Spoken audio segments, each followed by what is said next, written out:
Yo Shinobi fam, welcome back to Just a Shinobi. Today, we're diving into one of the wildest what-ifs. What if Naruto Conqueror of the Shinobi world? Part 1, so buckle up for some serious action and twists. If you're new here, smash that subscribe button for more mind-blowing Naruto scenarios.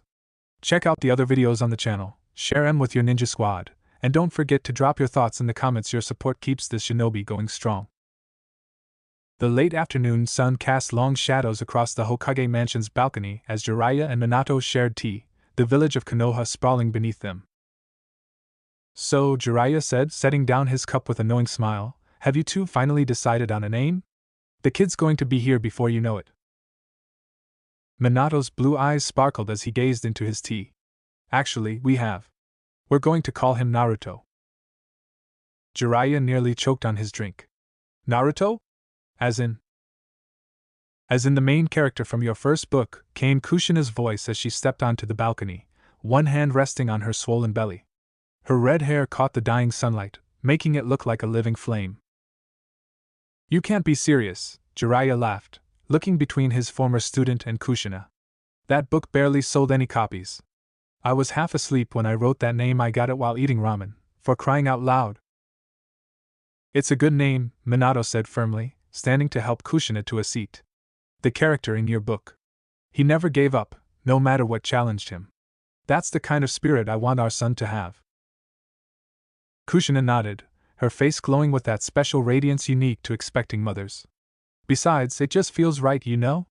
Every time I say it, the little guy kicks like crazy, databang. Well, I'll be, Jiraiya shook his head, still grinning. Using the name from my worst-selling book for the fourth Hokage's son. You two are something else. Minato placed his hand over Kushina's on her belly. I know it in my heart, sensei. Naruto. He's going to be special. He'll be the kind of shinobi who changes the world. The way you say that. Jiraiya studied his former student's face. You really believe it, don't you? Of course he does, Kushina interjected, wincing slightly as the baby kicked again. And so do I. Our son will have Minato's determination and my gutsy ninja way. He'll be unstoppable, databang. Then I suppose I should be honored, Jiraiya said, raising his teacup in a toast. To Naruto may he live up to his namesake and surpass him in every way. To Naruto, Minato and Kushina echoed, their voices filled with hope and love for their unborn child. The night of the attack. Minato's breath came in ragged gasps, his composure shaken to its core. The night sky above Konoha glowed an unnatural red, punctuated by distant explosions and the roars of the Ninetales. You're faster than I expected, the masked man's deep voice cut through the air. Living up to your moniker. Yellow Flash. He added as he appeared before Minato from the strange whirlpool hole in the space itself. Minato's eyes narrowed. Who are you? What you did? That technique? It's unlike anything I've ever seen. Does it matter who I am? The masked man tilted his head, his single visible eye gleaming through the mask. Your village burns, your wife lies dying, and the Ninetales dances to my tune. Yet here you stand, asking questions? You separated Kushina from the Ninetales mere moments after childbirth. Minato's voice was razor-sharp, his hands clenched into fists. You knew exactly when she would be at her weakest. You knew our Anbu patrol patterns. You knew how to break through the barrier. This wasn't random.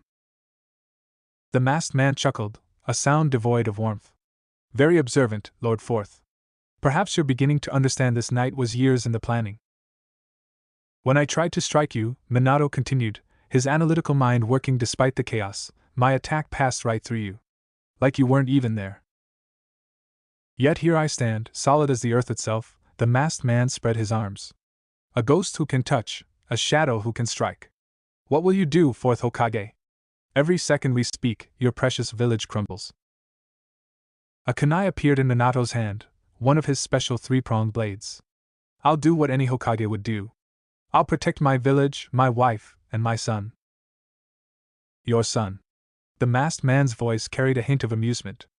Naruto, isn't it? Named after a character in Jiraiya's book. How sentimental. Will he live long enough to learn why you chose that name? Minato's eyes flashed dangerously. You know an awful lot about us. I know everything about you, Minato Namikaze. The question is, do you know anything about me? Minato could hear more explosions from the village, feel the malevolent chakra of the Ninetales poisoning the air itself. One thing I do know, Minato said, shifting into his battle stance, is that you made a crucial mistake tonight. Oh? And what might that be? A ghost of a smile crossed Minato's face, reminiscent of his usual confident demeanor. You threatened my family. That's something I cannot forgive. The masked man's eye narrowed behind his mask. Then let's see if the yellow flash is truly as fast as they say. Can you strike what you cannot touch? Can you save what you cannot reach? Time to find out, fourth Hokage. Minato watched as the masked man put handcuffs on his wrists, and they were connected with a single chain. Minato couldn't understand what he was trying to do but had no time to waste. He quickly rushed toward him, and the man barely moved as Minato passed through his body as if the masked man was a ghost. Minato's body slowly moves beyond the man's body, and at that moment, he moves forward, the chain touching Minato's chest, but he quickly disappears in a yellow flash and appears far enough away from the masked man. The man laughs, mocking him. Is this all you can do, playing cat and mouse with me? But Minato remained focused, his expression controlled despite the chaos. He was sure he knew what he was doing now. Without wasting time, the masked man rushes towards him as Minato throws a kunai at him. The kunai sailed through the masked man's head, and in that precise moment, the man reached for Minato's throat. Just as his fingertips were about to make contact, Minato's lips curved into a slight smile. The game is over, Minato said softly, and you've shown me everything I needed to see. In a flash of yellow, Minato teleported to the kunai that had passed through the masked man's head, spinning in midair with his Rasengan blazing. The masked man's eye widened behind his mask as he realized his mistake. He had to materialize to touch Minato, and in that split second of solidity. Too late, Minato declared, driving the Rasengan toward the man's back. Your technique has a weakness. The masked man twisted, but not fast enough. Impossible. The Rasengan slammed into his back, the spiraling chakra tearing through flesh and bone. The impact sent the masked man hurtling backward, his body spinning from the force of the attack. You can only make yourself intangible for 5 seconds at most, Minato stated, landing with his feet. And you have to become solid to attack. More importantly, you can't maintain your intangibility while using other techniques. The masked man staggered to his feet, clutching his wounded back. His laughter, however, was unsettling. Very impressive, Lord Fourth. You lived up to your reputation, figuring out the secret of my technique in mere minutes. Who are you? Minato demanded again. Your space-time ninjutsu rivals my own. There are only a handful of shinobi in history capable of such techniques. The masked man straightened, his posture showing no sign of pain despite his grievous wound. Would knowing my identity change anything? The Ninetales is still under my control, your village still burns, and your precious family. You talk too much, Minato cut him off, his voice carrying an edge rarely heard from the usually calm Hokage. You're right, your identity doesn't matter right now. What matters is breaking your control over the Ninetales. You think you can break my control? The masked man's eye glowed red behind his mask, the pattern of the Sharingan spinning lazily. Even if you could, the beast's hatred has been unleashed. It will continue its rampage with or without my guidance. Minato's hands flashed through a series of seals. Then I'll deal with both problems. Your confidence is admirable, the masked man said, raising his uninjured arm. But can you protect everything at once? Your village? Your wife? Your newborn son? The moment you turn your back on me. A flash of yellow light interrupted him as Minato vanished, only to reappear directly behind the masked man with another Rasengan formed. You're right about one thing, Minato said, his voice cold. I can't protect everything while fighting you. That's why I need to end this now. The masked man began to phase, but Minato had anticipated this. A kunai sliced through the air where the man's head would solidify, forcing him to remain intangible longer than he intended. The moment he had to materialize, Minato struck. This is for threatening my son. The Rasengan exploded against the masked man's back, sending him crashing through several trees. The masked man rolled to his feet, his robe in tatters, revealing armor underneath. Impressive. Most impressive. But you're running out of time, 4th Hokage. Can you feel it? The Ninetales chakra growing stronger? Minato could indeed feel it. The malevolent chakra was increasing, and distant screams from the village told him the situation was deteriorating rapidly. But he couldn't let this man escape. You know what fascinates me? Minato said, forming another Rasengan. You claim to know everything about me, yet you made a fundamental mistake in your calculations. Oh? The masked man's head tilted slightly. And what would that be? You assume that because I'm known for my speed, that's my greatest strength. Minato's eyes hardened. But you're wrong. My greatest strength isn't my jutsu or my speed, it's knowing exactly how long I need to keep an enemy occupied. The masked man's eye widened as he sensed multiple chakra signatures approaching. You. Did you really think I wouldn't have contingency plans? Minato smiled grimly. I activated emergency protocols. The 3rd Hokage is already coordinating the village's defense, and my special kunai have been distributed throughout Konoha. I can be anywhere in seconds. You're bluffing, the masked man snarled. No one could have prepared for a surprise attack? An enemy who can phase through solid matter? A tailed beast rampaging through the village? Minato shook his head. I'm Hokage. It's my job to prepare for the impossible. The masked man took a step back, his confidence visibly shaken for the first time. Even so, you can't save everyone. The Ninetales will be dealt with, Minato cut him off. But first, I'm going to make sure you can never threaten my family, or my village again. The masked man gasped loudly as Minato slammed his hand on his stomach, a seal spread on his clothes. Contract seal. Back on the battlefield, Kyuubi was finishing his tailed beast bomb when the Sharingan in his eyes slowly disappeared. Before the bomb was launched at the village, he raised his head upwards in the last second, throwing the bomb in the air. After a few seconds, the bomb exploded, causing a bright light that illuminated the entire arena around the Hidden Leaf Village and beyond. Suddenly, a massive wind wave came through the village so strong that some small trees were ripped apart. To his surprise, the 3rd Hokage opened his eyes again after the light was gone, but Kyuubi wasn't there anymore. The only thing was an enormous crater where Kyuubi had stood. Minato. Outside Konoha. Naruto's cries pierced the darkness. His blonde hair caught what little moonlight filtered through the clouds, his newborn face marked with 6 distinctive whisker marks, 3 on each cheek. Naruto, Minato whispered, gazing down at his son with a mixture of love and regret. Everything had spiraled out of control so quickly, the masked man with the Sharingan appearing like a nightmare. Kushina stood beside him, her vibrant red hair dulled by exhaustion, her body trembling from the trauma of having the Ninetales forcibly extracted. Behind them, the Ninetales himself loomed in the darkness. I'm sorry, Kushina, Kyuubi's deep voice rumbled with genuine remorse. I couldn't break free from his control. Kushina turned to the fox with a weak but genuine smile, shaking her head. She knew it wasn't his fault. The masked man's Sharingan had been too powerful, forcing Kyuubi to rampage through the village until Minato had managed to break the control. Minakuin, Kushina's voice quavered, are you certain about this? We both know. We know how villages treat their Jinchuriki. Her eyes filled with tears as she stroked Naruto's cheek. He'll be alone. No parents, no one to hold him when he cries, to celebrate his first steps, his first words. Minato's heart felt like it was being torn apart. I have to believe in Hiruzen and Jiraiya-sensei, he said. How can I ask another parent to make this sacrifice if I'm not willing to make it myself? Kyuubi's eyes were fixed on Naruto, an unexpected expression of wonder crossing his massive features.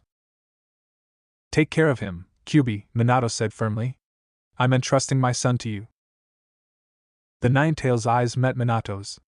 Even if the entire world turns its back on him, Kyuubi declared, I will always be there for him.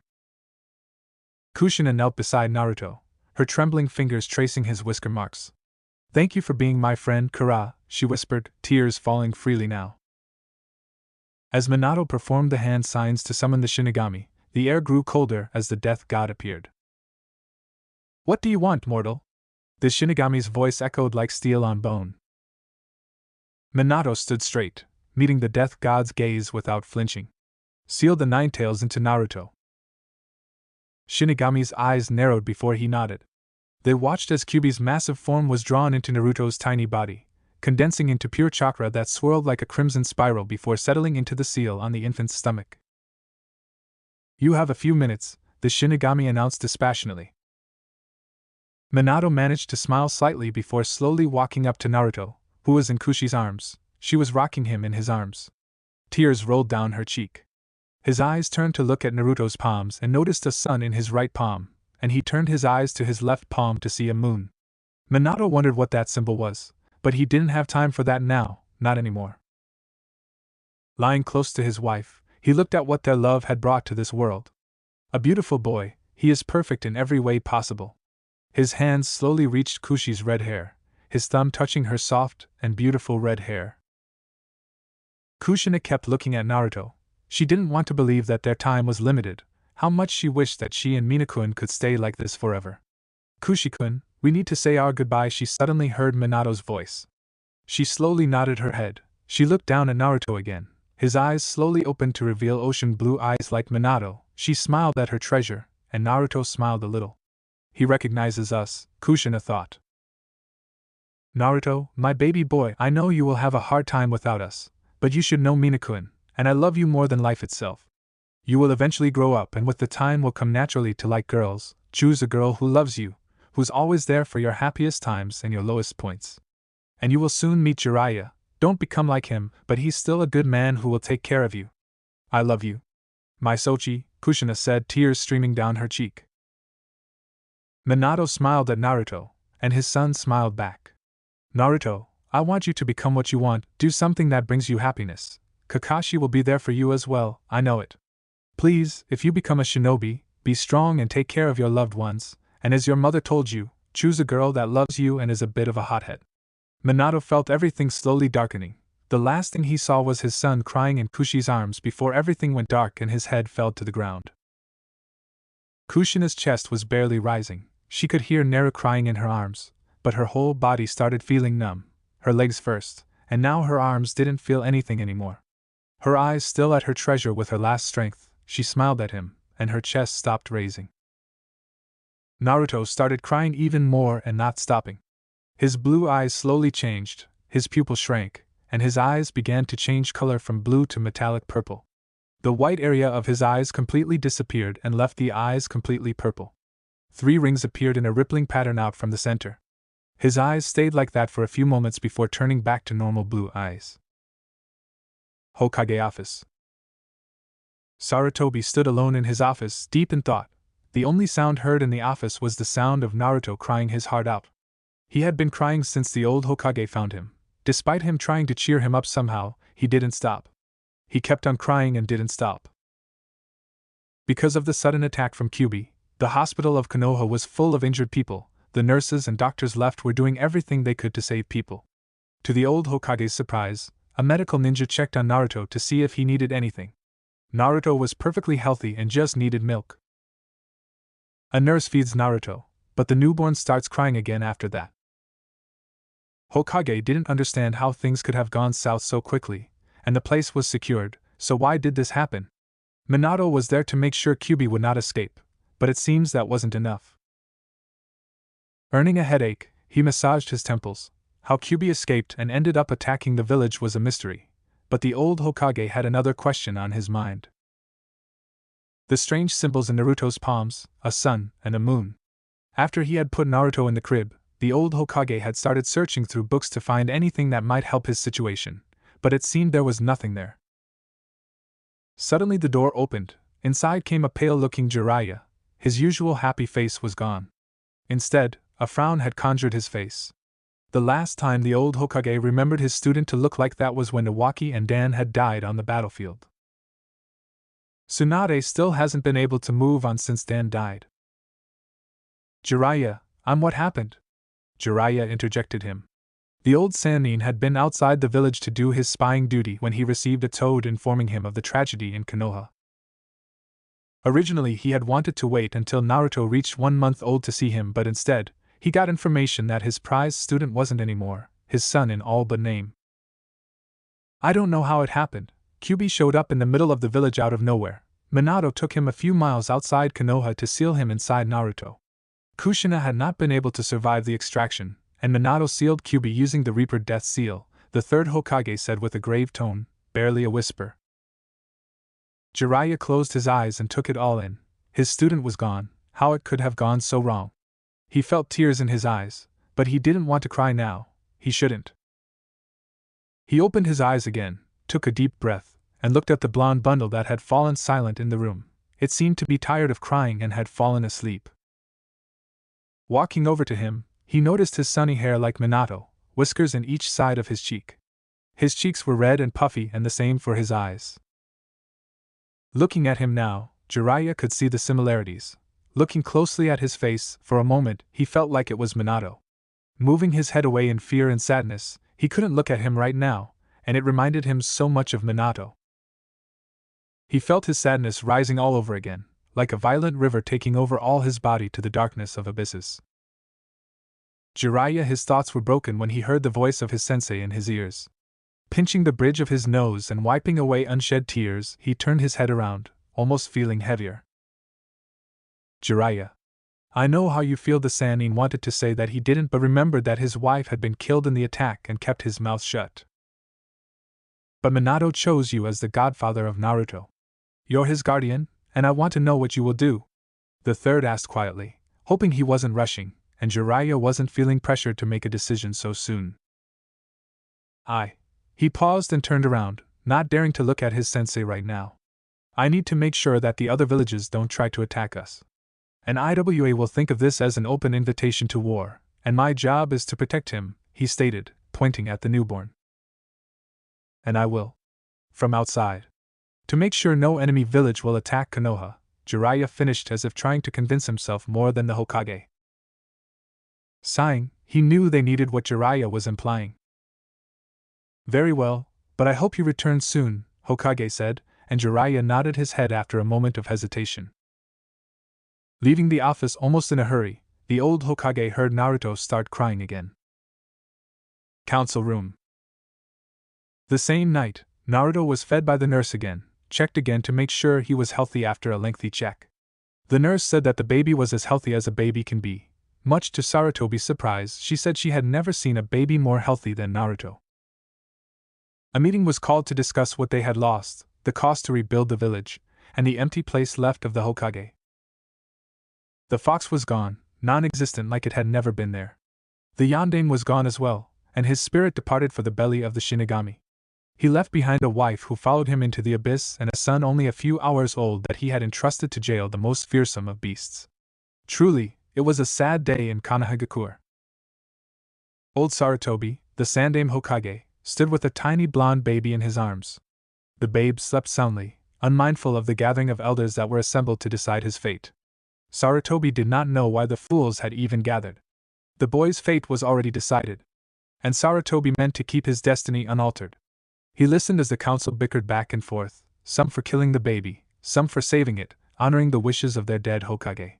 This was a trying time for the village, and patience ran thin. Even for one of infinite patience like Sarutobi. He never had to raise his voice before to get the point across. One does not attain the title God of Shinobi by being loud and spontaneous. Ninja is calm, collected, silent, and deadly. All these things encompassed what Sarutobi stood for. What set him apart from the pack was his high level of intelligence. And that intelligence would grant him a successor, and save the village in this time and in future times. No one noticed as he rose from his seat, the babe still sleeping peacefully in his arms. Enough. Be silent. The room quieted immediately, and even the tiny bundle in his arms woke and stared at him reverently. But no sound did it make. He smiled down at the blonde wonder, and then turned his gaze back to the council. I have sat and listened to your nonsense long enough. This child will not be slain. He will not be made into a mindless weapon. He will not be used. He is a child of Konoha, and he holds within him the most powerful of beasts. He deserves our respect above all. A nameless council member, one of the civilians, rose. But Lord Hokage, the Kyuubi could break free at any moment. Knowledge of the seal says that its soul is bound to the boy's and that upon the boy's death, it will die with him. Would it not be best to kill him now and avoid any future issues? Sarutobi narrowed his eyes at the civilian and spoke in a level voice. This child shall not be killed. His own life is a sacrifice. Even if Kyubi dies, he will be reborn again after 9 years in the same place he died. The Yondaime chose him to hold the Kyubi, and he believed that his people would see this boy for what he is. That said, many of the civil council pale at the thought that Kyubi would return. And what is he? Someone asked. A hero. He is a living sacrifice and a living testament to a human's tenacious hold on life. I will ensure that this boy serves Konoha. I might love the people of this village, but if the leaders themselves can't tell the difference between a harmless child and the most murderous of all demons, then how can I trust the villagers to let him live a peaceful life? He lifted the child and held it out for all to see. The blonde babe giggled and flapped its arms merrily. Sarutobi allowed a small smile to cross his face. Now then, look upon this child and tell me where the malice is. Where is the unbridled hatred and rage that the Kyubi exuded? Where is the fear that would be present in all of you if he were the Kyubi? But it could be a trick of the Kyubi to lure us into false hope. It could be pretending to be harmless. Sarutobi frowned and wrapped the baby back up in its swaddling clothes. And how exactly is that child different from any other newborn? What newborn doesn't look upon the world with wandering eyes? This baby has been born into a cold, harsh world on the worst night of our village's history. He will be ostracized and hated if he mingles amongst the villagers, and I will not have that. I will ensure the boy grows to be a ninja of exceptional quality. I will ensure that he is pure of heart and loyal to the village. And how do you mean to ensure all that? I will be busy in my job as the Hokage, but I will visit him every now and then, making sure he's happy, Hokage responded to Danzo, who glared at both the old Hokage and the newborn weapon. Hiruzen had decided to keep a secret about the weird symbol in Naruto's palms, and he didn't need more attention than he already had. A man from the clan had stood up. The man was known as Fugaku Uchiha. Lord Hokage, let me raise Naruto. The Uchiha clan would welcome him with open arms. Fugaku spoke with a neutral tone. At first, he wanted to mention that Kushina was a good friend of his wife. Therefore, she would be more than happy to raise Naruto. But he wasn't sure yet if the old Hokage would reveal to everyone who's Naruto's parent were. Danzo narrowed his eyes while Hiruzen's facial expression didn't change from the outside. No. If I were to give Naruto to any clan, their power and influence would increase, therefore breaking the balance in the village. Naruto will be raised in an orphanage, Hiruzen stated, ignoring the glare of Danzo. Fugaku sighed, disappointed since he could be a good friend with Sasuke but decided to keep his mouth shut. Sitting back in the chair, Sarutobi decided to end the meeting. This meeting is over, Sarutobi said and left the room with Naruto, who was sleeping. Walking outside, Shikaku Nara shook his head in disappointment. He turned to his friends and gestured for them to follow him out. Everyone left, and Danzo quickly reached his office. Closing the door, he snapped his fingers, and 2 weapons kneeled in front of him. I want you to spy on Naruto Uzumaki, blonde hair, 3 whiskers in each cheek, newborn, the Jinchuriki of Kyubi. I want any valuable information, Danzo stated, and they both left as if they were never there, to begin with. Soon he will be mine. The sun blazed bright gold through the open windows of the Hokage's office. Summer warmth threaded its way even into the deep ravines of Sarutobi's wrinkled hands, easing the aches of worn joints and the onset of arthritis. Though he was faced with a mountain of paperwork 3 hours high, the Sandaime Hokage of Konoha spared a moment for the joy of a summer afternoon. He breathed in the scent of heated earth and leaves, a faint tinge of wood smoke, a whiff of compost. Even the sounds of his village floated upon the gentle breeze, a laugh here, the clatter of a cart there. A light rap on his office door. Come in, he called out, straightening the official hat where it lay, abandoned, on his desk. A tall man slid into the room, moving as if neither gravity's decree nor the limitations of joints and bones applied to him. The handle of a sword protruded from behind one shoulder. Hokage-sama is Naruto, the Anbu spoke, and the third flinched before immediately leaving through the window. Earlier. The streets of Konoha were crowded this morning as people returned from work and families went out for dinner. The murmurings of the crowd and its footfalls were loud as they were carried over the rooftops. In a small alley, a little nook of isolation, sat a young boy of 5 or 6 staring out at the crowd with a pair of sad-looking blue eyes. He had a home of sorts. A small apartment where he lived alone. But he didn't like it much there. Sitting on his bed alone and in silence was unbearable for him. For some reason, he preferred to sit as he was now. He was watching and listening to the crowd of people from a distance. Sometimes he would walk in the crowd pretending he was one of them. He would have switched places with any of them if he could. If he walked next to someone for a bit, he could almost imagine he wasn't alone. But the look in the eyes of the crowd when he was out in the open was just as bad as being alone in its own way. Those eyes made him feel cold, and the warmth people had just shown on their faces drained away when they noticed his presence. It felt as though he had done something wrong, but he could never guess as to what it was. Even now, as he sat watching, a few people passing by would notice him, and he could instantly feel the chilling effect of their impersonal eyes. He ducked his head into his arms to avoid them. It was his only defense. "What are you doing in there all by yourself?" The boy looked up quickly, surprised by the kindness in the man's voice. It was an older man with graying hair at the temples who had spoken. His face held a pleasant smile. The kind of which the boy had often seen but never actually received. Words escaped the blonde child in this unfamiliar situation. He merely just looked on as the man took a few steps into the alley so he could get a better look at the child in the dim light. "Are you alone? What's your—" The man stopped in mid-step, recognizing the boy. The smile vanished from his face, and his jaw took a hard line as he struggled internally. The boy felt the chill crawl into his heart as he saw the kindness and warmth dissipate before him. Again he wondered why. The man took a step back, his eyes clouding. "It's you. I hope you feel every pain you brought to this village." He could only blink and watch as the scenario repeated itself. It was not completely uncommon for people to act like this towards him. The man was back at the alley entrance now. "My daughter," the man shook his head at the floor, "if only you had never come, she would still be." He was unable to finish the sentence as he covered his mouth and left. A few in the passing crowd noticed and watched the boy for a time before they continued to wherever they were going. The small blonde boy just sat there unmoving even after the man had left.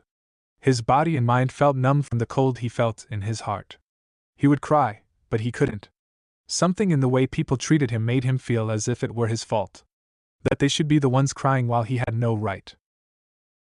People ignored him, everyone ignored him. They didn't harm him physically, but they always gave him hateful looks. Naruto heard the whispers around him, calling him a monster. Some called him demon, but the little blonde never understood why.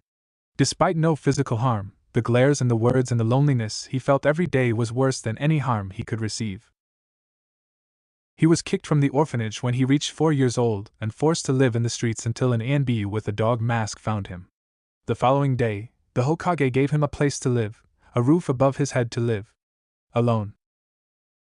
The Hokage was kind, but whenever he asked him, "Who were my parents?" he would answer that they gave their lives for the village, but nothing else, just a vague answer with no real meaning behind it. Other times he would try to change the subject, but Naruto noticed all that. He could feel that the Hokage lied to him, but he was the Hokage and not him after all. Compared to him, he was just a child with no people to look after him, with no power to protect himself. Naruto was only a little kid with no one around, no one to call Tsuchan, no one to call Kachan, no one to call family. No one loves him. The word itself felt strange to Naruto. He knew what it meant, but at the same time, he didn't. He had tried a few times to talk to children of his age, but their parents would always pull them away, telling them that Naruto was nothing but trouble. Naruto had wanted to read books to pass the time, but the orphanage made sure to never allow his books until 3 months ago. Naruto didn't even know how to read or write. Learning how to read and write felt like the best day for Naruto. Hours passed, and he continued to sit there waiting for the sadness to go away so he could return to his empty home. The streets were empty at this late hour, and the city had quieted. It was in this deep silence that he thought he heard something. It was a faint sound, but it seemed to grow louder in his ears as he focused on it. It was rhythmic. Drip, drip, drip. He closed his eyes to focus harder. The sound grew louder still. It started to sound like it was right next to him when he opened his eyes and found himself somewhere unfamiliar. It was an enormous and very dark hall. The floor was only slightly flooded, but the water came up above his knees since he was so small. He pressed his lips together, feeling afraid. Only slightly, though. He began to walk, his curiosity growing as he did so. In truth, he did not want to leave this place. He did not want to go back to the Ally or back home. While he was afraid, he also had an odd feeling about this place. Or maybe it was the lack of emotion. In any case, he recognized that he was not alone here. He walked till he came to an enormous gate that was locked tight. The type of which he thought was supposed to keep him out. Until he heard a raspy breathe from within the darkness. Then it seemed more likely it was to keep something from getting out. The blonde peered into the darkness behind bars looking for the source of the breathing. Before Naruto could get closer to see who or what was behind the gate, he suddenly felt a gaze behind him. But he didn't feel malice coming from this one. No, this one felt calm, even calmer than the gaze of the Hokage. Felt like the feeling he got around nature, a sense of peace and belonging. Slowly turning around, almost afraid that whoever looked at him with kindness would disappear, and Naruto would understand that it was just his imagination. Fully turned, he saw strange purple eyes looking at him directly in the eyes. Naruto didn't know why, but he felt he had seen the older man before. The man looked old, but the most surprising thing. He was floating above the floor, his legs in a cross position, and below him were 6 strange dark balls. From the naked eye, the balls looked normal, just dark color, but Naruto could feel something strange, a feeling. Naruto's focus turned to the older man again, and he had a long pointy beard and 2 fangs on his forehead. Slightly pale skin, his hair spiky and brown, and a strange small red circle on his forehead had smaller dark circles. Wearing a long white kimono that covered his entire body, across his chest were 6 painted tomo. Despite being old, Naruto could feel the insane strength in him. His chakra was enormous. Compared to Hokage, he felt like a dragon compared to an ant. Naruto stayed silent, not knowing what to say. He still wasn't sure where he was. "It's good to see you." Asura and Indra, the man called Naruto with melancholy in his tone, taking Naruto by surprise. Talking to him as if he knew him, but Naruto was sure that he had never seen the man before. "Indra? Asura? Who are they? And why is he calling me like that?" Naruto asked himself, and for a moment, he thought the older man was mistaken, but the strange cold feeling he usually got when someone lied to him wasn't there this time. Naruto opened his mouth to respond but found no words leaving his mouth, closing it. He took the courage needed and asked, Who are you? And why are you calling me Indra and Asura?" Naruto asked respectfully and not meeting the eyes of the older man. Despite feeling calm and his gaze was kind towards him, Naruto had understood the hard way not to look people you don't know in the eye. Some people in shops had started throwing things at him this one time. Another time, he had wanted to look at a mask, but the shopper had pushed him roughly to the ground. His back had ached the whole day, but the worst part. The shopper had thrown the mask to his head with enough force that his forehead had started bleeding. Naruto had looked around the crowd of people that had gathered to see if anyone wanted to help him, or maybe looked at the shopper with disapproval and anger. But instead, the crowd had looked at Naruto with anger, earning approval looks from them. A crowd had gathered around him, and for a moment, Naruto was afraid they would start beating him, but instead after a minute, the crowd had split up, some glaring daggers at him, piercing his little heart like knives. Naruto had cried himself to sleep that night, talking to himself, asking himself why no one was with him. Escaping his thoughts, the older man chuckled and smiled at Naruto that the blonde gladly returned. He smiled and spoke with a tone almost like an old friend. "My name is Hagoromo Atsutsuki. I'm what people know as the Sage of the 6 Paths," he introduced himself, still smiling warmly at the little kid in front of him. Hagoromo glanced at the moon and sun symbol on his palms. He had no doubts who the kid was, and he could swear he saw his sons standing behind Naruto, like guards. Asura with his usual happy face but almost looking wary. While Indra had a cold hard look on his eyes, his Mangekyo Sharingan shining like a dark and red star, his Mangekyo looking like the symbol of Uzumaki clan. Behind his back was tied the war fan, gun by. His face was as emotionless as the day he fought against Asura. Naruto realized where the older man was looking, moving his palms behind his back, almost afraid. He knew about the strange symbols on his palms, even asked the Hokage what they meant, and to Naruto's surprise, the Hokage actually didn't know the answer. Naruto, of course, had tried to wash it away. He remembered one time, he wanted to wash it away for almost an hour straight without stopping, thinking they were the reason that people hated him after this one woman had called him a freak and that the symbol was there to show it, everyone, that he's a monster in human form. Hiding his hands away, he turned to look at the older man again with a confused look. Sage of Six Paths? Naruto asked with a tiny voice, almost afraid to ask, his eyes still focusing on the floor. Hagoromo frowned, his displeasure visible. He didn't really understand why the Kage would let the village treat Naruto like this. It is almost like he wants Naruto to betray the village. The Jinchuriki is supposed to be the most secret weapon of the village. Literally, everyone in the village knows his identity when it is supposed to be top secret so that the information wouldn't come out, and no enemy shinobi would try to assassinate him, and therefore getting rid of the most powerful asset of the village. Not only that, but the Bijou would be revived in the place he died, and without the fourth Hokage this time, and without an Uzumaki to hold the insane strength of Kurama, the village would be destroyed. Knowing the kid didn't know who he was, Hagoromo smiled again, trying to ease the tension the kid was feeling. You don't have to be afraid of me, Naruto, as for who I am. People around the world know me as the father of all shinobi. I walked this land almost 2 millennia ago.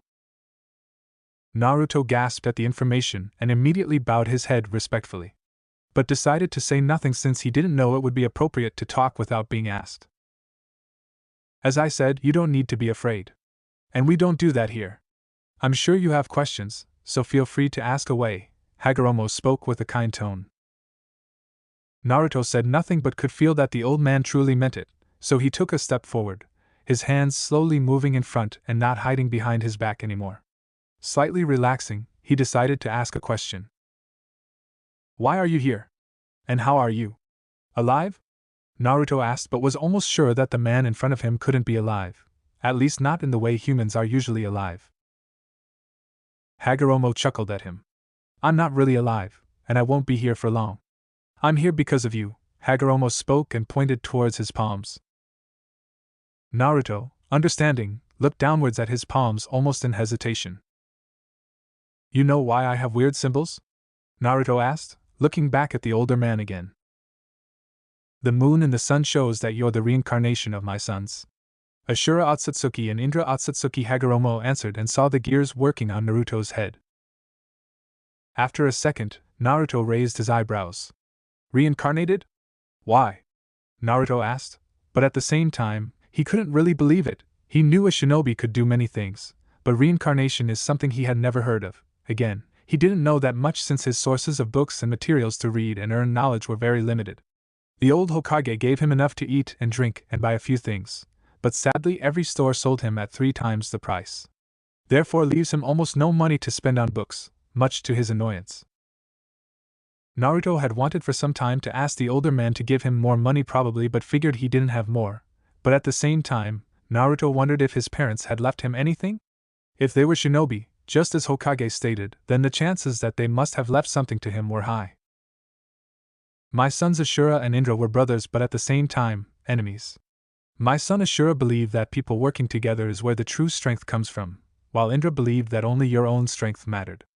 After I announced that Asura would be my heir, my other son Indra betrayed us and started a war that never ended. My son Indra was reincarnated again in Madara Uchiha and my son Asura was reincarnated in Hashirama Senju. They fought each other. Continuing the war, he stopped with pain in his eyes and looked directly at Naruto's eyes. Until you were born, he finished with a hint of relief and pride in his tone. Naruto understood what he meant but at the same time wondered why that would happen. He knew who Senju Hashirama was. The first Hokage was still known as the god of shinobi. He had never heard of Uchiha Madara, but he must have been strong from what Hagoromo told him. But this confused Naruto. He wasn't of the Uchiha clan. Hell, Naruto was sure that he didn't belong to any clan as far as he knew. He had the name Uzumaki, but no clan in Konoha had that name, and no one said anything about an actual Uzumaki clan. And he was dead sure that he didn't belong to the Senju clan, so why would they be reincarnated in him? As if he could read his mind, Hagoromo raised his hand and spoke. The reason why is because you are a child of Uzumaki, Senju, and Uchiha clan. Just like me, Hagoromo stated with a smile. Naruto was shocked, and his eyes widened. He instinctively took a half-step back from Hagoromo. What? What? That's impossible. If that's true, why hasn't the Uchiha clan raised me, and I have never heard of Uzumaki clan, Naruto stated with both happiness and anger in his tone. His teeth clenched, his eyes narrowed, and his knuckles turned white as milk. If what the older man said was true, then why didn't he have a family? His parents might be dead, but what about the others? Did the others of his clan not care for him to raise him, or did they see me as a monster? Naruto asked himself in the end, with a tear developing on his right eye. Did they abandon him? Did no one really love him? Did they call him a demon behind his back like all the others? I don't know why, Naruto. He was interrupted by a third voice in the big dark hall. Perhaps I might answer that. Naruto looked around to see who talked when he saw a pair of giant red eyes looking at them from behind bars.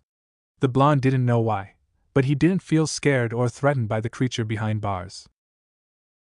He felt relaxed, and a feeling he usually got whenever he ate ramen at Ichiraku. Hagoromo chuckled and turned to look at Kurama with kindness. It's been a long time, Kurama. Otsutsuki Ashura was chosen as the successor of Nishu because of his ideals of peace. However, this didn't agree with his elder brother, Otsutsuki Indra. Indra thought that since he was the eldest, he should lead the world in his father's place. Angered at his younger brother and father, he tried to fight his brother for the position. After the battle between them, Indra, feeling humiliated from the defeat by his brother, left promising to destroy Ashura and his brethren. Ashura took his role as successor to Nishu very seriously, going so far as to travel the four corners of the world just like his father in hopes of teaching people about the special property that allowed one to be one with it. Not just nature, and be one with everyone as well. He even gained some followers during his travels. Just like his father, he too shared his chakra with his followers. His children started calling themselves Senju and Uzumaki. He had 2 sons and a daughter. On the other hand, when Indra heard the exploits of his younger brother, he too gained some followers who were against the ideals of peace through love and wanted to bring peace in the world through power alone. His children gained the power of the Sharingan. He had 4 sons and 2 daughters. His descendants started calling themselves Uchiha, ironically, who too held hate for Ashura's descendants. Time caught up to him, just as it did for every living thing, and it took his life away. Indra, who was a genius, also had a similar fate. Despite all of his natural genius, he was also someone that time removed. Everyone had to die at some stage. Their descendants fell very short of their ancestors' wishes. They forgot their burden and tasks they should have carried on through their blood. Naruto looked at the giant fox behind bars. The Kyuubi had orange, silky-looking fur, with black markings around his eyes connected to his, funnily enough, rabbit-like ears. The upper body was humanoid, including the hands. The lower body was just like a fox, barring the 9 long swaying tails in the back. The fire was the closest thing they looked like. The red, slitted eyes looked at him closely with a hint of malice. Naruto spoke first. "You're the Kyuubi!" Naruto half-shouted, and suddenly everything made sense to him. It clicked in his head as he had just found the last missing piece of the puzzle. The glares, the words, the hatred behind the eyes of everyone suddenly made sense. Kyuubi was sealed inside him. Naruto's face pales, and he finds himself looking downwards. He has many questions in his head, but many of them, why me? Why did the 4th sealed Kyuubi inside me? Why do people hate me then? And the reason Kyuubi is not out there killing people. Do they not understand how seals work? Naruto asked himself in confusion. Naruto stood silent, and just kept his gaze at the floor, and he didn't understand it. Why did the 4th Hokage choose him? Did he choose him because he had no parents, and therefore much more accessible to burden him rather than someone with parents? Kurama looked at him with concern written all over his face. While true, the citizens didn't try to harm him, except 3 times. However, still, he knew Naruto suffered from the number of insults, glares thrown at him every day, but most importantly, he longed for love, for someone to call a friend, for someone to call family. While Naruto wondered why Kyuubi had attacked his village, sure everyone around him said that Kyuubi was a demon, But was it just that? Did he attack the village for no reason other than just being a demon? Go ahead and ask your questions. Kyubi snickered at seeing the boy face the fault of having his mind read. I only have one question. Why did you attack Konoha? He asked firmly before gulping a little as he saw the giant fox narrow its eyes angrily. Its tail shifted some as it took a deep and calming breath. Apparently it was a sore subject. A masked man with the Sharingan ripped me out of my previous container and put me under his control with that accursed Genkai. I was then taken to your village and forced to rampage through it until your fourth Hokage came and sealed me into you, and that's how we got here. I should warn you that man apparently needed my power for something far beyond simply rampaging through some human village, at least before he was stopped and released his control over me just before I was resealed. He would likely return in the future to try and rip me out of you, and I don't need to tell you that, with this seal, would result in certain death for us, boy. The Kyubi spoke with an angry undertone. Naruto narrowed his eyes at the prospect of being hunted in the future for what he contained. He decided to move on and worry about that later. While Hagoromo wanted to talk with Naruto, his time was running out, and he needed to explain everything before he left. Coughing and earning the attention of both Kurama and Naruto, they turned their heads to him. Kurama, you said you knew why the Uchiha clan didn't take care of Naruto, so can you shed some light in this manner? Hagoromo asked calmly. Kurama glanced at Naruto for a second, and he wasn't sure how the little blonde would react, knowing that the whole reason why he was alone was that Hokage had refused for anyone to adopt him. The ponytail guy, like a cactus, had requested to raise Naruto.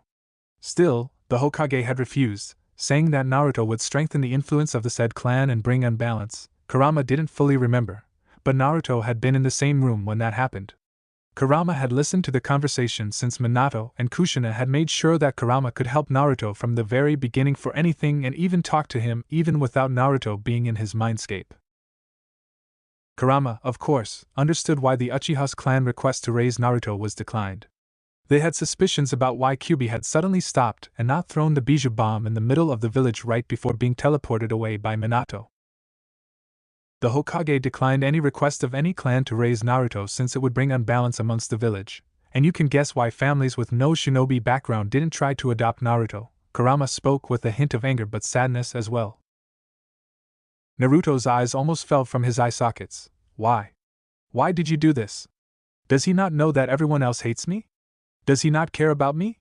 Naruto asked himself and felt his chest hurting like never before, tears rolling down his cheek. It wasn't enough that he lied to him about his parents but denied him the right to be raised by a family that could have loved him. His chakra started rising, and a loud cry escaped his mouth.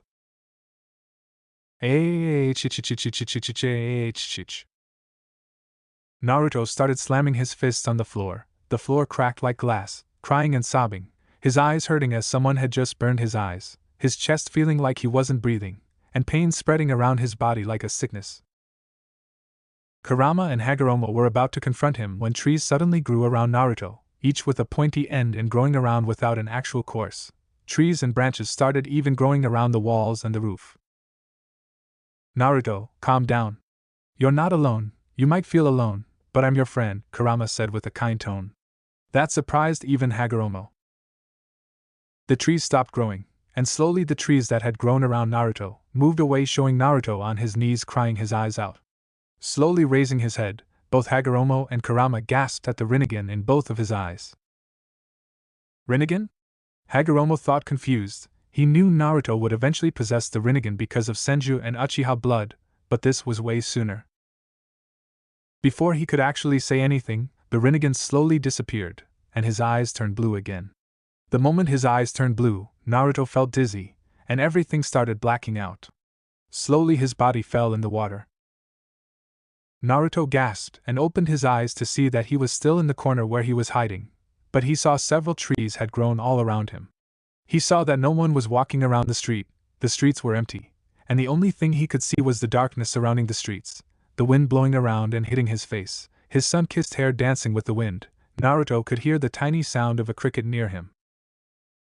Slowly getting up, he started walking and came out from the corner he was hiding, only to feel several Anbu coming his way. He turned around in time to see the old Hokage show up in front of him and hug him. Naruto was taken back, He thought to return the hug for a moment, but he didn't know what to feel. He felt his anger rising like an angry river. He didn't return the hug. Instead, he just had a blank look on his face and stared at one Anbu looking at them. The Anbu had a crow mask, and a sword tightened behind his back, dark hair and dark eyes, but what caught Naruto's attention was his chakra. He could feel that his chakra was slightly similar to his. Hiruzen Sarutobi received information that Naruto wasn't in his apartment, and Anbu couldn't find him. After searching around the village, they all had felt the sudden surge of power. Arriving there, he was both relieved and worried about seeing Naruto all alone in the street. The old Hokage noticed the trees that had grown and wondered, why? But one thing that bothered him the most was that Naruto didn't return the hug and didn't feel relaxed in his presence like he usually did, like every other time. This time, Sarutobi almost felt like Naruto wanted to pull away from him as fast as possible. Pulling away, he saw little Naruto trying to avoid his eyes. Instead, he looked downwards and had a blank look on his face. Sarutobi noticed Kakashi looked worried by it. He kneeled at his level and decided to talk to him in his apartment. Naruto didn't say anything and was silent throughout the whole road to his apartment. Usually, he would get excited whenever he spent time with him, but this time he looked like he wanted to do anything but that.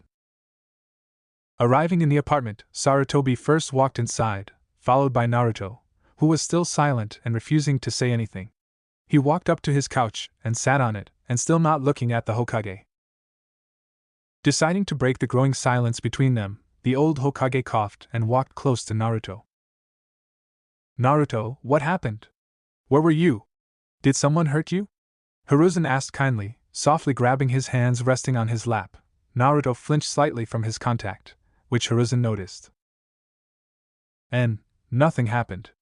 I just fell asleep, and when I woke up, I saw the trees, Naruto answered, not looking at the Hokage, still keeping his head down. Sarutobi sighed, knowing he wasn't telling the whole truth but decided not to pressure Naruto. Moving his hands away, he stood up. Do you need anything, Naruto? The old Hokage asked, wanting to know if the blonde needed anything. Naruto wanted to scream, I need a family, but kept that on his chest like a burden, and instead, he looked up at the old man. I need books to read.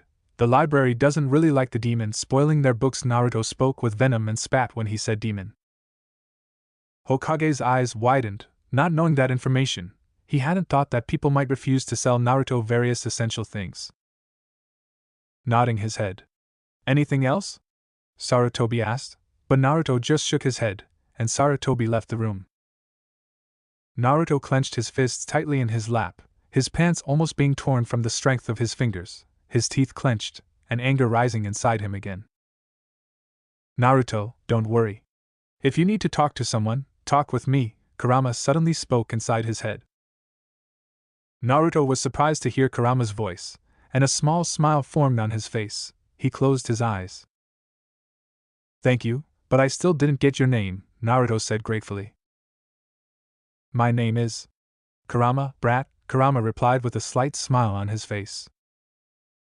Naruto nodded his head in understanding and wondered why Kurama was kind to him. At the same time, he asked if he would ever meet Hagoromo again. He still had questions.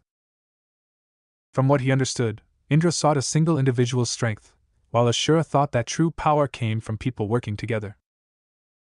Naruto thought that both had a right and that the leader needs to be stronger than the others to protect them while accepting the help of others and not relying only on his own strength. Sleep, Naruto, tomorrow we will start training, Kurama said, and Naruto listened to him.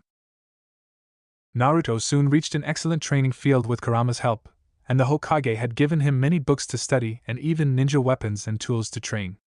Naruto had woken up at 6 a.m., ate breakfast and left the apartment. Soon he reached the training field, and Kurama suggested to start by unlocking his chakra. Good, now to unlock your chakra, and you need to meditate, he said, and saw Naruto raise an eyebrow wanting him to elaborate. What then? He asked, putting his hands behind his head. Well, when you meditate, you will feel this feeling, and you need to pull it towards you, Kurama added, remembering what Kushina had gone through. Naruto nodded his head fast and quickly sat where he thought was alright in a mediating position, holding the fingers of his hands together. Naruto could feel the grass softly touching his legs whenever the wind came around. He closed his eyes and started focusing on finding the feeling that Kurama was talking about.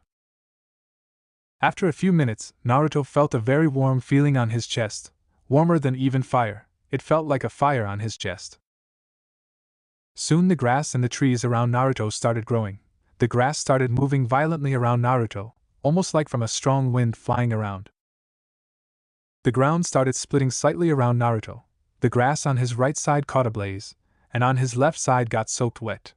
In front of him, the grass was split in half, almost like from a blade, and behind Naruto, the grass turned brown and crumbled like earth. Suddenly his chakra exploded. Naruto released his chakra, but the chakra risked being felt all around the village. Kurama made sure to close it before the whole village came here to see what was happening. Opening his eyes, Naruto saw the results of his chakra. A few small trees had grown around him, and the grass was a mess around him. While this happened, in a branch close sat a weasel-masked Anbu, Uchiha Itachi. The eldest son of the Uchiha clan leader was among the most trusted Anbu of the Sandaime Hokage, along with Inu aka Hatake Kakashi. Graduating from the academy at the age of 7 and joining the ranks of elite Anbu at the age of 11, Itachi was considered the greatest prodigy from Konoha after Minato Namikaze and Hatake Kakashi, and his clansmen even said that he was the second coming of Uchiha Madara. As he sat atop the branch of a tall tree, he keenly observed young Naruto, who appeared to be meditating to unlock his chakra. It had been over an hour, and Itachi was immensely impressed by the boy's patience. Usually, children this age tend to be impatient and hyperactive. He was confident Naruto had reasonable control over his mind. The weasel-masked Anbu was one of the few people who knew that Naruto was the legacy of their late Yondaime Hokage and his wife, Kushina Uzumaki. Having known Minato and Kushina personally, and Yondaime was like a father figure to him, his mother had once said that she planned to threaten Hokage for not letting her adopt Naruto, but father was able to talk her down and not do something reckless. As Kakashi had left the village for some urgent mission, he had asked Itachi if he could look over Naruto, and he had readily agreed to keep an eye on the young boy. He knew what the boy contained, and because of that, the kid had no friend growing up whatsoever, and it reminded him a little of his own childhood. Because those who held great power often found themselves standing alone even in a crowd full of people. Uchiha Itachi in no way was an arrogant person, but he knew he was a powerful and intelligent shinobi, and he was yet to reach his prime age. He was startled when the blonde unlocked his chakra and caused havoc in the training field. To say he was surprised would be an understatement. He wondered how a kid could have this much chakra, and he knew that wasn't because of the QB. "You can come out now. I know you're there," said Naruto. Opening his eyes, he came face to face with a boy wearing a mask around 11 or 12 years of age, waving down at him. "Hello, Naruto-kun," said the weasel-masked Anbu kindly, as he offered his hand to a slightly wary blonde. Naruto didn't move a muscle for a few seconds as he blankly stared at the masked shinobi in front of him. Due to his lack of positive interaction with people growing up, he was always wary of them. He smiled in return as he did not sense any negative feelings from the masked Anbu. "Who are you, and why is an Anbu spying on me?" He already knew the answer. "Cautious, huh? It's a good thing to be," stated the weasel-masked Anbu as he lowered his hand. "You still haven't answered my question," said Naruto, as he was still trying to sense any emotion from the masked Anbu. Staring at the young boy for a few more seconds, Itachi removed his mask, revealing his face. Naruto was mildly surprised by the shinobi's actions. Naruto always thought that Anbu weren't supposed to show their faces unless ordered by the Hokage or if they weren't working. "I'm not here to harm you, Naruto-kun. I simply wish to talk," Itachi replied. He remained rooted in his spot, to not raise any unnecessary suspicion in the young child's mind in front of him. Hearing everything from his Inu-senpai gave a vague idea about the blonde's personality. From what he heard, Naruto was far more mature, calm-headed, and smarter than kids his age. He could see his own reflection when he looked at the blonde. "Why would you wish to associate yourself with me?" asked Naruto, a bit skeptical, at the raven-haired Anbu. Itachi clearly noticed the awareness in the blonde's tone.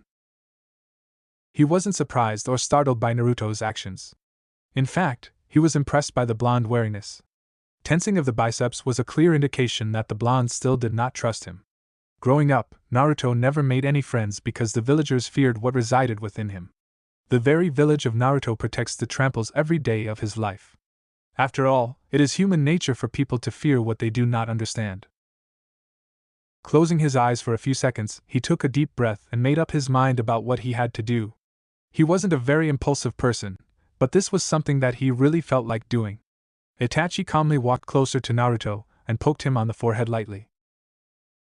As Naruto looked up, his eyes widened as he saw the small smile that was present on the shinobi's face. At that moment, Naruto felt a wave of happiness wash over his mind. You are not what people think you are, Naruto. The villagers are misguided and blinded by the hate that shadows their minds. Do not think so low of yourself. The shinobi world we live in is indeed a ruthless place. But we shinobi are those who endure for a reason and protect what is important to us. Itachi explained. His mother had told Itachi to look after Naruto whenever he could, and if he could, sometimes help him as a big brother would. Naruto gave him a smile in return as he himself witnessed the horrors of shinobi life from Kurama's perspective. So are you going to give me your name? Asked Naruto. If Itachi was embarrassed at the moment, he did not show it on his face. My name is Itachi Uchiha, introduced the raven-haired teen. My name is Uzumaki Naruto. Nice to meet you, Itachi-san, replied Naruto, giving a slight bow of his head. Itachi was shocked by the manners of the boy. Kids this age introduced themselves like they were being chosen as the next chosen Hokage.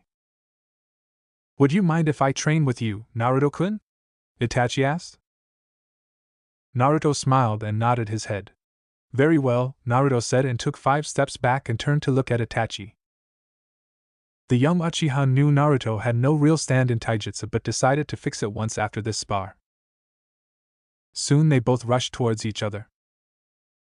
He first threw a punch towards his face, but Itachi suddenly disappeared. Naruto immediately turned around, ready to kick him. The Uchiha grabbed his foot and threw him in the opposite direction. Itachi was caught off guard by Naruto, knowing he was behind him. Naruto stood up immediately and grabbed a kunai from his pouch, rolling it in his direction finger.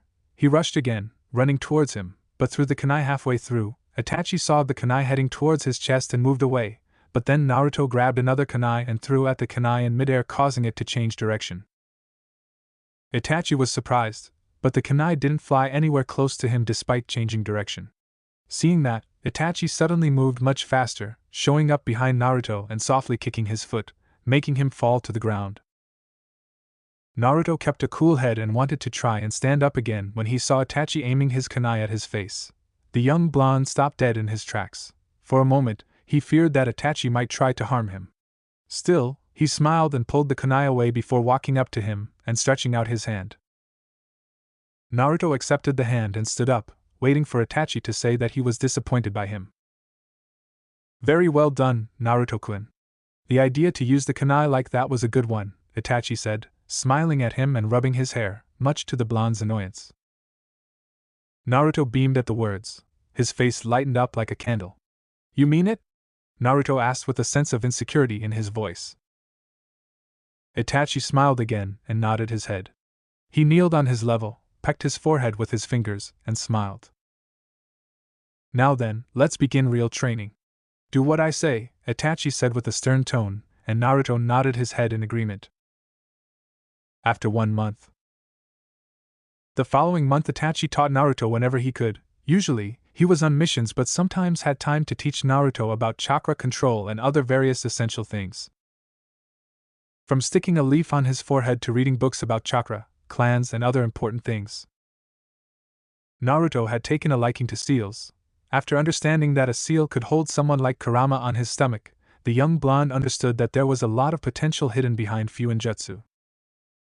Right now, Naruto was sticking leaves on his forehead and balancing kunai on his fingertips. Itachi told him that was an important lesson for chakra control. Kurama had taught him a few things as well but mostly helped him whenever he was tired, like giving him his chakra so he could train longer. Naruto spends at least 9 hours every day training Kenjutsu, Fuinjutsu, and Taijutsu. Kurama and Itachi told him that he could start learning ninjutsu once he had reasonable chakra control, and according to Kurama, it wouldn't take long. Naruto had asked Furball if he should tell Itachi anything about what he learned from Hagoromo, but Kurama was against it. He said that despite everything, Itachi was loyal to the village. And Naruto didn't say anything to the old Hokage about Hagoromo or him being a reincarnation of Indra and Asura Otsutsuki because he still felt bitter that he had declined any clan's request to raise him. Why? Naruto didn't know why a family like everyone else couldn't raise him? Am I really a monster? Naruto quickly shook his head in denial. The leaves on his forehead and the kunai fell to the grass. The young blonde kept a stoic face, but inside, he felt like someone had stabbed his heart. Standing up, he looked at the palms of his hands. The moon and sun symbols still made him confused. Walking through the training field, his hands behind his head, he thought of his parents. Before he could think of anything, he suddenly felt two chakras rushing towards him. Jumping up, a sword cut through the air. Naruto's eyes widened, seeing the masked shinobi with a katana in his hand. "Who are you?" Naruto exclaimed, jumping away, jumping up to a tree. He turned his head just in time to see another Anbu ready to slice him. Naruto saw the sword moving slower and slower towards his face. Naruto didn't have time to think about what was happening to him before he jumped away from the Chunin level speed attack. Usually, anyone else would be surprised by the kid, but they felt and looked as emotionless as a stone. Landing on his feet, Naruto grabbed a kunai from his pouch and was ready to defend himself. These were Anbu and much stronger than him, and not to mention there were two of them. The blonde knew he couldn't outrun them. He was a kid, and being able to outrun an Anbu would be impossible. "Naruto, you need my help," Kurama said in anger. Suddenly Naruto was engulfed in red chakra, and his eyes changed. Now he had a fully matured Sharingan in each eye and red slit. His nails grew on his hands 2 times longer, his whiskers looked more and darker, his hair grew spiky, a red cloak of chakra surrounded him, it almost looked like it was made of bubbles, and a tail slowly grew behind his back. He was standing on his 4, glaring at the Anbu in front of him. Before the Anbu could do anything, Naruto roared at the closest Anbu, sending a shock wave, throwing him against a tree. Naruto immediately rushed at the second one. He moved his right hand forward, and the chakra cloak surrounding his hand expanded and moved towards the Anbu. The hand made of chakra looked 5 times larger than expected. The Anbu avoided the attack, but Naruto was already behind him and sliced his back open. His blood flew like a waterfall around Naruto as well, but he didn't have time to think as the second Anbu was behind him ready to stab him. Then suddenly, a third hand made of chakra came out from his back and grabbed the sword before it could penetrate his back. Naruto moved his right hand immediately and cut open his stomach. His guts fell in the ground, the blood turned the grass red, the Anbu fell on his knees, but he didn't make a sound, not even moving his hands on his wound to try and hold his guts inside. Naruto's eyes widened when he saw what he had just done. The body started burning, and soon there was nothing left but ash. The chakra cloak around Naruto disappeared, and the blonde fell on his knees, tears running down his cheek, his eyes widened like a plate, his heart beating on his throat like a hammer. "I'm a monster." "No," Kurama interjected before he could finish what he wanted to say. "Don't even think for a minute that you're a monster. You're not a monster, and the monster is whoever sends these people to kill you. A monster is people who threaten to kill a baby in front of their parents. A monster is when someone kills a little boy for no reason other than for the rush of blood. Not you. A monster is when someone forces you to kill the only people that you could call friends. A monster is when forces you to kill a numberless people for no reason," Kurama said honestly in his voice. Just mentioning it, Kurama remembered when he attacked the village when Kushina left the world. Naruto stood silent and thought about what he said. The blonde wasn't stupid, and he knew what Itachi and every shinobi mostly did in their missions. After an hour of nothing but silence, his cheeks dry, he stood up. "Thank you, Kurama," Naruto spoke in a tone of relief and happiness, happy that he had someone like Kurama with him all the time. "Let's go back to your apartment," Kurama said. Kurama had made sure that his chakra wouldn't expand and be detected by everyone during the fight, but still, someone could have felt Naruto. Tomorrow. Yugao Yuzuki was Konoha no Sato's premier swordsman. Her skill with the sword far exceeded the basic instruction that constituted the minimal training that was bestowed upon the ANB within whose ranks she was assimilated into. As a member of the Black Ops division of her ninja village, Yugao had been exposed to missions most ninja within the ranks of the village couldn't even fathom. Considering this facet of her life, Yugao was understandably upset when the third Hokage, Hiruzen Sarutobi, assigned her to watch over Konoha's resident troublemaker and pariah. At the same time, squad rotation policies were being implemented. The vast majority of Konoha's adult population was well aware of the fact that Naruto Uzumaki played host and jailer to the most powerful entity known to civilization as a result of some clever handiwork by the late fourth Hokage, Minato Namikaze.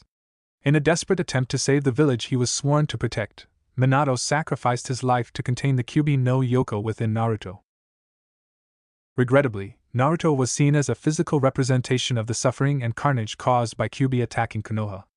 As such, many of the villagers indulged in the therapeutic act of destroying the 9-year-old body and spirit to derive some sort of compensation for their losses. During one of these therapeutic sessions, Yugao was able to track Naruto being chased by a rotund and inebriated member of Konoha's civilian population. A few short moments earlier, the aforementioned civilian had spotted Naruto walking by. Naruto turned around at the sound of a wooden crate being kicked aside. The man drunk had a large piece of metal in his hand, ready to harm Naruto, but much to the Anbu's surprise. Naruto dodged the attack and just walked away, not wanting to deal with drunken idiots. Yugao reported the night's events to the Hokage as soon as she was able to verify that Naruto had reached his apartment. A small smile graced her features as she watched the boy crash into his couch, falling asleep with the smile of his own plastered firmly onto his face. Upon reaching her commander's office, she relayed the events of the night with unerring detail. It was clear to the aged Hokage that the Anbu agent was particularly proud of how the young boy had stood up for himself. The unmistakable hint of pride is what led to the current topic of conversation between the pair. Hokage-sama, Yugao spoke reverently. If you allowed it, I would like to teach Naruto the basics of kenjutsu so that he may be prepared for such situations, if and when the need arises. He was up against a drunken man who had no formal training in any form of combat. The Hokage turned around to face the massive window in his office as he pondered his charge's request. Hiruzen loved the boy dearly and was painfully aware of the mistreatment he was subject to daily. The idea proposed by Yugao greatly appealed to him until he realized that members of his council, both ninja and civilian, would be in an uproar if they learned that the village pariah was being tutored by one of their elite ninjas. The following actions would only cause Naruto more harm than good, as more populous members might be tempted to cause bodily harm to the child. As the Hokage turned back around to face Yugao, she identified the defeated slump of her commander's shoulder and correctly guessed that she would not be given the affirmative. Yugao-chan, the Hokage began looking into her eyes, conveying his thoughts on the matter with the mere address. I understand, Hokage-sama. Yugao picked up the signals quickly. She chose to continue, however. I just wish there was some way to pass on instruction to the boy. The pain was clear in his eyes, if only masked behind his determination. That statement sparked an idea in the Hokage's mind. The problem arose from private tutoring and the reallocation of a competent ninja's abilities towards a lost cause in the eyes of both councils, but not the passing on of instruction.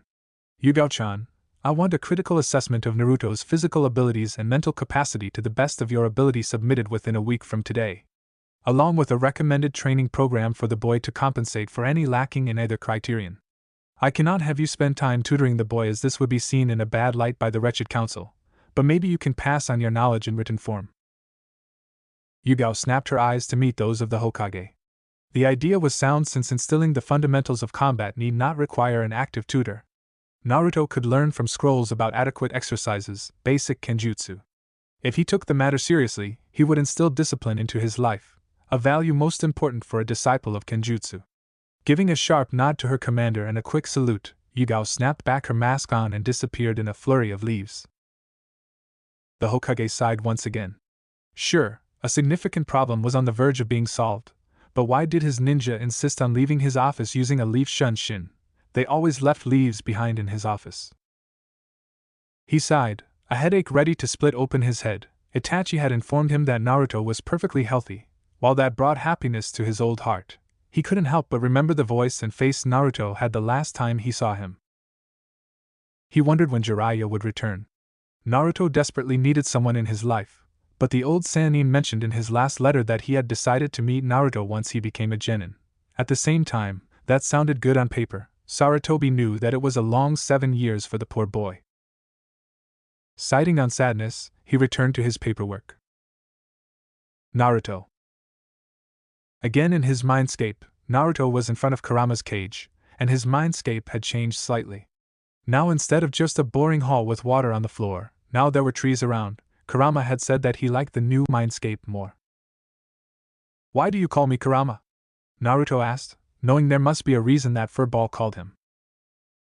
The giant fox, instead of answering, just turned his head to his right, turning to Naruto and saw Hagoromo standing there, but one thing Naruto noticed straight away, as he looked more transparent, almost like he was slowly disappearing. "Hagoromo-sama, why are you here?" Naruto asked respectfully, looking at the older man. Giving the young blonde a small smile. "I need to tell you something before I disappear. It has something to do with your father," he stated, and Naruto had his full attention on him. Long ago, in a time forgotten by the people of the world, was an era of enduring rage and unending wars. Humankind had been cursed to fight each other in an eternal war. They fought over petty reasons, for performing horrific crimes against one another or for no reason at all other than violence and death. Different factions often tried to better themselves by weakening their enemies so their own military strength could be more significant, only for a greater force to overwhelm them later. Humanity had a curse, a distasteful and infectious curse that all beings were infected with. One, more powerful than any war. The curse of hatred. A potent force that can drive an innocent person to become a beast fueled by rage to hunt down those who wronged them, all the while inflicting more pain, brutality, and spreading further hatred among people. Hatred was like a tree, and it only continued to grow as more and more people were festered by it. Those who were directly affected by it, and those who bore witness to those horrific outbursts of fury, no one was ever safe from it. One may even say it was genetic and could be passed down the generations. But what came after hatred? Most would say healing. They were healing from the pain of their lives and the pain they brought on others. Only an imbecile would believe that it would bring about a stop to hatred. What comes after hatred would be either of the following things: emptiness, where a person would lose everything that was ever close to them, their own self. The emptiness it brought forth was like an ever-spreading fire with nothing to quench it with, or even more hatred, where the anger would blind people to the truth and make them accept that the world itself was responsible for what happened to them. Among the humans and their inherited hatred was a tree of massive height and equally enormous power. A tree that was worshipped as a god. This tree had a consciousness of its own, but very few knew the full extent of its intellect. This tree watched as the humans around it fought and murdered each other and cheated on one another for their own gain while turning a blind eye to others. The tree knew that while humanity had the capacity for good and evil, they overwhelmingly chose the latter option. The tree would often look down upon the humans and be disgusted by what it would see. At times it took pity upon them for their short lives and weakness. The colossal tree didn't know whether it liked being praised as a god or feared like the Shinigami. But it did tolerate the level of respect the humans showed it. Even the tree, with all its foresight, knew that one day wisdom would be lost, hope would diminish, fate would be turned in different directions, and justice would fall. It was merely waiting for that to happen and for humanity to be entirely consumed by hatred. Every 1,000 years, the god tree bore the fruit of immeasurable power and destruction, a fruit that held its power within. The reasons why one could not lay their hands upon this fruit had been lost to ages. Thousands of years ago, a man named Tenji was the leader of the land of ancestors. He desired for peace and tried to avoid direct confrontation with his opponents to avoid wars being waged. He wished for a peaceful alliance and negotiations with them. One day he came across a lady who could be considered a goddess at first glance in terms of her beauty. She wore a white robe with 6 tomatoes in the front and purple lining near her arms. She had beautiful silky and straight hair, the same color as that of snow. But what mesmerized him were her eyes. They were pupilless, giving off a silvery glow. He saw her gazing at the night sky with such patience. He had not seen this person before in his land, so he spoke to her. "May I know who you are?" asked Tenji curiously, looking at her. The lady, for her part, didn't reply for a while. A few seconds later, she turned to look at him. "I'm Kagaya Otsutsuki." He found her voice to be very melodic. "Where do you come from? What do you desire here?" And again, Kagaya didn't reply for a few seconds. She didn't know if she could confide to him what she wanted or where she came from. From what she felt of these vile creatures called humans, they were filled with anger and darkness.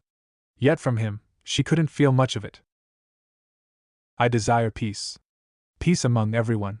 A place devoid of wars and hatred. She looked at him and saw the man nod his head. I come not from another land in this world, but from the stars. Tenji, for his part, was surprised to hear this. Wanting to know more about her, he began to make small talk with her. After that fateful day, Tenji allowed Kagaya to stay within his palace. He was glad there was another who shared the same ideals as him. They began to meet each other more often and spend more time together each passing day. Soon enough, the two became lovers. His devotion to Kagaya's cause for peace made him threaten his own followers with death if they dared threaten peace with the land of that. After Sukazu, the minister of land of that, tried to kidnap Kagaya, Tenji was horrified by Kagaya's godlike powers when he witnessed her kill many of his soldiers in self-defense. Eventually, Tenji decided to betray his love to prevent a war from breaking out. However, as the two sides attempted to capture Kagaya, she ate the god tree fruit and gained unimaginable powers. With her new abilities, she cast the infinite Tsukuyami. As Tenji fell victim to the genjutsu, he asked her what she was, unaware that she was carrying his children. Kagaya Otsutsuki, for her benevolence for ending the wars and stopping the spread of hatred, was named Rabbit Goddess because of her two horn-like protrusions, which resembled rabbit ears. Like the Shinju, Kagaya was also worshipped as a living god on earth. People bowed before her in respect and reverence for her power and divine will that many considered had no equal. However, Kagaya had not broken the chain of hatred, instead, it merely fractured it. She forced more people to submit to her iron will to stop the hate from spreading. Her power, which was once praised, soon came to be feared, and instead of being called the Yasagi no Megami, she came to be known as the Oni demon. At some point, Kagaya gave birth to two sons, Hagoromo and Hamura. Both children were born with the same power as their mother, the ability to use chakra. These two boys gained legendary prowess of their own using their own innate ability.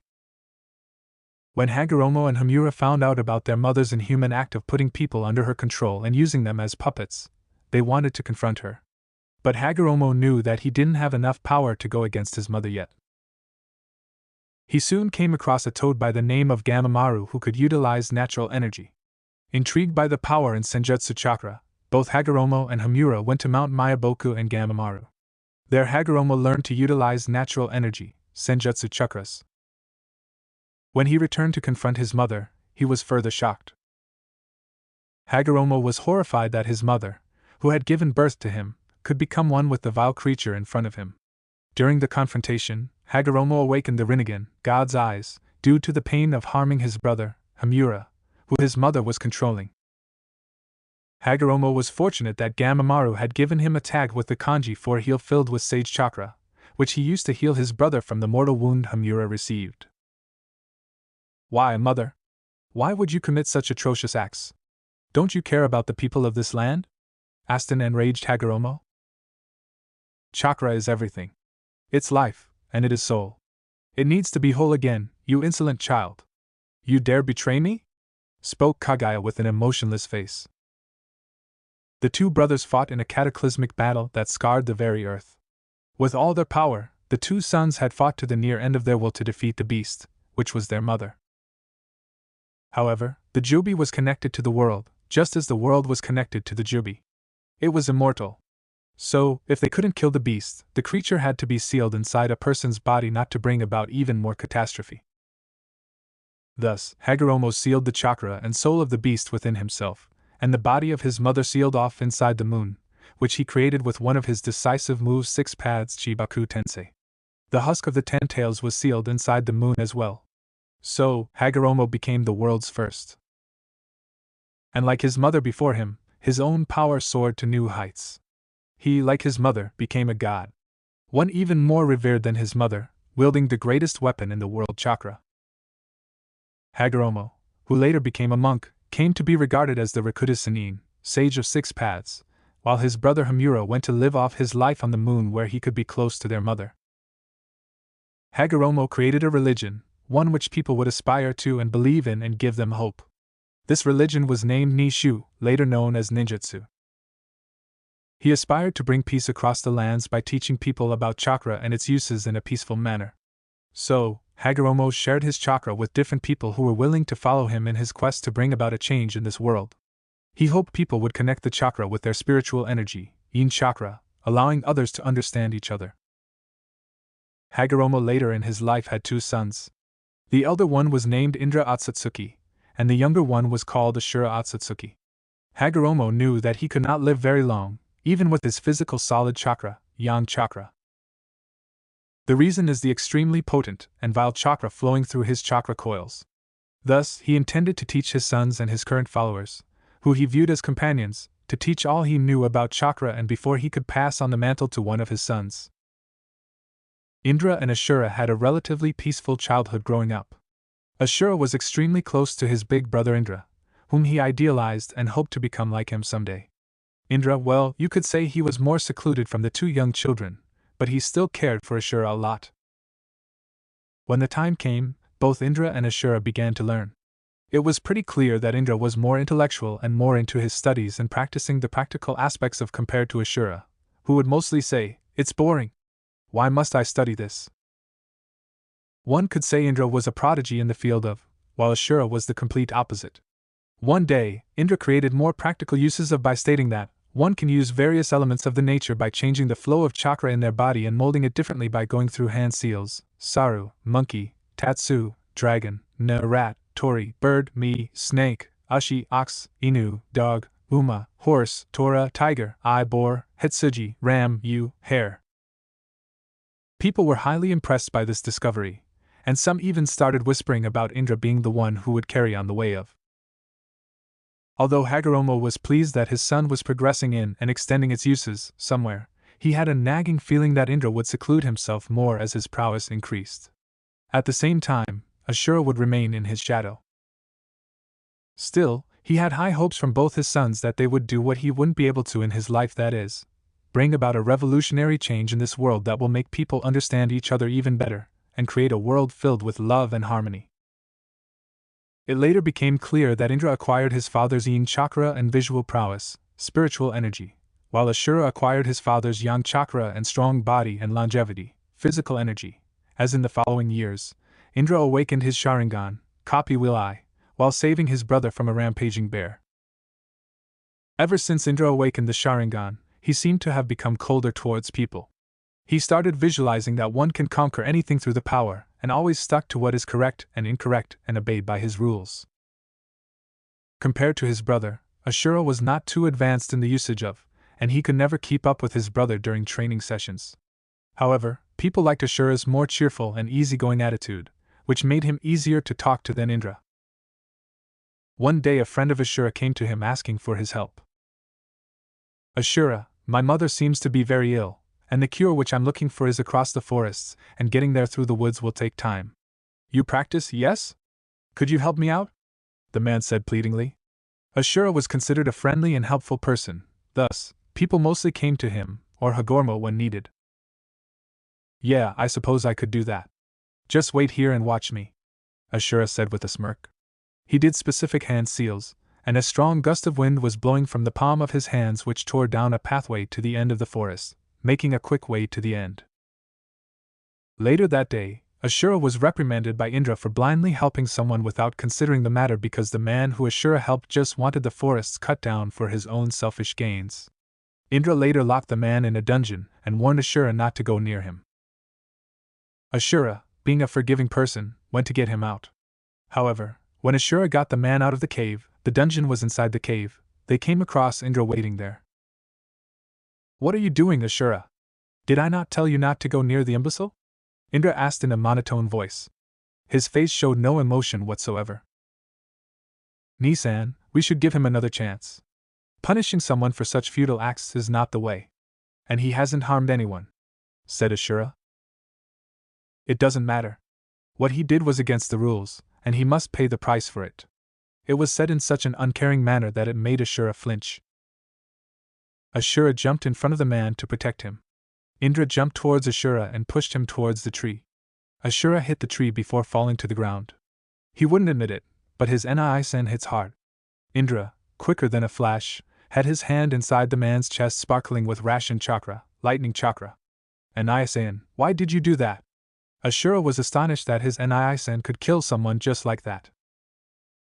When Indra turned to glare at his brother, Asura saw the 3 times in his eyes spinning in a threatening way. That moment he saw the hatred in his brother's eyes. This world needs order. It needs change. And it is only through power, and one can hope to bring about such a revolution. That's all, Indra said darkly before vanishing from the spot. Asura, for his part, could not comprehend why his brother started acting maliciously ever since he awakened the Sharingan. He often felt intimidated by those eyes but shrugged it off, thinking it was nothing. After a while, he made a grave for the man and just stood in front of it in the stillness of the night. When he turned to his right, he saw his Tusan, father, standing beside him. Indra has changed Asura. His eyes are like my mother's. Those eyes give him unimaginable power. He desires order in this world and wants to do it in his way.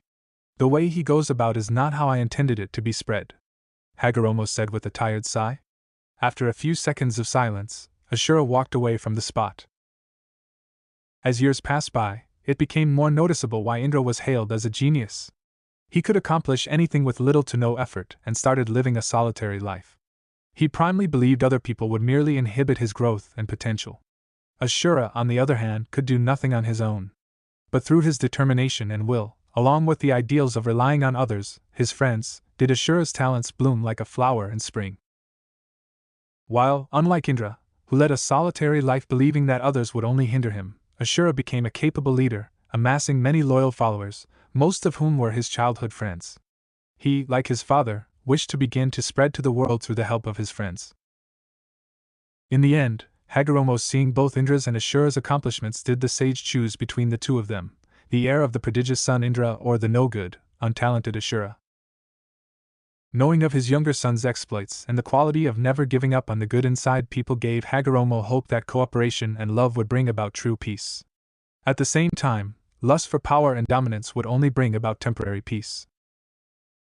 Thus, Asura was chosen as the heir to Nishu. Hearing this, Indra walked out of the room angered at his father's choice while Asura was shocked. "Father, why me? Nisan would do a better job compared to me," said Asura. "While I do believe Indra is ahead of you in certain aspects, Nishu should be spread to teach love, compassion, and be used to bring peace. One must be kind and filled with love and have great patience for that. Those are the qualities I see in you, my son." Later that night, when everyone was celebrating, Asura went to meet his father again. A doubt somewhere in his mind that his father made a wrong choice is still lingering in his mind. He came upon the door which led to the hall where his father sat and made a slow walk. He soon reached the place and saw his father sitting there with his eyes closed. "Was it the right choice, Tasan?" Asura asked in a low whisper. Hagoromo opened his eyes, which seemed to give an eerie purplish glow, and had several concentric circles and a small black dot as a pupil. He stared at his younger son for a while and answered, "Asura, the world has always been in constant fighting and wars and has started on some of the most unthinkable things. Human life is a precious thing that should not be wasted in fighting wars. I believe that one day, the world shall know true peace. Love and compassion are an essential part of that. Indra is turning more and more like my mother each passing day. Bringing peace to the world via power and dominance is only temporary, and with time people come to fear the power dominating them as they cannot comprehend it. Come here, my son, I shall now pass on to you what is now yours." Asura approached his father, whereupon Hagoromo touched Asura's forehead with his 2 fingers and passed on his Yan chakra, also included 6 paths Senjutsu powers. In another part of the village, Indra had just killed his 2 most loyal followers with a tear-stained face and had a single thought in his mind: whenever someone close to me dies, my Sharingan evolves. Soon, his Sharingan evolved to the Manjikyu Sharingan, 3 tomatoes converging together to take the shape of a whirlpool. Furious over his father's choice and being denied what he felt was his, Indra challenged his father's decision. Overcome with anger, jealousy, and hate, Indra attacked Asura, claiming what he felt was his birthright. However, with the help of others' chakra converging with his and his Rikudu, 6 paths, powers, Asura awakened the ability to use Mutan and defeat his older brother. Indra, not taking his loss lightly, left the area before stating he would never follow his way of and spend his life trying to destroy him. A few weeks after Indra had left, Hagoromo was counting his final few months on his bed. He knew he didn't have very long to live. He also knew once he died, the Jubi would be free again. To prevent that, he separated the chakra of the 10 tails into 9 separate parts and, using Omniaton, Banbutsu Sozo, creation of all things, made bodies for the 9 chakras ranging from 1 tail to Kyubi, 9 tails. He later breathed life into his 9 children, Hagoromo called his children, and put the chakra in their respective bodies, each bija having a different ability. A few months later, Hagoromo went to his mindscape to have a few last words with his 9 children. He looked at Kurama, Kyubi, with a somber look on his face. Kurama had a few tears rolling down his face, although he was trying hard to keep up the tough act. He was his eldest child and knew how much it would hurt him. A few seconds later, he looked at all of them with a serene smile on his face and said, "I will not live much longer. Shikaku, 1 tail, Matatabi, 2 tails, Isabu, 3 tails, Son Goku, 4 tails, Kokuo, 5 tails, Saiken, 6 tails, Chome, 7 tails, Gyuki, 8 tails, and Kurama, 9 tails. Even if you are far apart, you will always be together. You will be in different sizes from how you are now and have different names. But there will come a time when you will be led down the right path. I hope you learn what true strength is." Hagoromo looks at Kurama and smiles slightly and says, "Before that time." That day Hagoromo knew there would come a time when someone would be born to bring peace or destruction. Soon after his death, Asura had 3 children. Roku Otsutsuki, later known as Roku Uzumaki, was the founder of the Uzumaki clan. Asura entrusted him with the sword Dark Blood before he left the world. He lived longer than all his siblings, dying in his sleep at the age of 249. Ajana Otsutsuki was the one who created the most powerful kenjutsu moves. She was known around the world as the Red Silence. She later married Roku and gave birth to 7 kids, 4 boys and 3 girls. Asura gave her the most powerful scroll, the Silent Secret, but Ajana could never understand what the scroll could do. The scroll was blank, and no one could write anything on it, and could not even be destroyed by fire or any kind of nishu, therefore was soon forgotten after a few centuries. Saikatsu Otsutsuki was given the Staff of Elements by Asura and was passed down to children and grandchildren. He later was known as Saikatsu Senju, the founder of the Senju clan, which would start a long rivalry with the Uchiha clan. Indra Otsutsuki had taken the war fan of his father before he left, passing it down to his future generations. Indra soon founded the Uchiha clan and had 5 kids, 2 boys and 3 girls. Ediso Uchiha, Daminak Uchiha, Atara Uchiha, Sanada Uchiha, and Ilka Uchiha. Each one was born with the ability to use Sharingan, later Mangekyo Sharingan. Naruto listened to Hagoromo throughout the whole story, and he knew that wars had been going on for a long time, but to see that it has been almost 2 millennia since Hagoromo left this world and the humans were still on the cycle of hatred. Would it ever end? Naruto asked himself, not knowing the answer yet. "You said you wanted to tell me about my father," Naruto stated. Hagoromo nodded his head. He didn't have that much longer in this world but wanted to know what Naruto wanted to do with his life. He believed Naruto to be the one to either bring peace or destruction, but with how Naruto was being raised, he was worried about what he could do. Usually, he would want to wait until Naruto reached at least 10 years old to approach him, but he had no time left. "I will, but before I talk about that," he suddenly clapped his hands, and 2 figures came out behind Hagoromo. Naruto eyed both of them. He couldn't help but have a feeling that he had met them before. The first had a weird friendly face and was smiling, but the second one was eyeing Naruto almost like he expected to fight the kid. The second one had long dark hair that reached his middle back, a strange war fan tied behind his back and wearing red armor. Naruto looked at the 2 men who walked closer. They stood just behind Hagoromo. Naruto recognized the first one as Hashirama Senju, the first Hokage, and the god of Shinobi. But he couldn't recognize the second one despite feeling that he had seen him before, but his power was enormous. While Hashirama wasn't trying to scare little Naruto, the second one was purposely releasing his killer intent at the young boy. Naruto suddenly felt pressure all over his body, and everything felt cold. His knees suddenly felt weak, and he almost collapsed to the ground, his skin feeling like little blades stabbing him and piercing his flesh and bones. His nails felt like they would fall off from his fingers, his nose started burning along with his ears, but despite all that, he refused to fall unconscious or collapse. Seeing Naruto losing all color and his breath quickening, Hashirama immediately understood what was happening, turning to his friend. "Stop it now, Madara," he yelled at him, and Kurama had started countering his ki with his own, but it wasn't enough against the mighty Uchiha Madara. During all this, Hagoromo stood silent and analyzed the blonde. To say he was surprised that Naruto hadn't lost his consciousness would be the understatement of a century. Instead, Naruto was still standing on his feet firmly, refusing to even fall on his knees, let alone lose consciousness. Madara kept quiet and narrowed his eyes at the little brat. While he wasn't exactly using his full ki but instead only 10% of it, he was still surprised by the kid's stubbornness. After a few seconds, Madara stopped his ki, and the brat was still standing on his foot, breathing heavily, his head down, looking at the floor. Hashirama sighed in relief that his friend had stopped his attack on the kid but couldn't help but be impressed by the kid. He was sure anyone else would lose their consciousness by now, and Naruto was still standing. Slowly raising his head, Naruto looked at them with Rinnegan in both of his eyes. Hashirama gasped, but Madara, for the first time, had a slight smile on the edge of his lips. Seeing the brat, Madara was reminded of his little brother. The evening was late when the almighty leader of the Uchiha clan, Madara, was called away urgently from a meeting to come to his brother's side. 3 days went by since the younger man was injured gravely in battle with Senju Tobirama, his condition on arriving back at the compound critical. Much hadn't changed over the days, his condition fluctuating from steady to life and death in a matter of hours. For the last day, though, he was getting weaker and weaker, having internal bleeding that even the best healers couldn't stop. Madara was not yet informed of this. Now, being rushed in, he prayed it was good news of his brother's condition, that Izuna had made some miraculous feat of recovery. Alas, it was far from that.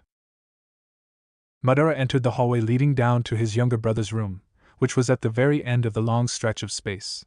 A mask of indifference held its ground on the outside, though on the inside, anxieties were riding high. His only footsteps echoed on the hardwood floor, slowly creeping closer into earshot of the man who stood in the doorway of the room. As he finally entered, walking past the clan's best medic, a solemn glance was spared alongside a single pat on the shoulder. The elder stared down at his brother lying motionlessly on the futon bed. It was lucky the doctor had decency enough to slide shut the bamboo-framed door behind himself. Madara traipsed gingerly forward, kneeling at his sibling's bedside. Izuna stirred in his sleep, blinking his naturally dark eyes open to meet the gaze of his beloved older brother. He gave a soft, weak smile. The clan leader's brother knew he wasn't going to make it, not this time. He informed the doctor to get Madara so that he could relay his final thoughts and wishes. There was something he needed to give him. "Big brother," he croaked, voice quiet from barely having the strength to speak anymore. "Do not speak, little brother, you need your rest," Madara interrupted, concerned for the younger's well-being. Izuna just shook his head softly. "I'm dying, Madara. There is nothing the doctors can do for me at this point," he replied bluntly, needing only to get the facts into his older brother's head. Said brother had a look of shock of pain on his face. It couldn't be. He'd known the injuries inflicted upon him were grave, but not that they would prove to be fatal in the end. Izuna sighed gently, seeing from the expression given that this came as pain and a shock. Did he want to leave his only brother? Of course not. Izuna's wish had only been to make him happy and proud. But most importantly, he didn't want to leave Ari alone. She needed him, he needed her. There is no escaping it, and it's my time. I'm sorry to be leaving you, big brother, but there is one thing I want you to do for me and one thing I wish to bestow upon you to aid in this final request. The younger held authority in his tone, seeming wisdom beyond his years. The elder masked his sorrows, for now, listening intently to the younger's request. I want you to protect our clan, do it no injustices. Do not trust any who spill the blood of our clansmen. The life in the onyx eyes of the speaker was slowly fading, to help you.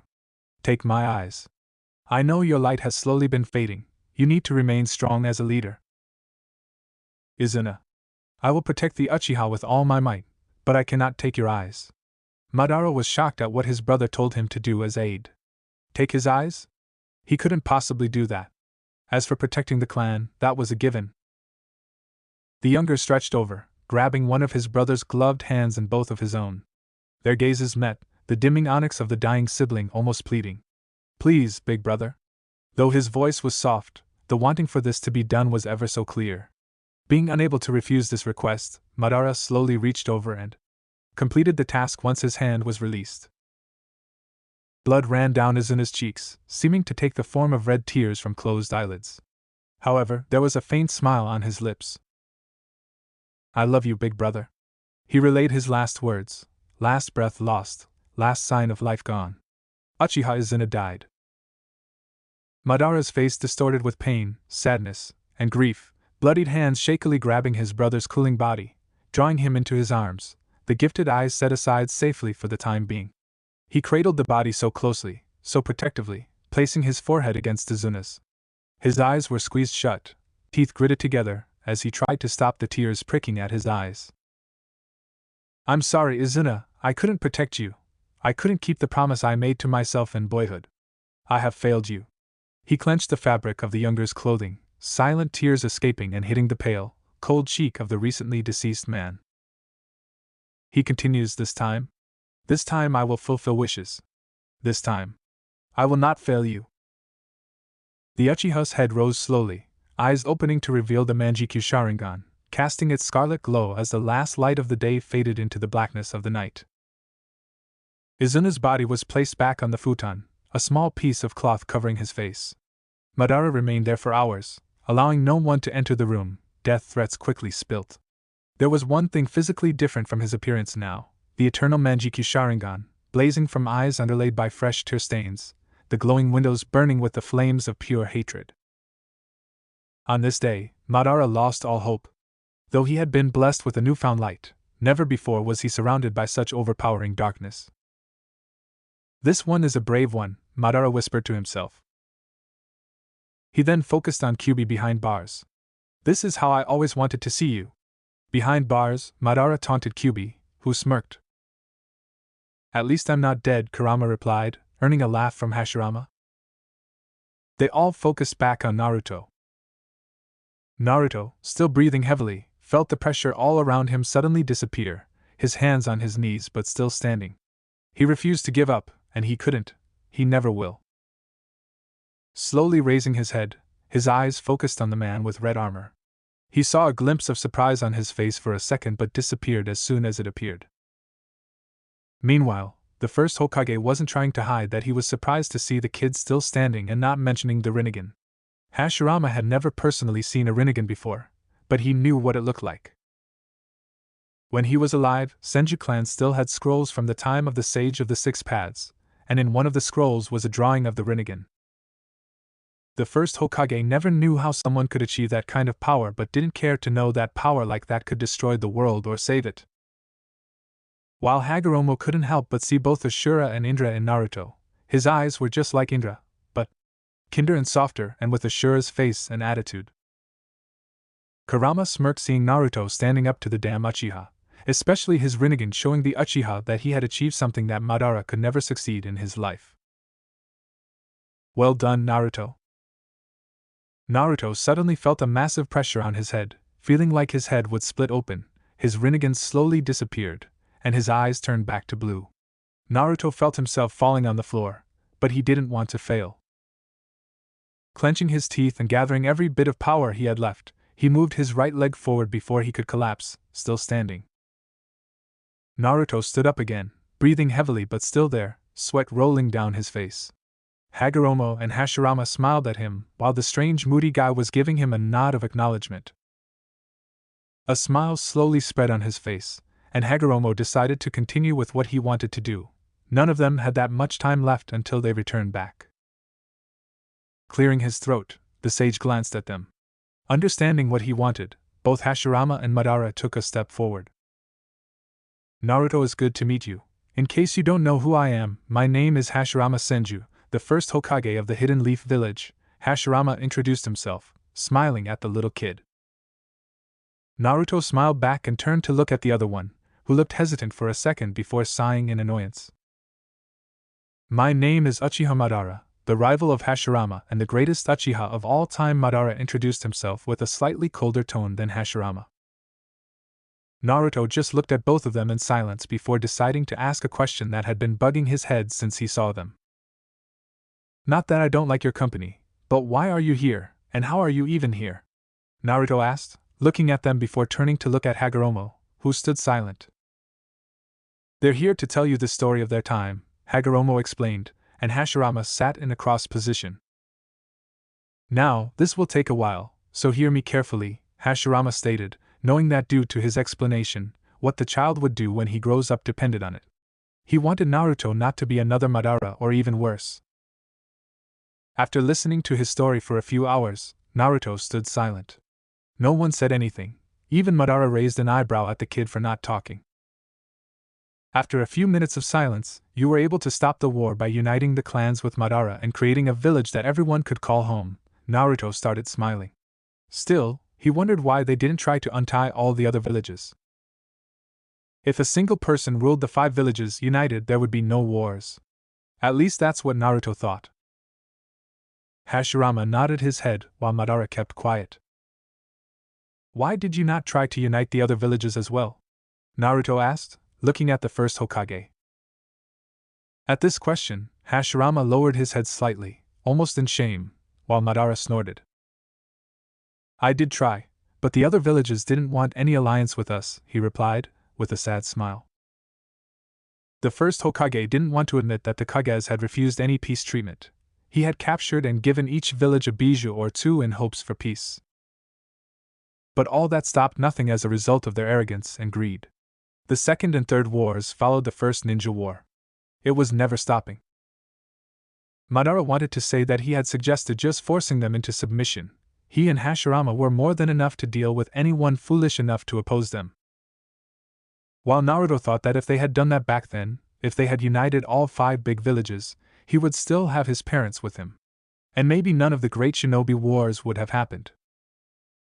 Naruto thought but decided to keep quiet about his thoughts for now. Turning to look at Hagoromo, you said you knew about my father. Who's he? He asked. Very well. The blonde felt a chill on his body when he heard him. For a long time, he had wanted to know who his parents were. Of course, Naruto always had his doubts about the identity of his father being the 4th Hokage since he looked very similar to him. Blue eyes and spiky blonde hair just like Naruto, but that raised the question of why he was left living in a small apartment. Deciding to listen to Hagoromo, the blonde turned his attention to the older man. Your father is Minato Namikaze Uchiha, and Kushina Uzumaki Senju, Hagoromo said. Naruto's eyes widened, he flinched slightly, and silence took over the room. He heard him, but Naruto still felt like he didn't listen to him. My father is the 4th? Kushina? Who is she? Naruto felt his breath stuck on his throat, and his first thought was how his mother looked. Why did his father seal Kurama inside him? Naruto liked Kurama, but everyone hated him because of it. He didn't have a family. Naruto felt his eyes suddenly burning, and his vision was fuzzy. Am I crying? He now knew the truth, and his parents would never hug him, they would never tell him tales at night, they would never kiss his cheek. They would never scold him. They would never celebrate his birthday. They would never be happy and proud of him. Naruto fell on his knees sobbing, his hands on the floor. Hashirama rushed at Naruto, but Hagoromo raised his hand before he could reach him. Naruto felt more tears burning his cheeks, his eyes crying and not stopping. His eyes turned red and puffy. Shaking his head, why was life so unfair? He suddenly felt a hand on his shoulder, and he didn't bother to look at whoever was near him. He didn't care, and he wanted to be alone. Leave me alone, and I want to stay alone. I'm really sorry, Naruto-kun. I'm sorry for not being able to be with you. Naruto heard those words. He still kept his head down. He must have imagined that tone. He had never listened to that kind of tone before, full of love, and the tone was so kind, the kindest he had ever heard before. Slowly looking up, he saw blonde hair and a face looking at him. He had kneeled in front of Naruto and was looking at his blue eyes with his own. Naruto looked at the man but couldn't believe his own eyes, and he felt his heart beating on his chest, more tears on his face. He threw his hands around his neck. Was he really there? Two-chan? Naruto screamed, hugging him, but he pulled his head away and looked at him again, making sure that he was actually there with him, and it wasn't a dream. Yes, Naruto is me, his father said, and they both hugged again. Naruto hugged him tightly, afraid that he would disappear and leave him alone. "I miss you," Naruto said, crying.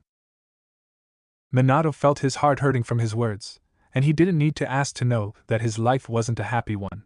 Her words suddenly returned back to his head.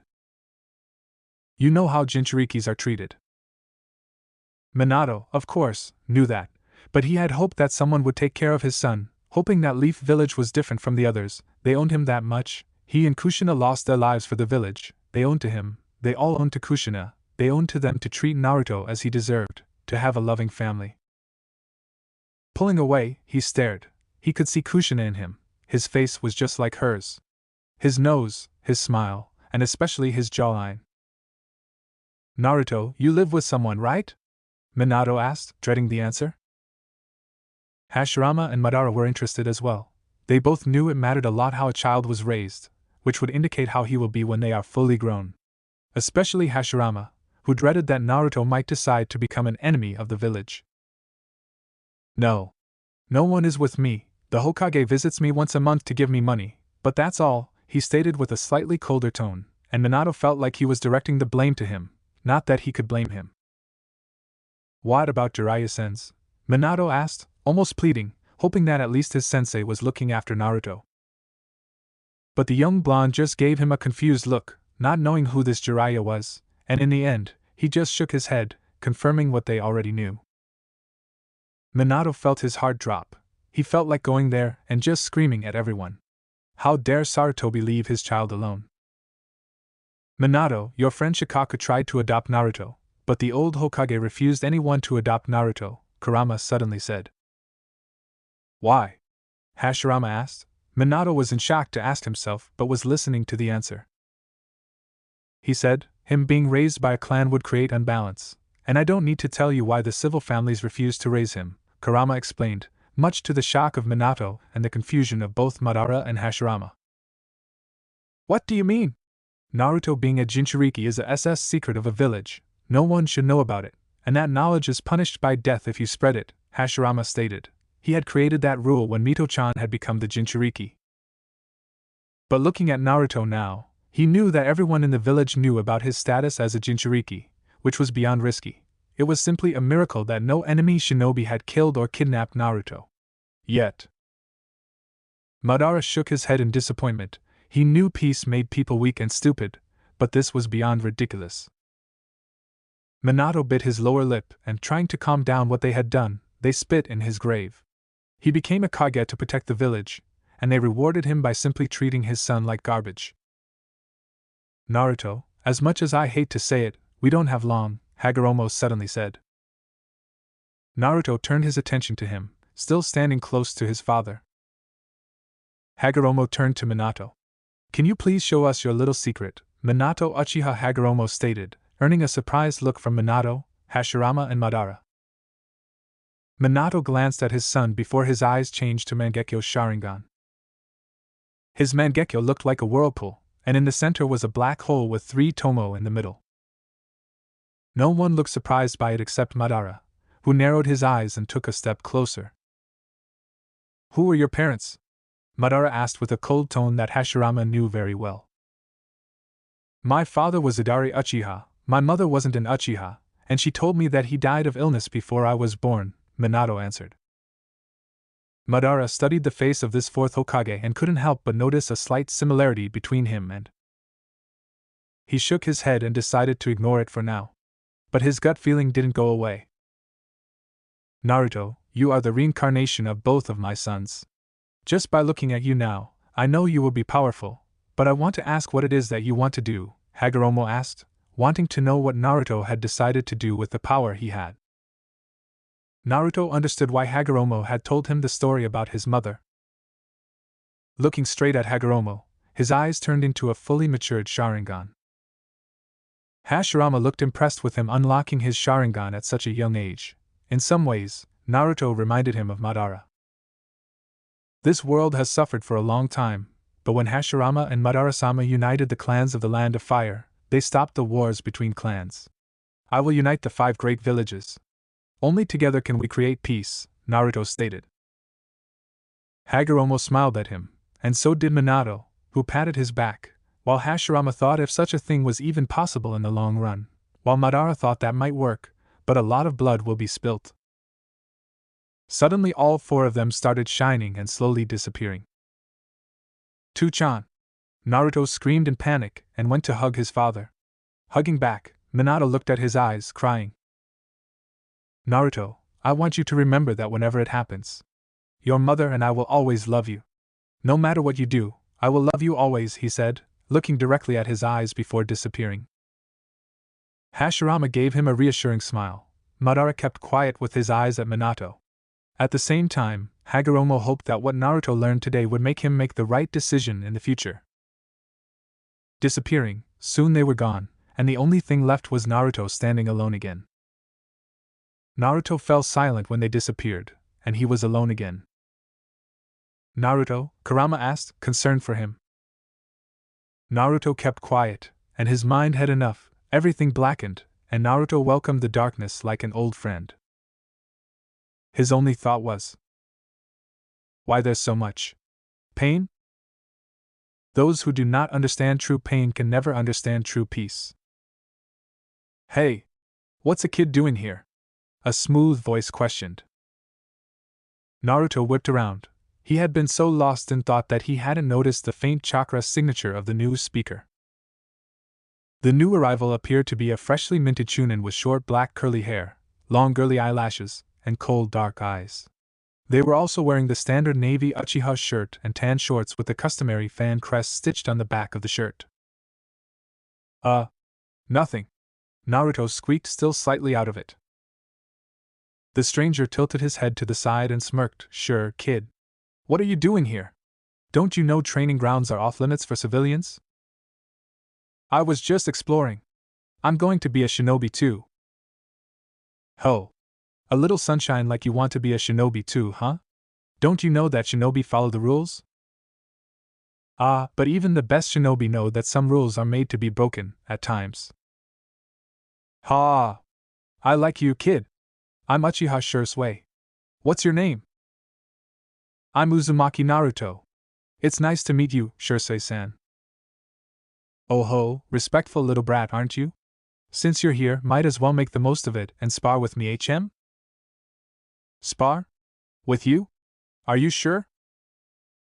"Sure, sunshine, let's see what you've got." "Alright. But you better take me seriously." "Ha! We'll see." With those words, Shisui settled into the basic Uchiha interceptor stance. Naruto himself decided to settle on the basic academy stance even though he knew many other taijutsu styles. "Taijutsu only?" Naruto asked. "Of course, sunshine. I'm going to make you take that name back, you know?" "Bring it, sunshine." And so Naruto brought it. Making the seal of confrontation, which Shisui returned, he quickly rushed Shisui in a burst of speed. Naruto threw a quick jab to Shisui's chest. The jab was simply sidestepped, and Shisui retaliated with a leg sweep. Naruto jumped over the sweep while Shisui capitalized that he couldn't dodge with a spinning backhand. Naruto narrowly blocked the blow but was sent flying towards a tree. Flipping around midair and pushing off the tree, Naruto rushed at Shisui with a flying kick. Shisui dodged again, letting Naruto pass by and taking the opportunity to aim a jab towards Naruto's ribs. Naruto took the hit intentionally, remaining cautious and showing what he could do. Both fighters had similar thoughts racing through their minds. He's fast. Really fast. Naruto sprung up again and snapped his right leg out in a high kick aimed at Shisui's face. Shisui caught Naruto's leg and threw him to the side using his superior strength. Strong. It seems I can take this a little seriously, Naruto thought. Picking himself off the ground, Naruto was determined to at least get rid of the annoying nickname. He sent a flurry of blows towards Shisui, increasing his speed subtly as he went. Shisui narrowly dodged around each punch, sweat dropping as he went. Did this kid just get even faster? It looks like I have to up my game. He might just give me a workout. Shisui let himself be pressed backwards until his back hit a tree. Naruto saw this and struck out with his left leg in a roundhouse kick. Chance. Shisui ducked beneath Naruto's leg under his guard and lashed out at Naruto's supporting leg, sending Naruto tumbling to the ground again. You're not taking this seriously, are you? Shisui asked incredulously. What do you mean? I mean, you can obviously go much faster, right? Well, maybe. Gotcha, I'll just have to force you to show me then. For the first time in the spar, Shisui rushed at Naruto with a blazing fast punch, Naruto swiftly ducking into Shisui's guard with a sharp jab to his gut and darted away. Oof. Now that's what I'm talking about, sunshine. Naruto grinned, I'm gonna make you regret that. Oh? How so? Shisui shot forward with a wide sweep of his arm, only to yelp when Naruto darted to the side and punched him in the kidney. Naruto gave Shisui a bit of time to recover before going at him again with a high kick. Shisui saw the rush coming and blocked the kick, launching himself in a tackle at Naruto. The two wrestled on the ground for a bit before Shisui rolled over Naruto with his more excellent build and sat on top of him. Ha! Gotcha, sunshine. Damn it. That's not fair. Maybe you're just fat. Oh, that's kinda rude, don't you know? I'll let you know I'm not fat. Yeah, get off of me. You're heavy. Slowly crawling off of Naruto and dusting himself off, Shisui remarked, Say sunshine, that wasn't a bad spar. Where'd you learn the academy style? Someone teaching you? Naruto sat up and awkwardly rubbed the back of his head, laughing nervously. Nah, I watched some students practicing and copied them, he said truthfully. Whoa, really? You learned taijutsu by copying what you saw? No teachers? Shisui didn't bother to hide his gaping. Haha, yeah. Damn sunshine, imagine what you could do with a teacher. That's it. I've decided. I'll teach you. Is that really alright? Won't you be busy with missions? Don't worry about it, shorty. I've got this, Shisui confidently replied. Well, if you say so, Naruto said unsurely. And I'm not that short, Databeo. Compared to me, you are, ha ha ha. That's not a fair comparison, pouted Naruto, puffing his cheeks.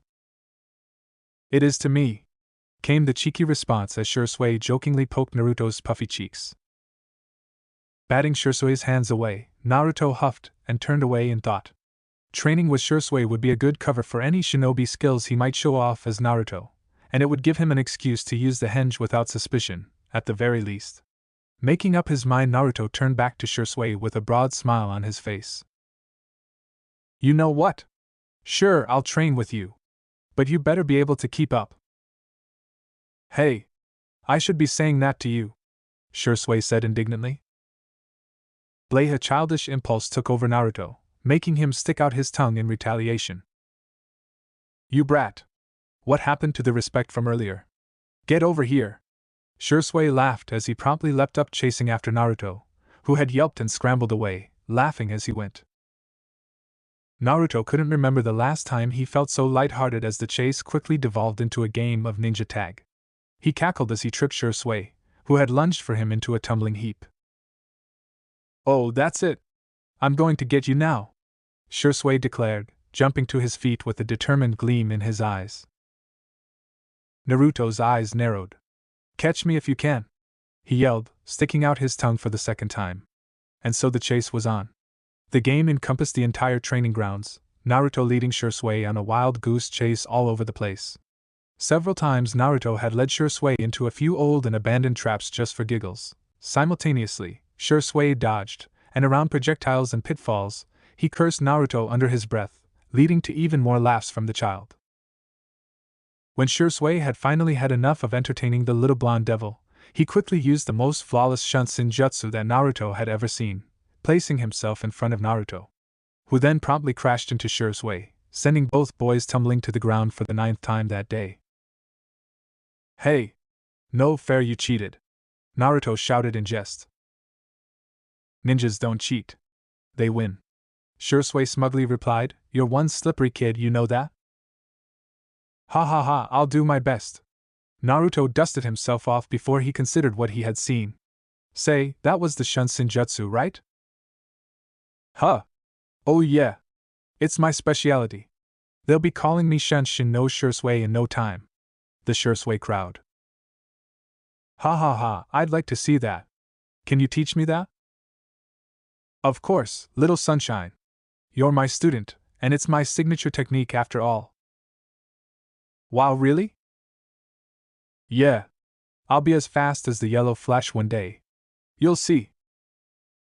Cool. After making further plans with Shisui and waving their goodbyes, Naruto returned to his apartment under a sneaky hinge to hide his whisker marks. He detachedly observed the stark difference in treatment he received from the civilians. It was like the whiskers painted a sign that said, "Please glare here." And now that they were gone, he was just another regular dirty kid returning home after playing too much. Except the problem was that Naruto didn't want to live life under a hinge. Hiruzen. Sarutobi Hiruzen was a tired man. He had served Konoha faithfully for many years, surviving the Second and Third Shinobi Wars. Just when he thought he could retire in peace, his successor had to pull the ultimate heroic act and sacrifice himself for Konoha. Hiruzen reminisced sadly. Minato was a brilliant young man whose time hadn't even really begun yet. It was a genuine pity that the Kyuubi incident had happened. Hiruzen regretted not taking care of Naruto more in place of Minato, but the boy seemed to be doing okay. He had survived on his own for a month, for heaven's sake. Talk about being resourceful. Hiruzen really should have kept a closer eye on that orphanage rather than just checking in on Naruto with his crystal ball every once in a while. Speaking of which, the whole orphanage debacle was giving him a headache, and he couldn't tell what Danzo's intentions were towards Naruto. Perhaps the old fool had thought to make Naruto desperate for help and then lend a helping hand, making Naruto indebted to him? Hiruzen was simply thankful that he had decided to ask the ANBU about the young boy that day. He needed to establish that his ANBU reported to him, and only him now. So much work to do on top of all his ever-blasted paperwork. Hiruzen sighed. At the very least, Minato's son seemed to be happy. Hiruzen had visited the young boy at his apartment with an offer of dinner the other day. The boy had seemed cheerful enough despite the hatred that Hiruzen could see him encounter. It saddened Hiruzen that he could not make Naruto the hero his father had wanted him to be without endangering the boy. He'd done his best to keep rumors of the Jinchuriki quiet, but it was not to be. The information leak still hadn't been discovered even after 2 years of investigations. He sighed again. Honestly, Naruto reminded him so much of both Kushina and Minato that it wasn't even funny. The first time that Hiruzen heard the word Databeo come out of Naruto's mouth, he felt a lump well up in his throat at the ghost of a red-headed woman that he saw superimpose itself over her son. Hiruzen was simply grateful the boy was so canny and that he hadn't died out on the streets before Hiruzen could do anything about him. Reconstruction efforts had taken up too much of his time and left no time to worry about Konoha's newest Jinchuriki. After 2 weeks. One day Shisui stumbled upon an interesting scene as he entered the training grounds. Naruto was balanced with one finger on the tip of a saban upside down on top of the running creek that flowed through the middle of the training grounds with various leaves and miscellaneous objects stuck all over him. Hey, what ya doing over there? I'm practicing my chakra control, Shisui-san. Okay. Don't hurt yourself there, buddy. I'm fine. You looking to become a medical nin, Naruto? No. Why would you think that? Well, it's just that the only shinobi I know who do such ridiculous chakra control exercises are medic nins. Why have you been so hooked on chakra control anyways? Shouldn't a kid your age be focused on stretching chakra coils for larger reserves? Naruto laughed. He laughed so hard he lost control and fell into the creek with a splash. Sputtering, he climbed out of the creek, leaves still stuck to his skin. Shisui-san, I probably will never need to worry about the chakra reserves. I can perform over 100 shadow clones and not be tired. Shisui's eyes bugged out. No way. You're a little sunshine. I can barely manage 2. I just got lucky with genetics, I guess. I am an Uzumaki, after all. You're right, a real Uzumaki, huh? You don't exactly have the hair for it, though. Yeah, it comes from my father's side, I guess. Shisui tilted his head curiously. Speaking of which, who are your parents? And where are they? Shouldn't they be worried about their kid being out all the time? My parents are dead. I've never known who they were. Naruto replied, trying to sound truthful. He knew the likes of Shisui might be able to see through his words. Shisui squinted at Naruto for a minute. Say, when did you say your birthday was again? Naruto's sweat dropped. I never did say. It's October 10th. Shisui leaned back, closing his eyes. Huh? How interesting. Shisui stared intently at Naruto and nodded his head. I understand now. Naruto knew what Shisui meant and was just waiting for him to start glaring at him, or maybe even beat him up. Huh? What do you understand? Naruto had an idea of what Shisui understood. Nothing, don't worry about it, sunshine. Okay if you say so, Shisui-san. Naruto was relieved to hear him not making a big deal out of it. Say, Shisui-san, what do you think of getting some more training to become even faster? Huh? You know of better training, sunshine? Shisui asked doubtfully. Yeah. If you use weights or even resistance seals while training, you can increase your speed by a lot. Huh? You might be onto something there. I've never thought of that. It looks like I need to get some weights or something. Shisui-san, I'm Uzumaki. I can draw you resistance seals. You would do that for me? Damn, thank you, sunshine. You have to stop calling me sunshine, though. Naruto deadpanned. Shisui smiled sunnily. Is that it? That's easy. Thanks, being sunlight. Naruto let out a frustrated whine and facepalmed while Shisui laughed, slapping Naruto on the back. The kid was scary smart, and it seemed that everything Shisui taught the kid already knew. It only took 1 or 2 tries for the kid to get everything down, and it was honestly quite intimidating. In fact, whenever Shisui tried teaching the kid something, he himself ended up learning a thing or two from the kid instead. Honestly, if Shisui didn't know Itachi, he would have been thoroughly unnerved by the child genius he had in front of him. It relieved Shisui that Naruto could still act like a kid sometimes. Sometimes he regretted asking Naruto to train with him simply because he was worried over the kid's lost childhood. But he didn't regret getting to know the blonde ball of sunshine. The kid always had a quip for him and had a smile that would put the sun to shame. So Shisui was worried. He didn't know what pushed the kid so hard, and he'd heard of what the young boy contained from well-meaning clansmen who warned him away from the Jinchuriki. It seemed that no one cared about Naruto, and the few times they went into the village together, the glares and harsh treatment the child received made his stomach churn. Honestly, he would have been worried that Naruto would abandon Konoha with his treatment, but he knew the boy personally, and Naruto seemed to take it all in stride. Shisui watched Naruto train for a while. He'd had a question that had been on his mind for the past few days, and he finally found time to voice his thoughts. Hey, Naruto. Yeah? What's up, Shisui-san? Enough with the san already, just Shisui is fine. How many times have I told you that? Haha, sorry, it's just a habit. What did you need, Shisui? Why do you train so hard, Naruto? Huh? What are you training for? Shouldn't you be enjoying being a kid? You aren't a clan child, so you have time to be a kid for a while longer. Actually, even clan children don't train as hard as you know? Itachi doesn't count. Shouldn't you be playing with friends? Naruto laughed awkwardly and rubbed the back of his neck.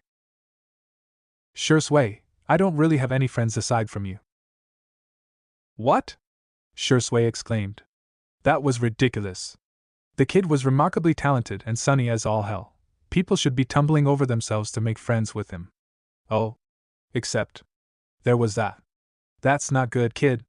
You need to make some friends, get connections, otherwise what do you even fight for? I need to introduce you to Itachi, and I think you would like him. Shisui mused. Naruto himself had a hard time answering the question. After all, he originally trained himself into the ground to gain some form of acknowledgement and praise, and perhaps love. But now, he wasn't precisely sure anymore, and sure he told Hagoromo that he would bring the villages together? But what did that even mean? He was a child, still. Naruto wanted to have that feeling again more than anything else, the same feeling he had when his father had hugged him, when he told him that he would always love him. Naruto carved for that feeling, and he wasn't sure where he would even find it. He felt tears in his eyes just by thinking about his father, his smile. Naruto quickly took a deep breath and didn't let the tears fall. That's it. I'll bring Itachi to our training sessions. You'll see, kid. He's a lot like you in a way. Scary, smart, oddly mature, and skilled as all hell. You two will get along like peas in a pod, I promise. Naruto raised an eyebrow. Wait, what? Wait, you know Itachi? Naruto asked out loud, and he wondered why he hadn't told him about Shisui yet. This time Shisui raised his eyebrows and stopped talking, and leaned closer to Naruto. Almost like he was seeing his face for the first time. Wait for a second. You must be Itachi's secret awesome student.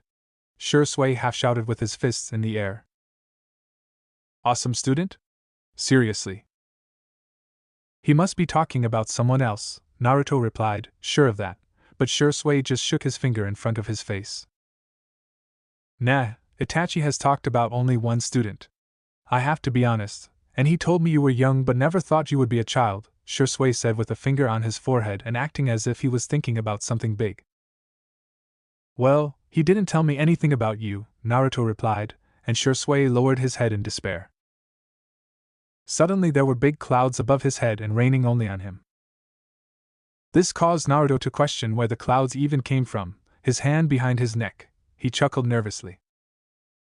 He must have his reasons, Naruto replied, not knowing what else to say. I knew Uchihas were a bunch of pussies, but this is ridiculous, Kurama suddenly said in his head with a massive grin on his face. Hey, don't forget a third of my blood is Uchiha blood, therefore, you're insulting me as well, Naruto replied with a half-joking tone. You're the exceptions.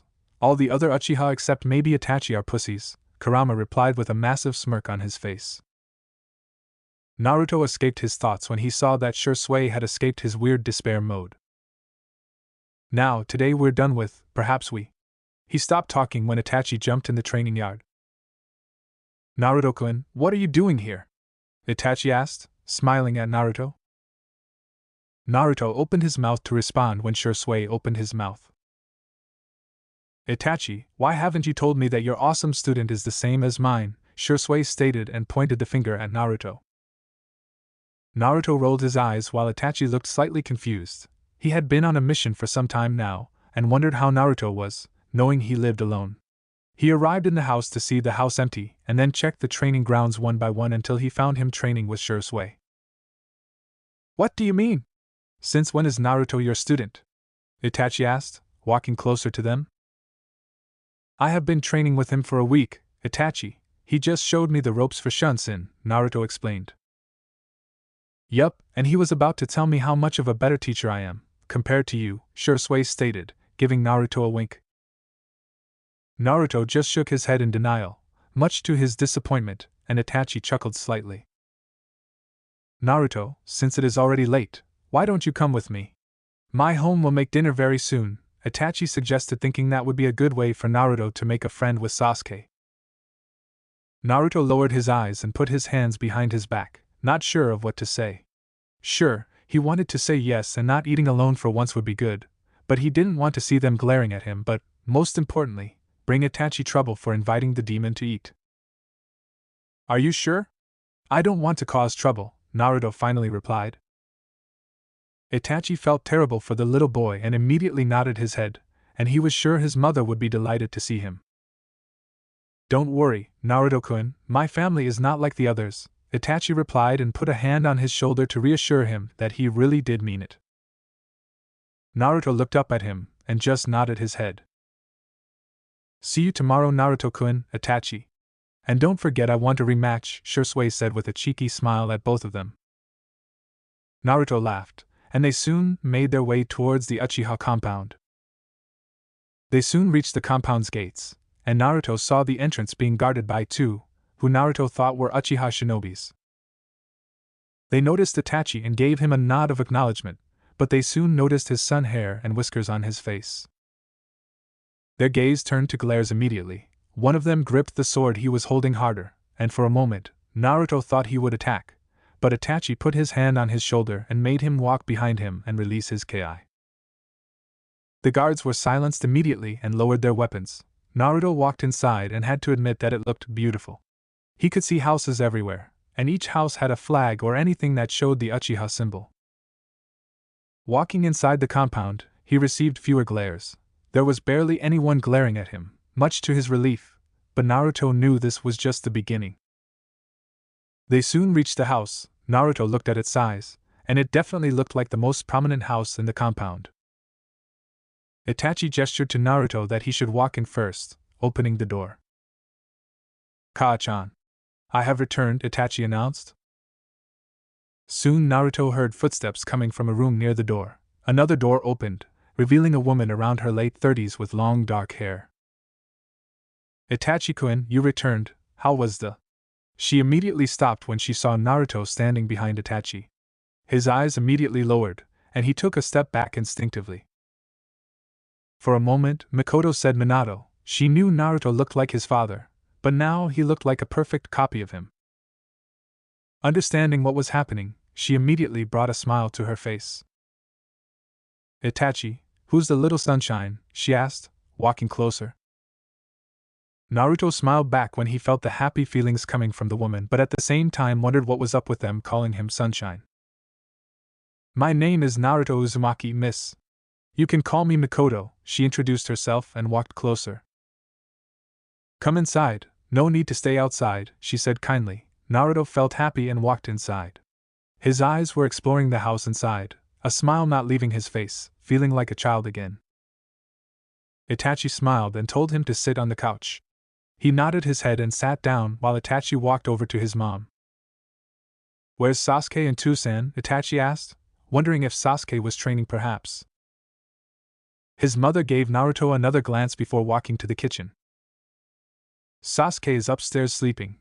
He said he was tired, and your father should return soon," his mother said and started making an extra dish.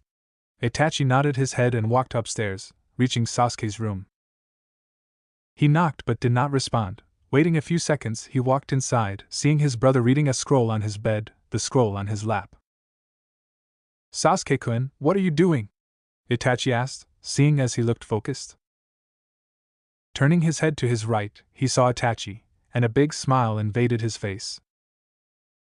"Itachi, is good that you returned, and I'm preparing myself to become stronger.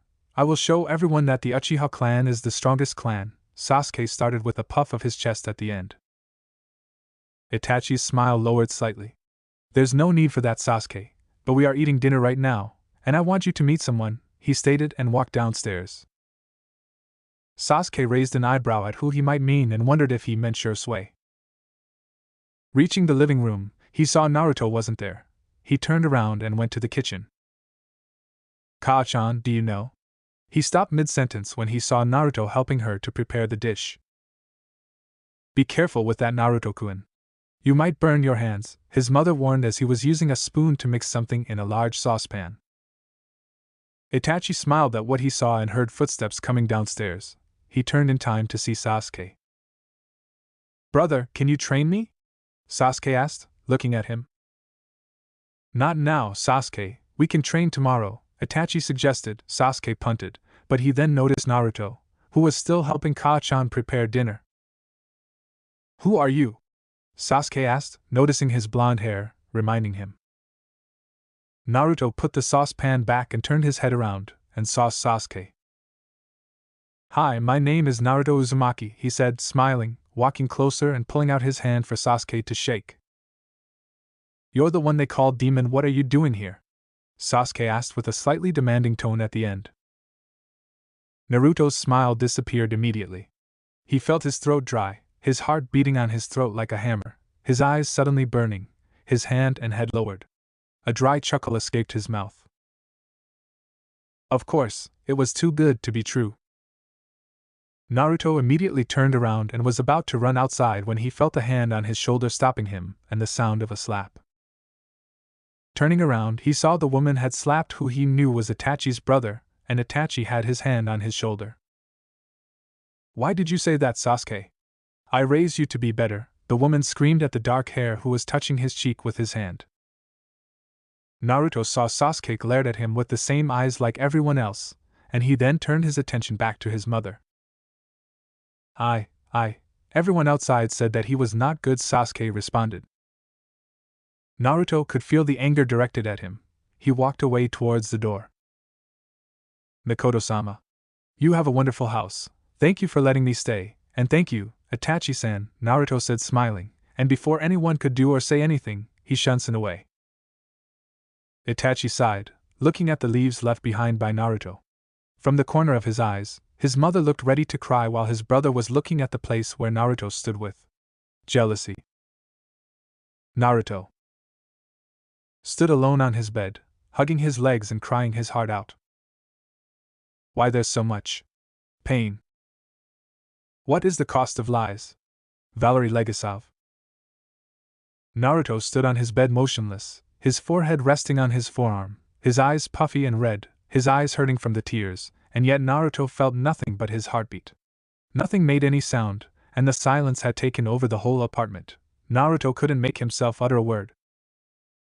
There wasn't a mother, father, or sibling to talk to him and tell him that he wasn't alone. The only thing he could hear was his own heartbeat, hurting like a stab, hurting more than anything else before. Kurama watched with sadness. He tried to talk with him, but Naruto did not respond to him once, almost like he couldn't hear him. He hoped for the best, and inside he cursed the damn Uchiha child for calling Naruto a monster. The kid didn't know what a monster is. A monster is like a jubi. Kurama felt a shiver of fear on his body, just the thought of that monster. Naruto kept his eyes on the floor. He kept asking himself the same question in his mind. What is life? Why do we exist? Is there any point in all this? Naruto didn't know the answer to any of these questions. Tu-chan, Ka-chan, why am I here? What can't I just be with you? I don't want to feel so alone, Naruto murmured impassively, no tears rolling down his cheek. Naruto, you're not alone, Kurama spoke, trying to ease his pain. Naruto was grateful for his friend, but he wanted someone. He wanted to see that look again, the look only his father could give him. Naruto closed his eyes and felt everything change around him. Opening his eyes again, his eyes saw the trees that had grown in his mindscape. He had hoped that Kurama would like it more with trees rather than just a sewer. Kurama, Naruto said, thinking his friend had brought him, but from behind a tree in front of him came out a man Naruto knew he had never seen before, but he recognized him, but he was sure he had never seen him before. The man had long dark hair, a long white kimono around his body, 2 fangs of hair in front of his ear, a blue paint just below his eyes, but his Mangekyo Sharingan was as clear as day. Indra, Naruto whispered. He didn't know how he knew he was Indra. The man stood in front of Naruto with a friendly smile on his face, and a war fan tightened behind his back. You're right, young Uchiha. My name is Indra Otsutsuki, Indra introduced himself. Naruto felt no malice coming from him, and wondered how he was here. Why are you here? And how are you here? Naruto asked calmly, his body still a bit tense from the new person, something that Indra noticed. When you became my reincarnation, a bit of my chakra was sealed inside you, as did Asura's chakra. This allows me and my brother to talk with you whenever you might need our advice, Indra explained. Naruto noticed there was no ill feeling coming from him whenever he mentioned Asura. Naruto had assumed that Indra hated him for taking his place as heir. Now, I felt the feelings coming from you. The Uchiha brat insulted you. You asked yourself what the point of life was, Indra said, kneeling in front of Naruto and pulling out his left hand, showing his moon symbol to Naruto. Life has no point until you give it one. My advice to you, Naruto, is to find your point in life, what you truly want. Is it revenge? Is it nothing, or is peace? Indra said. Naruto didn't want any revenge. Despite the village hating him, he didn't want harm caused to any of them.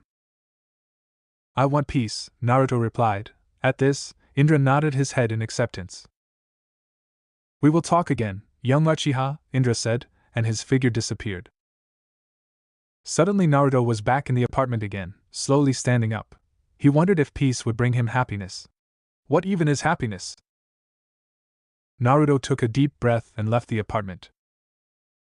Soon Naruto reached the training yard and noticed both Itachi and Shisui talking to each other, and a small smile appeared on the blonde's face. He jumped and landed near them. Shisui noticed him and immediately smiled.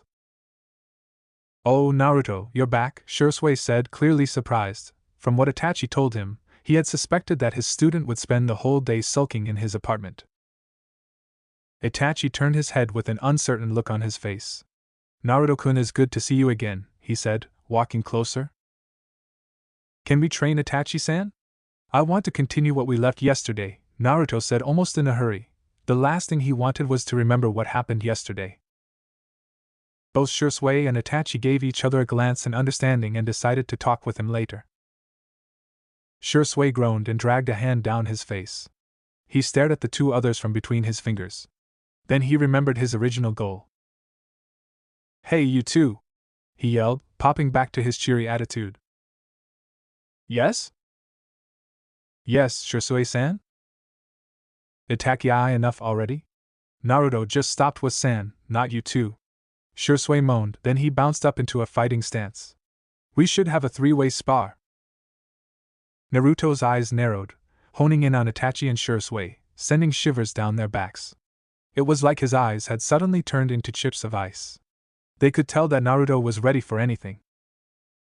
Any rules, Shisui? Naruto asked innocently. Yeah? No maiming and first to surrender loses, I guess. The three boys took up fighting stances, 2 textbook Uchiha interceptor stances, and 1 academy stance. All three eyed a leaf that was gently floating downward.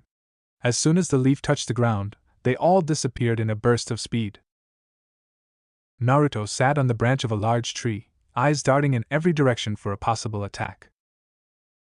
A brace of shuriken came flying towards Naruto, sending him jumping away to the right into Shisui, who twisted and kicked out at him. Naruto blocked the kick and was sent flying to the ground. He hit the ground with a roll as Shisui chased after him. Naruto threw 3 kunai directly at Shisui as he lunged towards Naruto. Shisui pulled out his own kunai and deflected the 3 kunai into Itachi, who had been silently sneaking up to Shisui.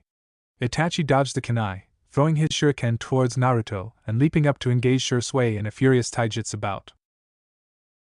Naruto was a bit peeved. Having been ridden off so quickly, he flashed through hand signs, futon, great breakthrough.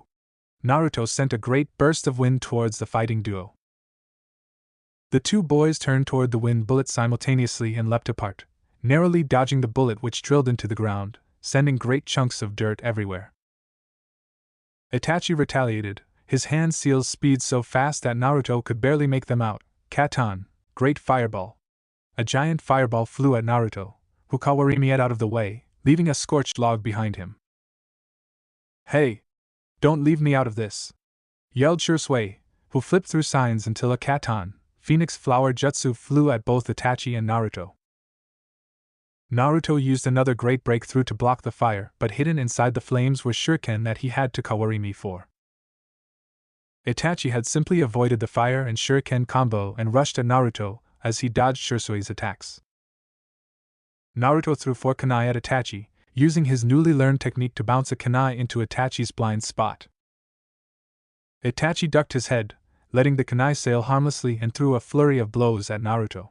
Dodging around the impacts, Naruto thought, this kid's good too. As expected of someone who trains with Shisui. He flipped backwards for space, throwing out more shuriken to discourage Itachi from approaching. Shisui used this opportunity to throw wire-wrapped shuriken at Itachi. Itachi leapt to the left, eyes widening as Shisui pulled the wires, curving the shuriken trajectory towards Itachi. Smirking, Itachi ran through the hand seals for Kawarimi at lightning-fast speed, swapping places with the wide-eyed Naruto. Why? I'll get you for this, you know! Naruto screamed as he wildly ducked the shuriken and wires by bending over backwards. He flipped up and created 2 shadow clones, one ran off to fight Shisui, and the other ran towards Itachi. Shisui baited his clone into a wire trap and swiftly dispelled it, only encountering a new clone that surprised him by kicking him towards a tree. Shisui rebounded off the tree and shunzen straight at the clone, throwing a brace of shuriken at the clone as he went.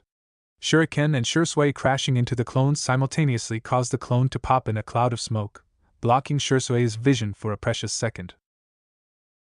Itachi meanwhile engaged his Naruto clone in a bout of taijutsu, assessing his skills with Sharingan rapidly spinning in his eyes. Blocking a high kick from Naruto, he swept his left foot out to catch Naruto's pivoting foot, but Naruto leapt into the air to aim another kick at Itachi. This caused Itachi to block with his arm, taking the heavy impact with a grunt. Naruto watched as Itachi dispatched his clone from where he was sitting on top of a tied-up Shisui. He hopped off the struggling Chunin and dashed towards Itachi. Itachi then performed a brutal takedown on Naruto, flipping over him, grabbing his shoulder, and throwing Naruto to the ground. The results of the spar revealed a few exciting things. First of all, Shisui and Naruto were faster than Itachi, but Itachi had better taijutsu than them. Between Shisui and Naruto, Naruto was the faster one, but Shisui was much more adept at Shunshin. They were all equally matched in ninjutsu, but none of the fighters had revealed their full repertoires. Itachi stared at Naruto in contemplation for a while after the spar. Opening and closing his mouth a few times, he finally managed to ask the question that had been on his mind. Naruto-san, I don't mean to be rude, but why haven't you become a genin yet? You are obviously skilled enough to pass the exams, despite being only 5 years old. Naruto tilted his head and considered the question. Why hadn't he decided to graduate just yet? He stood in silence for a worryingly long time before he answered Itachi. Itachi-san, perhaps it is because I have the luxury of not needing to graduate early. I want to enjoy my childhood despite having filled it with continuous training. Itachi nodded. He understood this very well, and he had been forced to graduate early from the pressures of his father and the demands of the clan elders. If clan duties had not demanded it of him, he might not have chosen to graduate either. Well, it's late enough, I guess. That was a good spar. You really caught me off guard with that clone there, Sunshine, Shisui said. I'll walk you home, Naruto. Itachi, you go on ahead of me, I'll catch up. Of course, it was very nice sparring with you today, Naruto-san. I hope we continue to have good relations in the future, said Itachi, dusting himself off. Yeah, for sure. And so the three boys set off on their ways. Shisui spent the majority of his walk with Naruto in content silence. He would often ward off some of the more malicious glares that the villagers sent towards Naruto with his Sharingan-enhanced stare. Thank you, Shisui, for being such a good friend, Naruto said earnestly. He was honestly thankful that Shisui had taken the time out of his day to search for him and effectively pull him out of his depression, and now he was worried for Naruto's well-being in the village. Oh, Sunlight doesn't say that I'll get embarrassed, said Shisui, rubbing the back of his head awkwardly. I really mean it, you know? I'm really grateful to have met you. I just want you to know that. Naruto smiled sunnily at Shisui, who squinted his eyes at the brightness radiating off of Naruto. Shisui pulled Naruto into a gentle hug. Thanks, I guess. I'm glad that I know you as well, Sunlight. Naruto simply hugged Shisui back and nodded into his chest. Good night, Shisui. See you tomorrow. Yeah. Night, Sunlight. Naruto just palmed his face at the name and sighed as Shisui gave a cheeky smile and wave and then disappeared in his signature Shunshin. After 4 months, Naruto had decided to spend his day in the apartment today, and it had been 6 years since Kyuubi was defeated, therefore, the whole village was celebrating. Naruto knew today was his birthday, but he didn't really expect gifts from anyone. He had decided to stay home because of the festival. People weren't really violent to him, but Naruto could tell their hatred towards him would double on his birthday. Therefore, he always stayed inside to avoid any problems. As he was preparing to sleep again to pass the time, the door rang. He felt no malice but wondered who could be there. Getting up, he walked over to the door, opening it. His eyes widened to see the mother of Itachi in the front door. Mikoto-sama, what are you doing here? Naruto asked, just now noticing the bag she was holding. A frown showed on her face because of how he called her. Can I come inside? She asked warmly and smiled at the young blonde. Naruto smiled back and left her to walk inside. He thanked the gods that he wasn't the kind to have a messed up house. Everything was clean, and nothing was in the middle of the carpet. His bed was clean, and sheets were in place instead of being everywhere. Mikoto saw the state of the apartment. At least his house was decent. Turning around, he saw Naruto still standing as if waiting for her to sit. Sitting down, she patted the place near her for Naruto to sit. The young blonde couldn't help but wonder why she wanted the likes of him to sit anywhere near her. Deciding not to object, he sat near, and the Lady Mikoto opened the bag and pulled out a small box decorated with sprinkles and other beautiful things. "Open it, Naruto-kun," she said softly. Naruto liked her tone and slowly opened the box to see a cake. On top of the cake were the words, "Happy Birthday Naruto," with 6 candles near. The cake was made of chocolate and strawberries. Naruto felt tears in his eyes again, but this time there was no sadness. "Do you like it?" Mikoto asked, hoping he liked it. She saw his eyes filling with tears, and for a moment she thought he didn't want her gift, but then he lunged at her, hugging her. "Thank you, thank you, thank you." Naruto said it over and over again and just couldn't stop. He felt her hands caressing his hair. She hugged him back and felt bad for him, and she still hated the old Hokage for not letting her adopt Naruto. He deserved a family like everyone else. After pulling away, Naruto with tears around his face. "Thank you for the gift, Mikoto-san," Naruto said, still smiling brightly. She giggled and whipped his tears with her hand. "You can call me Mikoto-chan whenever you want," she said, smiling warmly at him. Naruto happily nodded his head. Mikoto then pulled out a few shirts and a jacket from her bag, and Naruto noticed that each one of them looked his size. "I hope you like them. I didn't know your favorite color, so I chose many," she said. Naruto smiled again, and he wondered if this is what it's like to have a mother? "Did they give you gifts like this for your birthday?" "Thank you, they're very beautiful, Mikoto-chan," Naruto replied immediately. Mikoto smiled, happy that Naruto liked them. Mikoto stayed with Naruto for an hour. Naruto learned that Itachi and Shisui were away on a mission, much to Naruto's surprise since this day was usually free and not a day for missions, decided to not think much about it. "Naruto-kun, I know we didn't start the best way, but if you ever want, you can come and spend the night with my family," Mikoto suggested, hoping that could work, and he wouldn't need to sleep alone in an empty apartment. Naruto swallowed his tears and nodded his head, his face shining like a star from happiness. "See you later, Naruto-kun," Mikoto said, giving a kiss to his forehead. Naruto touched the place on his forehead and followed her outside. Mikoto walked away, giving him another hug. Naruto kept waving at her until she was out of his sight. Night. Naruto had just finished cooking when he felt people gathering in large numbers around his home. Dismissing it as part of the new Kyuubi festival, he started to eat. Until someone started to bang violently on his door. Naruto jumped to his feet and ran to his window. His senses were going haywire, detecting a large group of people standing in front of his door. Whoever was pounding so hard on his door had absolutely no positive intent towards Naruto at all. In fact, it was all negative, so negative that Naruto was reminded of a stormy night with a young crying girl and a pillow. He ran to the window and looked out, and then he quickly hopped out and ran off, shouts following him as he went. "There he is! He went out the window! Catch him! Make him pay!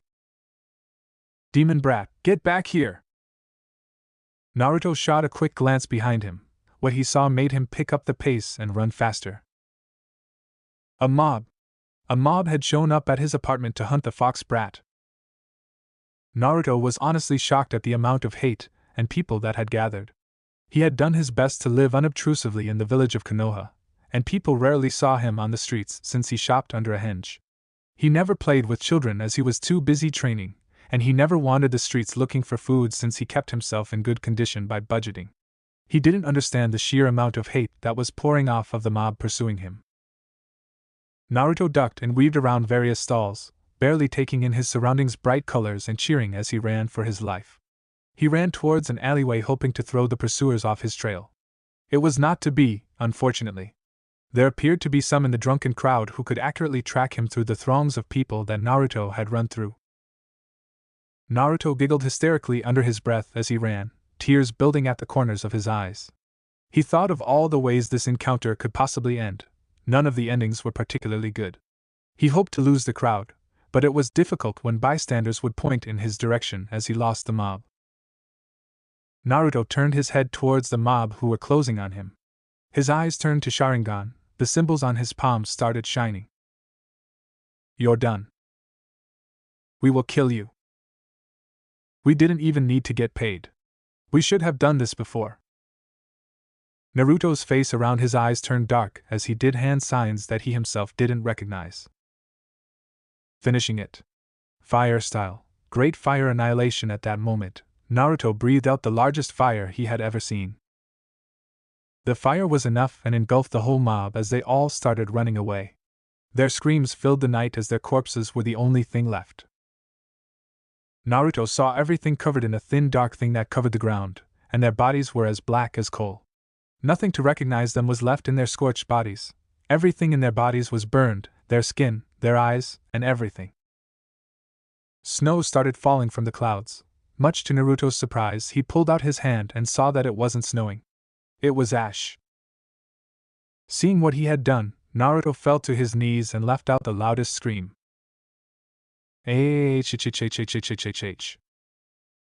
Later. Naruto popped up in front of the secretary, handling the desk in front of the Kage office. She started and gave him a nasty look. "Please, miss, I need to see the Hokage right now," he implored. The secretary sniffed and went back to her work. The Hokage is busy with essential matters, and he doesn't have time for children. But Naruto persisted. He was determined to talk to Sarutobi about the treatment he received at the hands of the villagers. "Please miss it, and he needs to know." "Look, he doesn't have time for children, so you can wait over there and see if you're lucky," she snappily replied. Naruto huffed in impatience. He stubbornly sat himself down on one of the seats in the lobby. He would wait as long as he needed. This couldn't be let go anymore. He didn't have to wait long since the day was ending, and Sandaime soon left the office to go home. Mildly startled by the blonde boy sitting in his lobby, the Sandaime asked, "Now, what's wrong, young Naruto? You've never sought me out like this before?" "Old man, a mob formed and chased me around Konoha." "What?" Sandaime's face instantly became grave. He opened the door to the office and waved Naruto in. Naruto took a seat in front of the Sandaime's desk as the older man took his spot at the desk. "Old man, this can't continue. The people hate me, and I don't know why." The older man rubbed his temples tiredly. "I'm sorry, Naruto, they hate what they don't understand and fear." Naruto's eyes narrowed. Was the older man going to tell him about his role as finally? "What do you mean by fear?" Sandaime shook his head. "I'm sorry, Naruto, I can't tell you just yet. There's too much you don't understand yet." Naruto was filled with a crushing disappointment in the Sandaime. "That's not very encouraging, you know. And can't you just explain what it is that I don't know? I can keep a secret," he coolly responded. "I'm sorry, but you're too young." Naruto stood from his chair, calmly walking up to Sandaime to stare him in the face. "I'm too young to know why the village hates me? I'm too young to know why they stare at me like that as I walk the streets. I'm too young to know why the prices are doubled when I try to buy anything? I'm too young to know why I don't have parents? I'm too young to know why mothers pull their children away as I walk by. I'm too young to understand why a mob formed with the intention of lynching me?" Sandaime stared at Naruto with wide eyes. He honestly did not know of the extent of the village's animosity towards the child. "What about my parents? Did they not leave anything to me? You said they were shinobi, that means they must have left something for me to inherit?" Naruto asked with a stern look that even Sandaime was surprised. Hiruzen knew Minato and Kushina had left Naruto many things, but if he told him now, Naruto would understand who they were, and that would put him in danger from forces outside Konoha. With a wounded heart, he was not even daring to look at his eyes. "I'm sorry, but you're too young," he said with a heavy heart. That was the final nail in the coffin for Naruto. "I'm too young to know about my parents, and yet I'm old enough to be hated and be chased by mobs," Naruto said with a dry look. His eyes had instinctively turned red like blood. His whiskers slightly grew. This put the Hokage and Anbu on edge. Naruto glared at the older man with fury. Without saying anything, Naruto shunned Sin away. Naruto after 6 months. In the following months, Naruto had taken upon himself to train as much as possible. He used shadow clones every day to fight with him, train taijutsu, learn different ninjutsu, and master his chakra control. Naruto had taken his training much more seriously, something that was noticed immediately by Shisui and Itachi. Naruto still felt anger. The Hokage had to deny him his heritage, to let him live alone, without anyone, not to allow him to see and know what his parents had left for him. A group of shadow clones rushed towards him, and Naruto jumped high in the air doing hand signs. Fire style. Fireball jutsu. A massive ball of fire evaporated every clone in the ground, and the fire kept burning for a few more minutes. Instead of yellow flames, Naruto's flames were crimson red like blood. He didn't know why, not even Kurama knew why. Itachi had shown him how to do shadow clones since it was hard for Naruto to do the other versions. And not to mention that Itachi stated that being a Jinchuriki could be beneficial to use the secret of shadow clones to its fullest. Naruto leapt away from a thrown kunai, jumping from tree to tree as he dodged various projectiles sent in his direction by an incensed Itachi. Naruto had finally paid Itachi back for his cheeky kawarimi during their first free-for-all battle by dyeing Itachi's bright pink hair with a cleverly thrown water balloon. "Come on, Itachi, calm down. It's not waterproof." Naruto cackled as he leapt from branch to branch. "Just dunk your head in the creek and cool off." Ahaha. It had been nearly 1 year since the three boys had met each other, and they were as thick as thieves. They had agreed to form a partnership in the near future so that they could take the same missions together. During the 1 year that had passed, Shisui and Itachi joined the Anbu to further support their clan's standing. Though this meant less time for Naruto with the duo, they still made an effort to train regularly with the whiskered blonde. Naruto had met Sasuke while Itachi taught him. Sasuke seemed to dislike Naruto on principle. He viewed Naruto as someone trying to steal his brother's time, even though Itachi obviously preferred to cater to his younger brother's whims most of the time. Mikoto appeared to be highly pleased that Itachi spent time with Naruto since he had no one, while his father just kept quiet and didn't care much, or at least it didn't show that he did. Unfortunately, tensions between the Uchiha and the rest of Konoha had worsened. People now openly expressed discontent with the Uchiha military police. There were whispers of a possible rebellion in the works. Even Naruto had somehow become involved in the whole mess. Certain people accused the Uchiha of consorting with the Kyuubi due to Naruto's interactions with Shisui and Itachi. They eventually had to move their training to Training Grounds 44 just for privacy. A few times, unsavory individuals who had been encouraged by the mob incident had tried following Naruto to give him a beating. Naruto always detected them from far away and remembered his lessons from the chase. He would henge away or send a shadow clone in a random direction. He also took the time to explore Konoha during his prank spree for the best hiding places and noted all the dead ends he encountered. Finally giving up on catching Naruto, Itachi panted as he slumped on the ground, pink hair dangling in front of his face limply. Naruto saw that Itachi had given up and cheekily bounced over to pat Itachi on the head. Itachi glared weakly at Naruto from between strands of neon hair. "Hey, Naru, ha ha ha ha ha." Shisui had just arrived at the clearing that Itachi stopped in and caught sight of his bright hair. Shisui high-fived Naruto. "You really got him good this time. Nice one." "Yeah. You should have seen his face when I hit him." Itachi humphed and turned away from the two to wash his hair in the nearby creek. "So?" he asked as he rinsed his hair out. "What did you call us out here for, Shisui?" "Oh, nothing in particular. I thought we needed a day off from missions, and we could just hang out with Naruto," Shisui chirped, plopping down on the ground and crossing his legs. Naruto copied Shisui, getting comfortable on the ground in front of Shisui. "So what should we do today then?" Shisui shrugged blithely. "I don't know.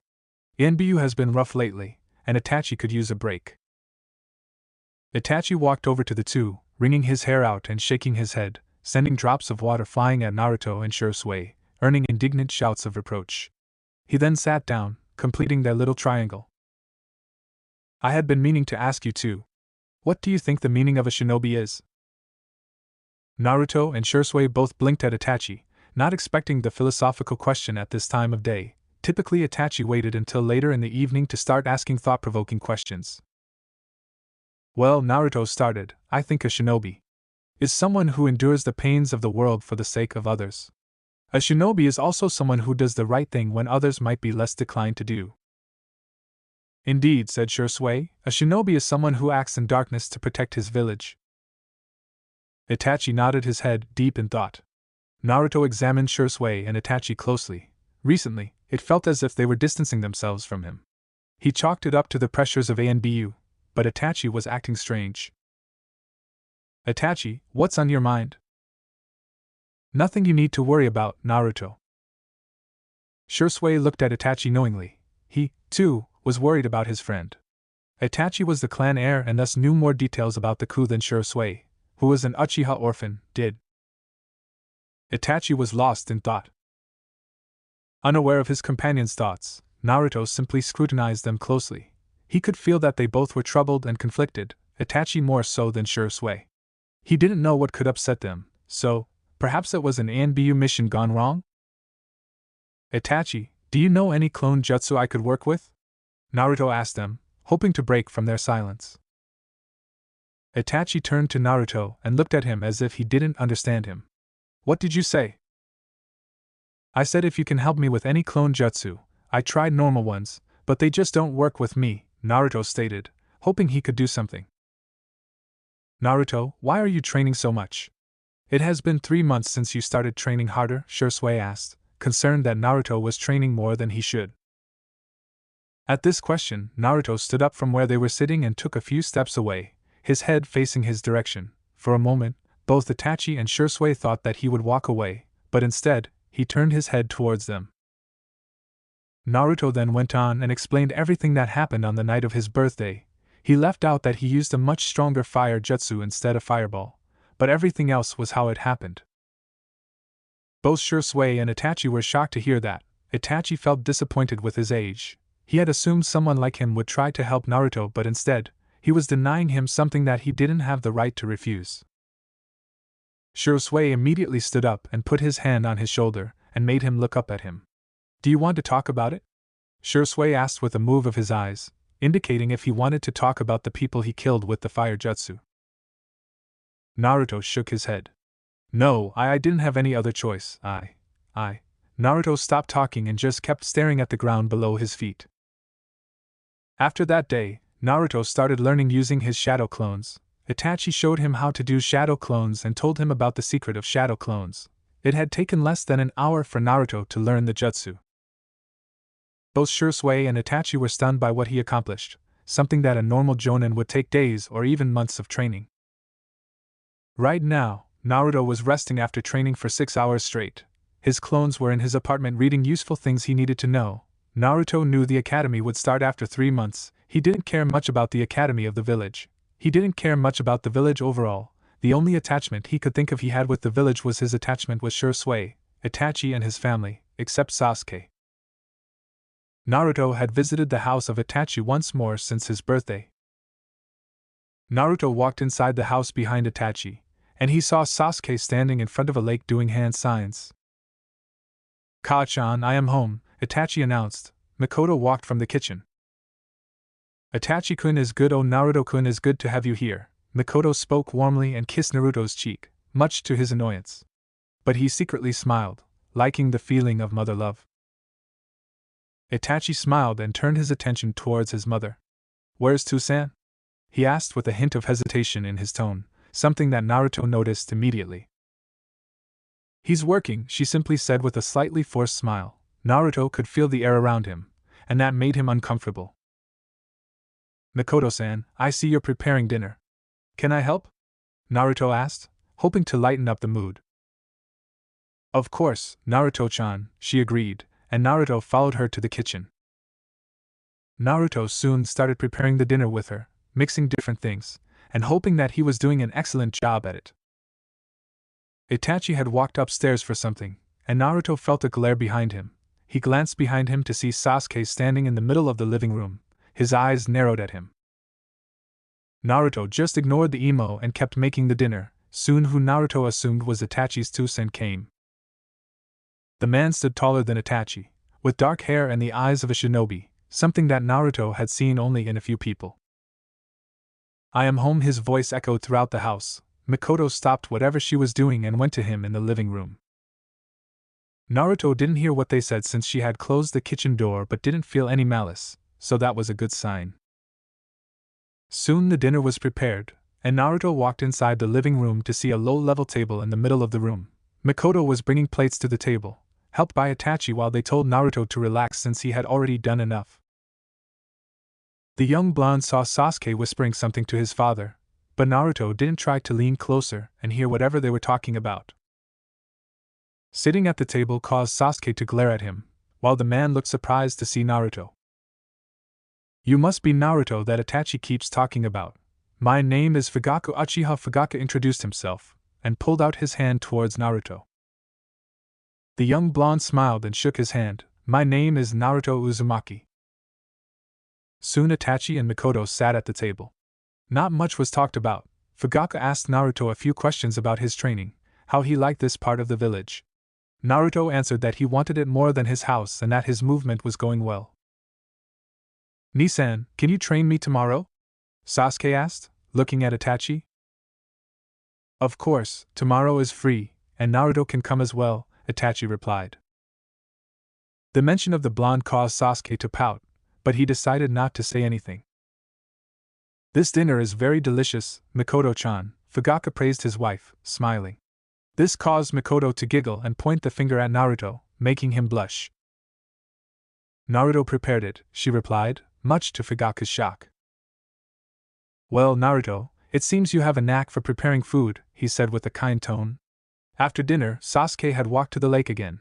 After helping Mikoto-san with the plates, Naruto walked up to Sasuke, hoping they could be friends perhaps. He saw him making hand signs and recognized them as hand signs for fireball jutsu. The blonde walked close to him, and stood just 3 feet away. After another failed attempt to do the fireball jutsu, Sasuke started getting irritated. "You're not focusing enough on your breath," he heard behind him and turned to see the blonde. This caused him to clench his teeth in anger. "What could you know?" Sasuke asked with a mocking tone. Naruto didn't care but just took 3 steps forward and started doing the hand signs. He breathed a huge amount of air as he finished the last hand sign, and with that, he breathed out an enormous fireball that Sasuke had seen before.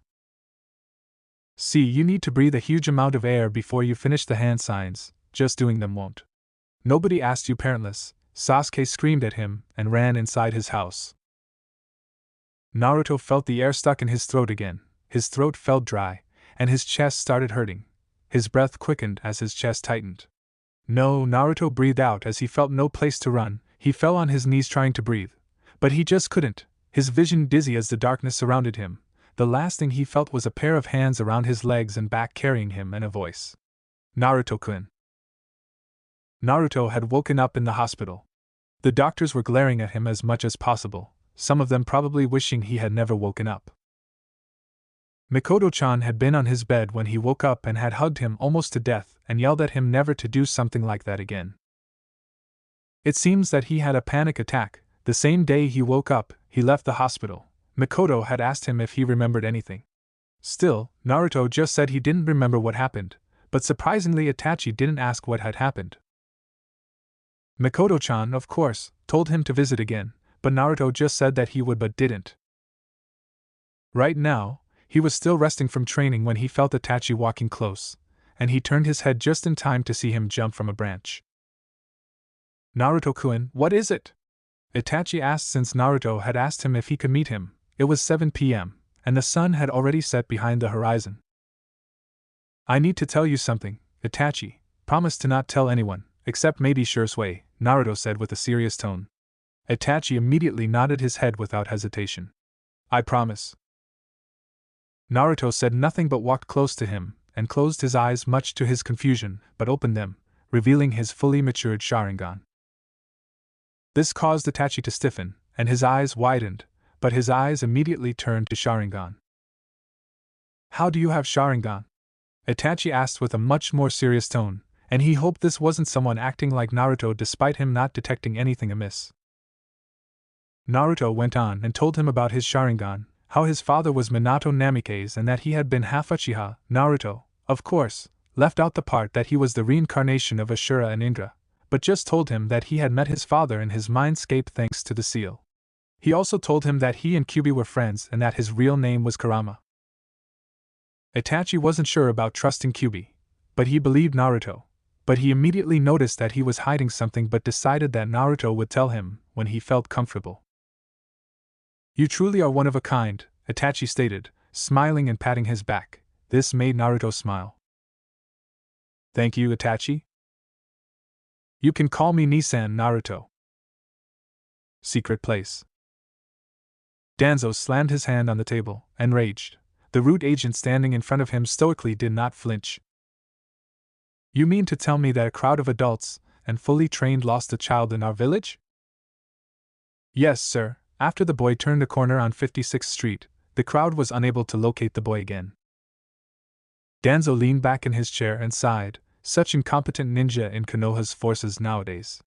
This is precisely why his root was necessary for the well-being of the village.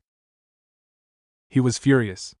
His plot to attack the with a mob and then save him, thus making the indebted to him, had failed spectacularly. Now years of planning have potentially gone down the drain.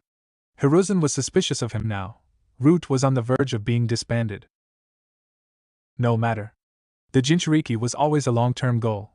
There are other ways to secure his loyalty. Continue to monitor the boy as usual. The Foundation agent nodded and disappeared. Even the reports he received regarding the Jinchuriki were unsatisfactory. At times the boy would disappear from his agent's view, and they would not be able to locate him again for hours. It bothered him a lot that even the best of his spies couldn't read the boy. Somehow a 6-year-old boy would know he was being followed and would never train openly or would lose the spies before disappearing to do who knows what. Danzo resolved himself. For the good of Konoha, the Jinchuriki must be under his thumb. Hiruzen was simply too soft to make use of the Jinchuriki's full potential. Naruto. It had been a week since he told Itachi about his Sharingan. He then had told Shisui, but only when Naruto was present as well. To say Shisui was surprised would be like saying that Minato had been the slowest shinobi. Shisui immediately had asked for a spar with him, both of them using Sharingan. According to him, Itachi's Sharingan had gotten rusty and not a challenge to him. Naruto had laughed while Itachi had playfully rolled his eyes. Having them as friends felt the best thing. Naruto hoped this would never change. They were his only friends, and Itachi was his big brother. Shisui had started calling him his little Uchiha brother as well, and to him, Naruto was family as much as a little brother. Right now, Naruto was walking through the village and couldn't help but notice the ways the citizens were acting, for the first time since forever, and their attention seemed to be somewhere else and not at the little blonde. Listening closely to what they were saying, he heard that Kumo Shinobi was here to discuss peace. Naruto fought the urge to roll his eyes. Peace was a delicate thing, even easier to break than glass. One wrong move, and it will shatter and will be very hard ever to put the pieces back together. Night.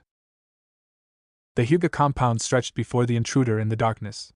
He eyed its stern white walls, standing forbiddingly tall, with growing wariness. Inside them, rows of houses lined up in neat patterns.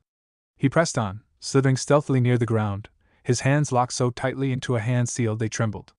A precarious camouflage genjutsu was his only lifeline and the reason he'd been chosen for this mission. It was a clever thing, a technique of suggestion. Slowly, he weaved his chakra into subtle signals that crept gently into the guards' minds. And though they scoured the compound, all-seeing, they overlooked him as though part of the scenery, a meaningless object blending into the background so neatly. They'd glance around and over and behind him, their brains not even registering the threat. Without hiding him, it made reality around him more pronounced, more eye-catching, infinitely more vivid, and interesting to look at. It diverted the attention of drowsy, bored sentinels who had not dealt with a serious threat in months, mainly because no one dared. The jutsu had one clear, fatal limitation: focus. If a single eye looked at him, truly, directly at him, he was dead. And worse, disgraced a failure. Silently he sent a prayer up to the thunder god. Then he scuttled between two little houses, past the deserted courtyard, towards the heart of the compound. His destination.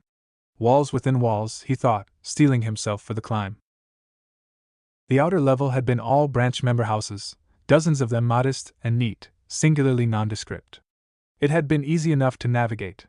All roads led to the center, where the mansions of the main house stood stately behind their proud white walls. From there on, security more than doubled. Within lay the living treasures of the Uchiha clan. The unsealed. The enslavers of their own kin, he thought, his lip curling in distaste. His task was to abduct an unsealed Hyuga child, securing the famed bloodline for the glory of his village. The main house consisted of less than 20 individuals, the head, his council, and their heirs. There only existed a single unsealed Hyuga younger than 5, and she was zealously guarded at all times. Hyuga Hinata. His mission objective. He jumped off the wall softly, crouching low on the ground. For a moment, he held still and searched. Chakra signatures of small children were such soft things. In the gardens? He thought with some surprise. Though it saved him the trouble of having to penetrate the mansion, he wondered warily if it wasn't some kind of trap. What could such a small child be doing out of bed in the middle of the night? Had his plan been found out? Narrowing his eyes, he sharpened his chakra sense, stepping without a sound between rows of flowering plants. The little girl sat gingerly by a rose bush. She cradled its petals gently, thoughtfully, as she spoke in a hushed tone. "I think father is angry with me again. I still can't tell him why eyes haven't." She gave a small unhappy sigh. "Mama says I might have a little brother soon. Or a little sister. I." His hand closed around her mouth, smothering a scream. Slowly, carefully, he spun an illusion that fell over her mind like a blanket. The child swayed, sagging limply into his arms. Heaving her small weight over his shoulder, the shinobi fled into the night. As he passed the door, he now stood outside of Uchiha Compound, but a child with cold purple eyes stood in front of him. He felt his whole body freeze, and he couldn't move as his body started shaking like a leaf. He saw the child who had blonde hair raise his right hand. Bansho Ten, and the last thing he felt was his body being pulled. Naruto.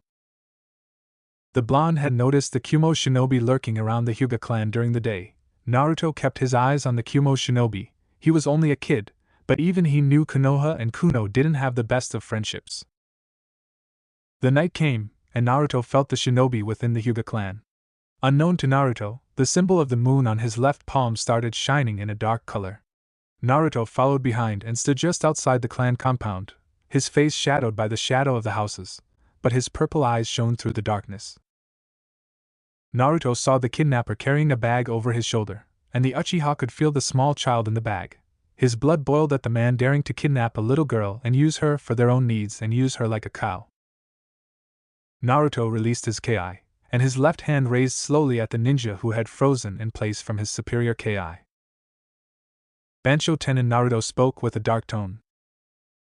The shinobi suddenly started getting pushed towards him. As he got closer, Naruto raised his right hand. A dark rod came out of his palm, but no blood, and Naruto pierced his stomach, causing the shinobi to feel the full chakra of the kid.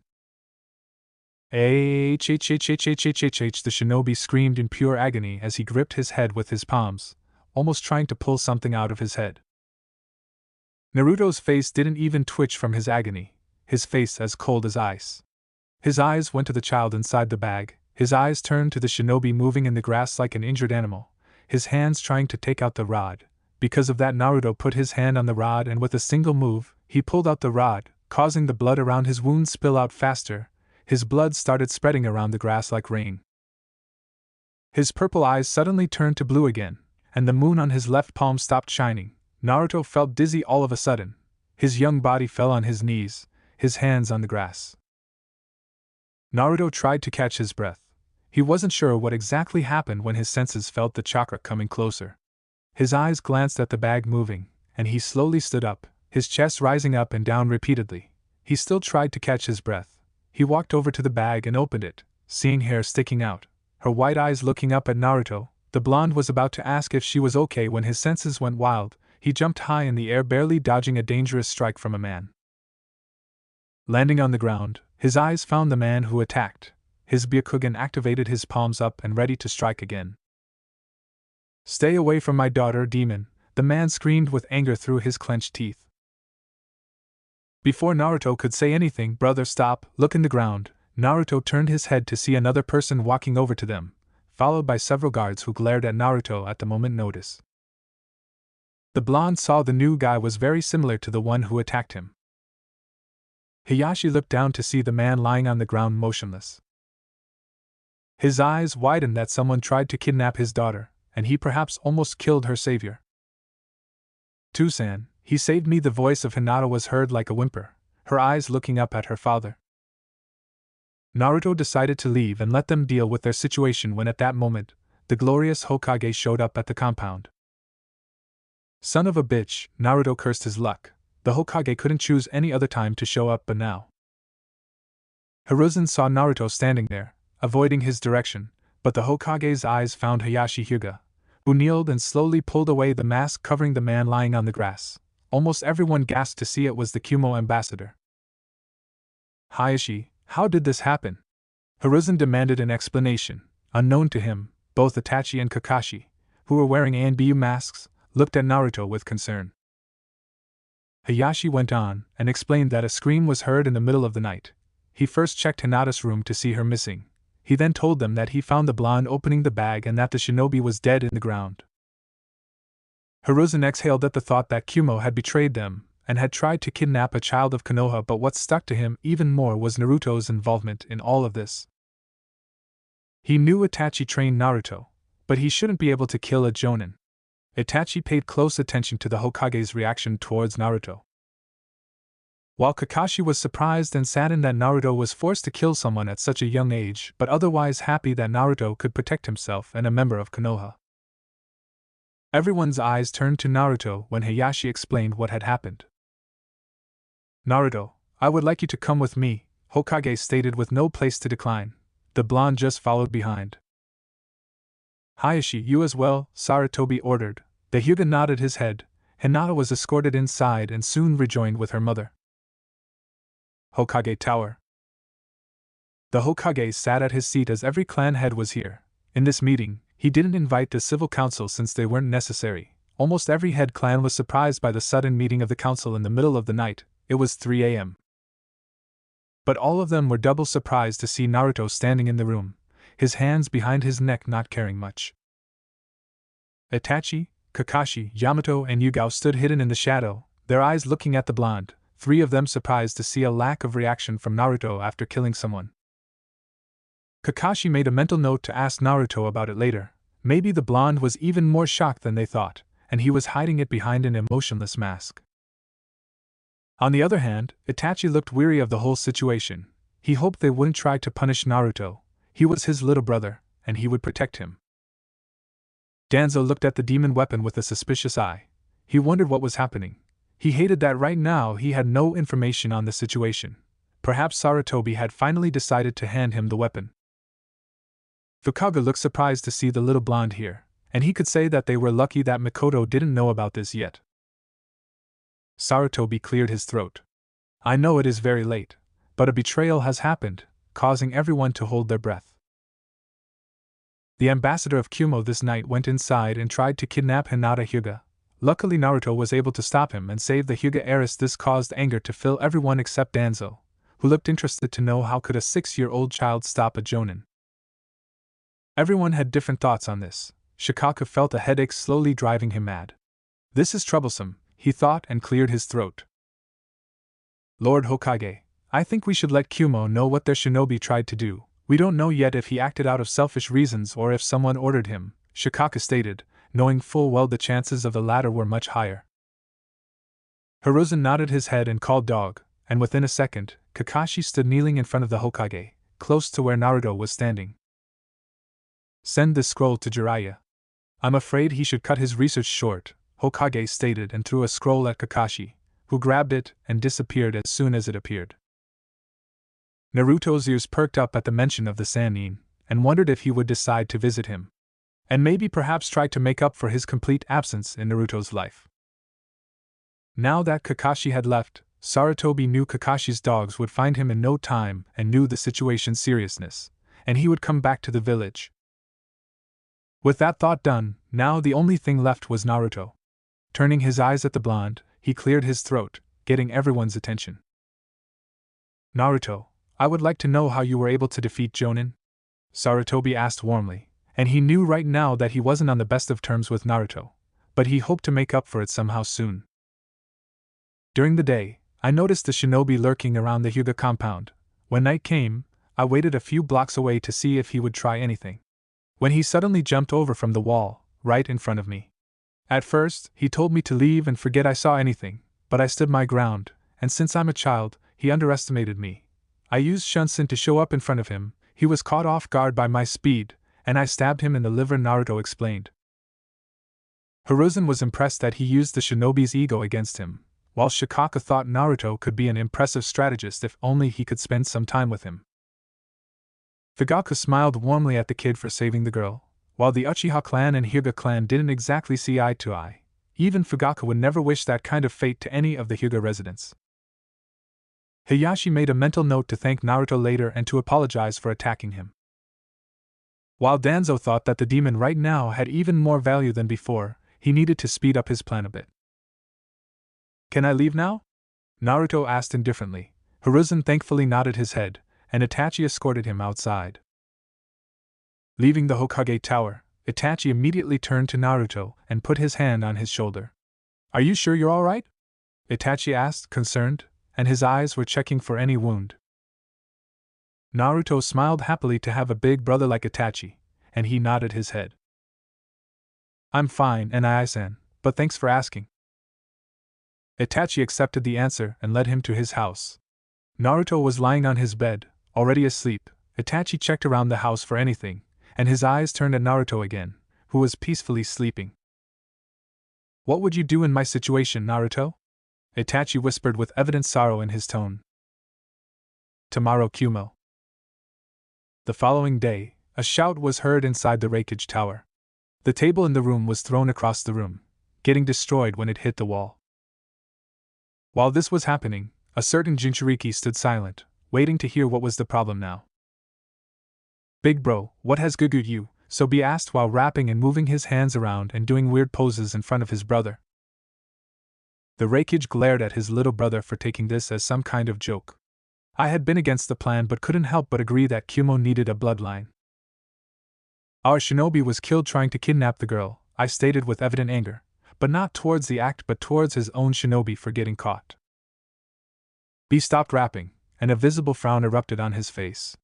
He told his brother not to try it, but he just couldn't help himself, stating that Kumo barely had any bloodline. B hated how the hidden villages still acted towards each other. Why couldn't they just let go of these petty things and live? B hated that with this done, he wondered what the difference between Kumo and the likes of Orochimaru was. Just the thought of his country being no different made him want to vomit. So, what now? Are they declaring war against us? B asked, knowing there was a high chance of them declaring war for trying to kidnap a member of their village, not mentioning a child. War had been started in the past for far less. No, they had sent me a letter to explain why a shinobi tried to kidnap a member of their village. Therefore I will go there. Perhaps we still haven't lost yet, I replied, looking outside the window and thinking of a plan. B frowned, he chewed his lower lip and held his tongue. He wanted to remind his brother not to poke a sleeping tiger. He thought perhaps reminding him that they had Kyuubi might work.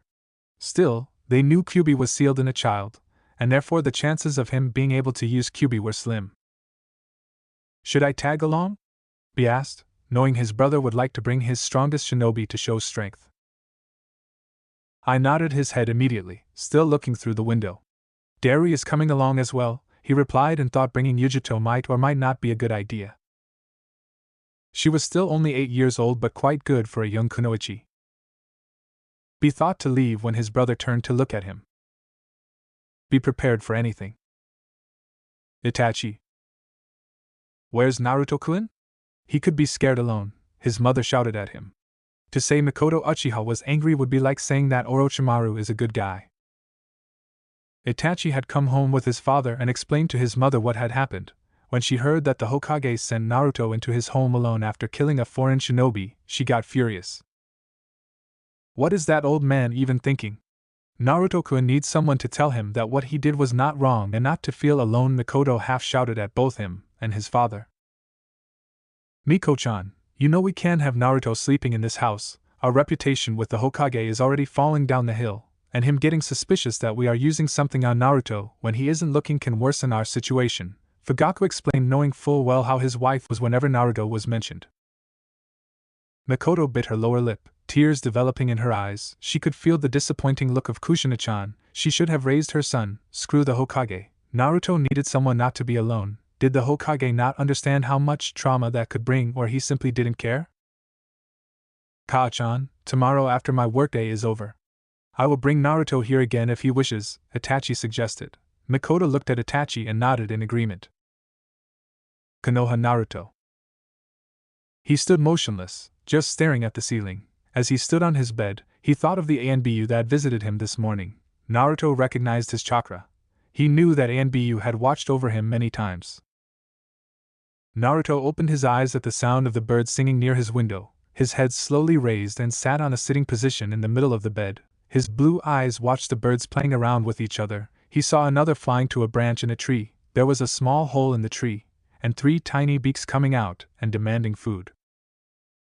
Naruto smiled at the mother giving her children food through the peak. His eyes then turned to his empty apartment, and his heart fell into the darkest abyss.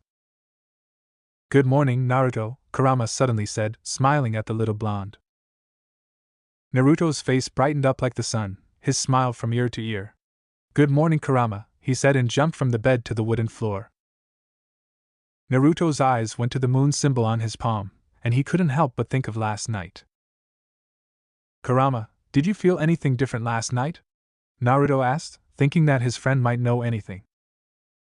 Feel what? I didn't feel anything unusual, not knowing where the blonde was going with this.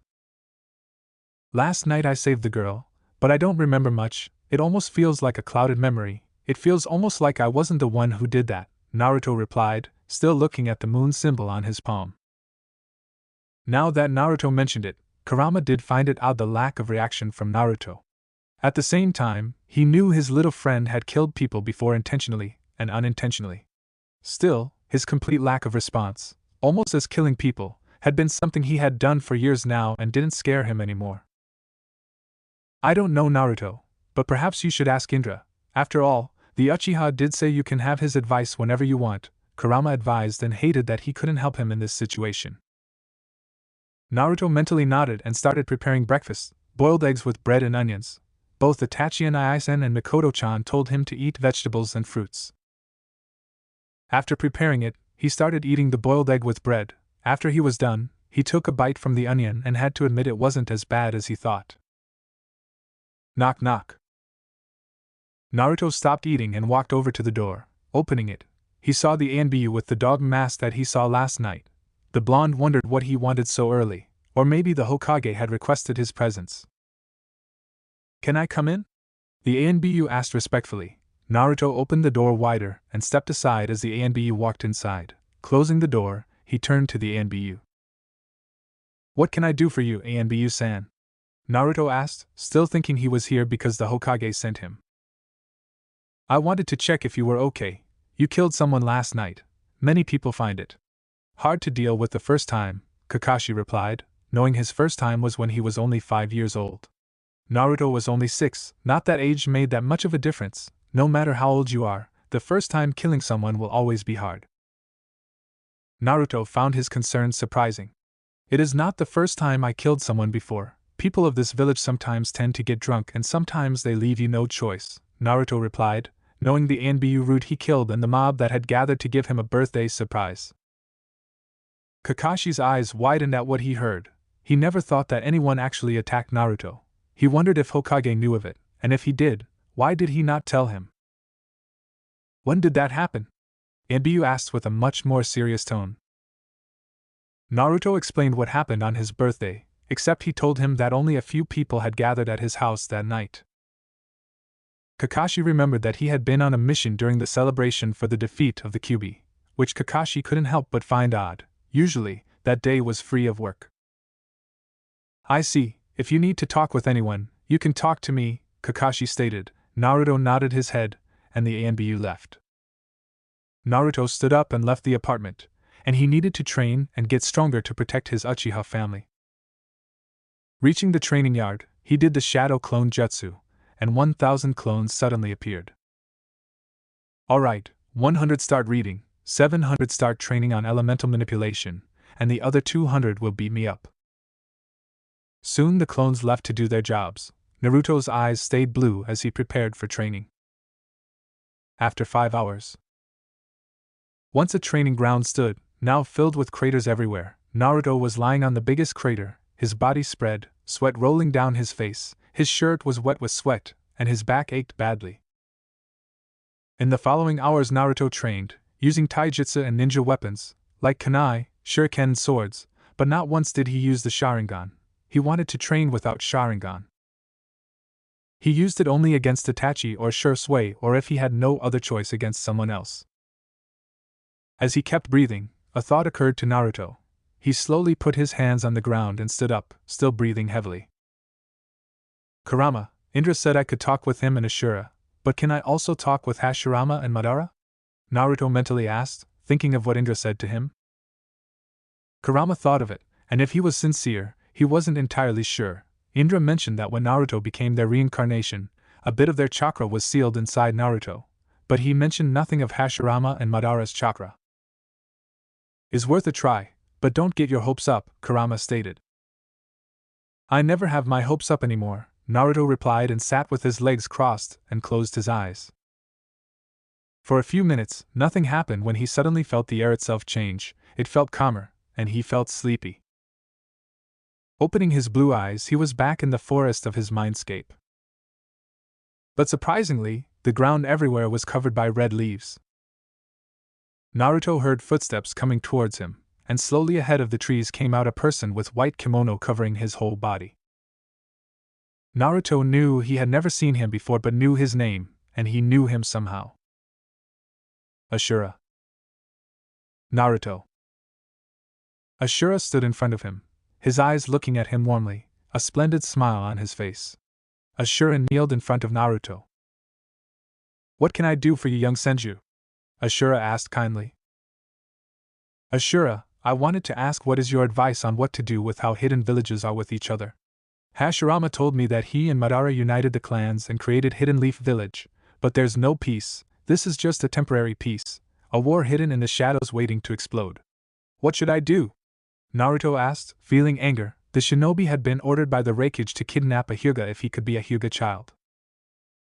Naruto knew this, but he wasn't sure how the whole memory of him saving Hinata was almost clouded but not the memories of the dead Jonin, and Naruto wasn't sure why. The blonde had thought to tell the Hokage, but right now, he wasn't sure if the old man was trustworthy anymore. Telling him about the memories of the dead Jonin would force him to ask how he knew. Therefore Naruto had thought that saying nothing would be better rather than just opening new problems. I'm not sure, young Uzumaki. My father told me to spread the knowledge of chakra. I followed my father's footsteps, sure that was the way towards peace. The conflicts between each other started soon after the birth of my third child.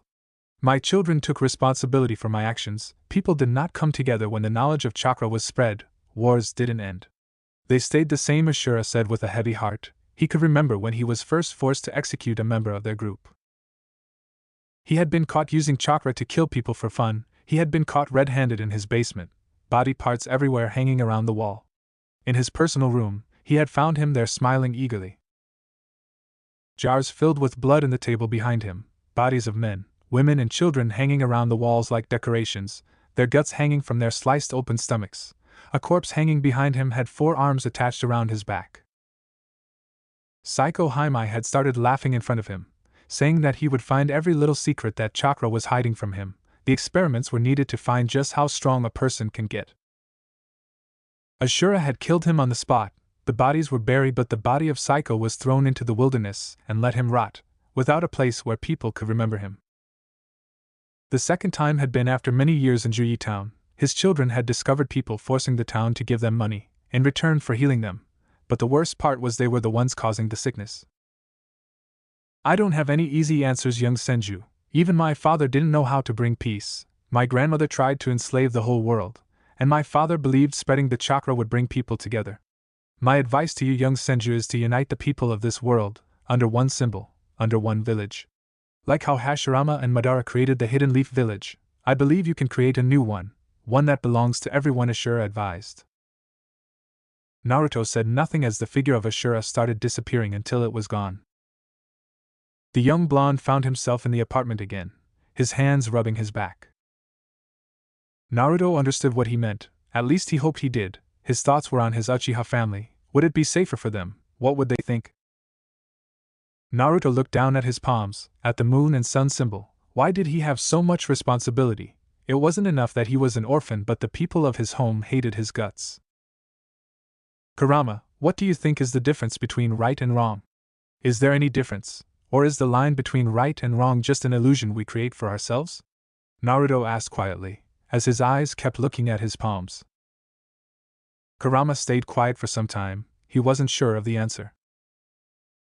I'm not sure, Naruto. In my life, those people that tried to capture me and use my chakra for their own gain were wrong. But what if those people were desperate people that needed to protect their loved ones? At that point in life, the line between right and wrong slowly gets thinner when it comes to helping the ones we love, because without them, we are nothing, Kurama said. Naruto listened to his words and his mind went back to his Nai-san. His mind remembered Shisui, Mikoto-chan, and Kurama, his best friend. Naruto said nothing as his body lay on the floor, his hands together in front of his face, his head feeling the carpet below his head, a red carpet. What is the cost of peace? After 1 week. The following week, Naruto kept practicing. His clones had him surrendered, they had formed a circle around him. Itachi and Shisui were looking closely at Naruto since he told them he wanted to show something to them. Each clone grabbed a kunai from their pouches, and immediately threw them at Naruto. The blonde activated his Sharingan and saw the kunai moving slower and slower. He grabbed a single kunai and threw at one closest to him, causing it to change the direction that hit another kunai and another one. Itachi and Shisui gasped that every single kunai had fallen in the ground and hadn't reached Naruto. A proud smile erupted on both of their faces, seeing him. But next thing surprised them and put them on guard immediately. Each clone suddenly showed right in front of Naruto. Each one had Sharingans on their eyes. Shisui was about to intervene when Naruto threw himself up in the air doing hand signs. Fire style. Dragon form jutsu. A huge dragon came out of his mouth and obliterated every clone in the ground. Itachi and Shisui jumped away from the unbearable heat coming from the red flames that burned down the whole grass in the entire training field. Itachi noticed that leaves around the trees had turned dark from the heat. He hadn't known about the existence of red fire. He had known of Amaterasu, the dark flames that never extinguished. The Uchiha duo moved over to Naruto, who was lying in the middle of the field breathing heavily. The whole field had turned dark and smoke around the ground, his chest rising up and down like that would be his last breath, and he was trying to breathe as much as possible. That was awesome, Naruto. You sure have many secrets, Shisui stated, helping him up and slapping his back. That was indeed incredible, Naruto-kun. Didn't know there was red fire, Itachi commented, as his eyes noticed that the moon symbol on Naruto's palm looked slightly darker. Or maybe that was just him. I didn't know about crimson red flames myself, though indeed it does look awesome, and they are way stronger than normal flames, Naruto replied. Itachi had already figured out the last part, and wondered if he should teach him his explosive clone jutsu, and fire style, star fire. Itachi decided to teach him that as a birthday gift for his 7th birthday. It had been a week since Hinata Hyuga had been saved from Naruto. The word had spread like wildfire. The clans were happy to hear that Naruto had saved Hyuga's heiress, but the civil part was more skeptical. Some stayed neutral while some would say that the demon was getting strong or some dumb shit like that. Itachi had invited Naruto to his house 6 days ago to eat dinner with them, but Naruto had respectfully declined his offer. Itachi of course knew about how his last visit ended. He still remembered his little brother calling Naruto parentless. The Uchiha prodigy hasn't told anyone, but he was half convinced to tell his Ka-chan. She would know what to say to Sasuke. Hello, Itachi, you there? Itachi escaped his thoughts when he saw Shisui knocking on his forehead almost like he was knocking on a door and waiting to open it. What? Itachi asked, not knowing what the problem was. Reikage will come today. Hokage told me 2 days ago to be prepared if my help is needed. Only now has Itachi noticed that Naruto wasn't here anymore. His eyes roamed around the field but couldn't see him anywhere. Naruto went to his house. He said he wanted to deal with something. Shisui informed him, and they soon both left towards the Uchiha compound. Apartment. Naruto was sitting in a cross position, a blank letter in front of him lying on a table, a brush and black paint. The clones had started reading Fuinjutsu, but Naruto soon realized that reading Fuinjutsu would almost be pointless without practicing it. Therefore Naruto took it upon himself to train his Fuinjutsu. If a seal could hold the likes of Kurama inside his tummy, his mind wondered what he could do by advancing it even more. As he was writing a level 1 seal, his senses detected a huge chakra level suddenly showing up in the village. Hayashi Hyuga. Oh! He heard his daughter squeak when he entered the room. Hinata, Hayashi smiled. Though it was technically not proper behavior, he could understand the child's tears. She did go through quite an ordeal. Are you all right, Hinata? The girl nodded and quickly tried to wipe away her tears, knowing her father disapproved of such lack of composure. Not that she had much success, as new tears appeared just as fast. Naruto-kun saved us. But. Naruto-kun is fine, a female voice spoke from behind Hayashi. Not that he was very surprised, as his wife at times seemed to be aware of everything. Hayashi knew very well that if he was to be regarded as the best practitioner of the clan, Hyuga Hitomi would be the one with the best eyesight. Hitomi. Hayashi, the woman smiled. Hinata is uninjured despite the kidnapper's crude methods. Okay, can I? Hinata looked up to her mother. Can I see him? Where is he? He is in his home, she said gently. Hinata's face turned down, her disappointment obvious to her parents. But the clan owes Naruto-kun if he had not stopped the kidnapper, Hitomi added. Can we help him? Hinata begged. Hayashi looked at his wife, who was busy correcting a deviant strand of her daughter's dark blue hair. His wife took a strange pride in that their eldest daughter had the same color of hair as she had. We will. And should, Hitomi assured her daughter, looking up at her husband's frown. If it wasn't for Naruto, we wouldn't have our daughter here. It is only appropriate that we reward him, perhaps giving him shelter. Can Naruto stay with us? Hinata said hopefully. Hayashi nodded. That would be proper. For now. I will ask Hokage-sama for formal approval. He emphasized on the last word, making clear to his wife that the case of Uzumaki Naruto was a special one. Not that he needed to tell her. Hitomi often paid more attention to affairs outside of the clan than he did. She knew very well who and what Uzumaki Naruto was. Hokage Tower. Hokage-sama. Hayashi. The Hokage answered with a tired voice. Meeting the elders of the council had been a very bothersome half-hour. Any developments regarding the kidnapper? Did Kumogakure respond? The Hokage sighed. We can't tell, but Shikaka suspects he was sent here with a mission to kidnap a suitable female Hyuga so that Kumo could gain access to the... Hiruzen saw Hayashi's eyes narrow, as he considered the implication of what was said. No father would like to hear his daughter was targeted for the children she could bear. It wasn't like Hiruzen wasn't angered by this, but he lived too long to know that he couldn't make decisions based on emotions. But he was not in control of the Hyuga clan. And if the Hyuga would demand retribution, with the substantial influence they had within the village, this demand could lead to war. It all boils down to what Hayashi decided. Fortunately, things did not turn out that way, Hiruzen added with his weary voice. Now that the peace treaty is formalized, and we have quickly spread that piece of news across the borders, Kumo knows that their position is unfavorable. They cannot make any demands without revealing that they breached the treaty themselves first. Will not be able to try something like this again, not without damaging the diplomatic position it has with other nations as well. If this got out, no one would trust them again. I believe Kumogakure would choose an uneasy peace over an international scandal which could potentially lead to a war between them and a coalition of hidden villages. Hayashi nodded. Though alliances and treaties were not respected as much as many would like, there was a consensus between the nations that those who broke a treaty within the same year should be considered honorless, and could therefore be attacked by any nation without consequences to international relations. Even though the military prowess of Kumogakure was great, perhaps even being the strongest nation in the world, it would not withstand a combined attack from the other nations. Hokage-sama, the Hyuga will not officially blame Kumo, either for the attempt to kidnap my daughter, nor the damage they have caused at our estate. We were fortunate that there were no grave injuries, and that Hinata is safe.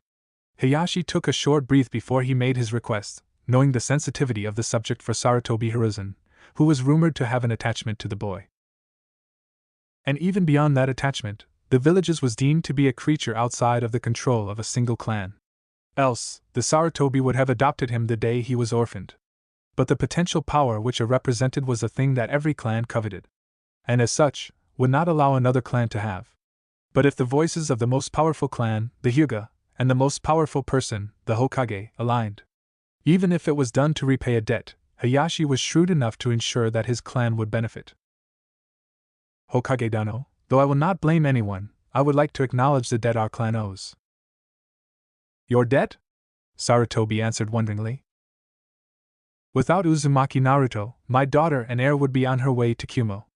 I would like to repay him, at least by sheltering him for a while. Hiruzen's eyes went wide with surprise at the request and dropped back into his chair. For a few moments, he stayed silent, considering the possibilities. Hayashi, you know very well that this child cannot be attached to any clan. Hayashi was about to speak again when Hiruzen raised his hand. I have already received multiple requests from Shikaku, Mikoto Uchiha, Fugaku Uchiha, and Noichi Yamanaka, Inuzuka clan. I would like to adopt Naruto, but can't. I'm afraid if you like to do something for him, you can perhaps help him in other ways, Hiruzen stated with a painful heart. Hayashi said nothing, his facial expression didn't change not even in the slightest, but inside he couldn't help but feel that his daughter would be disappointed. Hiruzen. He stood close to his desk smoking his pipe, his mind on what Hayashi offered. Did I do something wrong? What about the other clans? Hiruzen asked himself, feeling a headache coming. He hoped Jiraiya would decide to come and stop wasting time. Just as he finished that thought, the window opened immediately. He didn't bother to check who it was. Door just was never an option, Hiruzen said as he heard his student laugh. Doors are just a waste of time, nothing else, Jiraiya stated before his face turned serious, and the temperature around the room decreased by a few degrees. What has done? Jiraiya asked, wanting more details about what had happened. Kakashi had sent him a brief recap, but he needed more information. Hiruzen sighed and told him everything, even Naruto's involvement in all of this. When Jiraiya heard the part that Naruto defeated Jonin, he froze as he thought of one single thing. He's just like you, Minato, Jiraiya thought with sadness, his student. Jiraiya, Raikage will arrive today. I need you to be prepared for everything, and if possible summon Chief Toad here, Hiruzen suggested, knowing they needed to show strength. Jiraiya had been deep in thought that he heard barely anything his sensei told him. Jiraiya Sannin escaped his thoughts when he heard his sensei shout his name. What? Hiruzen said nothing but just sighed before turning his head towards the open window. Naruto is in apartment 7 near Naruto Compound if you want to visit him, Hiruzen suggested with a smile. Jiraiya remembered the blonde baby crying, his blue eyes. With a sigh he nodded his head and jumped outside the window. Jiraiya. Jiraiya stood at the top of a building, using a camouflage jutsu, looking through Naruto's window. The blonde was drawing something on paper, which Jiraiya suspected must be something about Fuinjutsu. His back was turned at Jiraiya. The Sannin felt his heart almost stop at his blonde hair. He felt trapped. The vision of Minato was right in front of him. He felt shivers around his whole body, the vision of Minato still fresh in his mind. At that moment Naruto turned his head to look at the window. Jiraiya stiffened, almost thinking that Naruto had detected him, but saw his eyes weren't focused on him, instead of a bluebird drinking water from a fountain. Jiraiya saw Minato all over again. His son was a mini version of him, almost uncanny. Jiraiya bit his lower lip tightly to move his body again. He didn't know why he felt he couldn't move. His eyes went to the window again and saw Naruto had returned to drawing in the scroll. Jiraiya felt hot tears in his eyes. A tear slowly rolled down his cheek. With that, he disappeared from view. Naruto. He felt Jiraiya had left. He closed his eyes tightly, so tightly that it was hurting. His eyes started burning like fire. His chest tightened. He tried to fill his lungs with air, but he couldn't. His chest kept tightening like a trap. His heartbeat slowly getting slower, his hand holding his chest, as he felt everything getting covered in darkness and despair. Naruto heard Kurama calling to him, his head hitting the floor, his whole body lying on the floor as hot tears were streaming down his cheek. Naruto had only one thought on his head as darkness greeted him like an old friend. If love is just a word, then why does it hurt so much when you understand that it isn't there? Killer Bee. He, his brother, and Darui reached the Hidden Leaf Village. Beside them stood 25 members of the Lightning Team of Kumo. The team members were high join level up to lowest rank level. They had just reached the gate, and from there B saw the giant toad that was standing right beside Hokage Tower. B knew what that meant. Jiraiya of the Sannin was here and he had summoned his toad, a clear indication of power. B couldn't help but wonder if Tsunade Senju was in the village as well. His brother's eyes narrowed at the sight of the giant toad. Jiraiya wasn't a Sannin for nothing. Not to mention he knew how to use Sage Chakra, something only he is known to be able to use. The last person who used Sage Chakra was Hashirama Senju himself. Soon they reached the Hokage Tower. The big toad was smoking from his pipe, but at the sight of them, his hand went to the handle of his sword. Walking inside the Hokage office, B had to give credit for their artwork. It looked beautiful. Inside the room stood the Hokage. Beside him was a man glaring at them with white eyes. A Hyuga, B thought. His eyes found Jiraiya of the Sannin standing near a window, his body leaning against the wall, his arms crossed. At the left side of the Hokage stood who could only be Kakashi Hatake. His Sharingan was covered, and close to Hokage was seated a man with a scar and pineapple hair. Reikage-sama, I hope your journey was good, the Hokage said respectfully, much to B's surprise. It was good. Now let's not waste time with this. I want to know why my shinobi was killed without any provocation, I spat angrily. The Hyuga narrowed his eyes and B was sure he would attack. The old Kage didn't say anything or react to the accusations. Your shinobi sneaked inside Hyuga compound during the night and tried to kidnap Hinata. Hyuga, the old Kage retorted, still with a calm tone. Where's your proof? All I see here is accusations. You killed my shinobi and I want whoever did this in front of me, or the only answer is war, I shouted, raising on his feet looking down at the old Kage.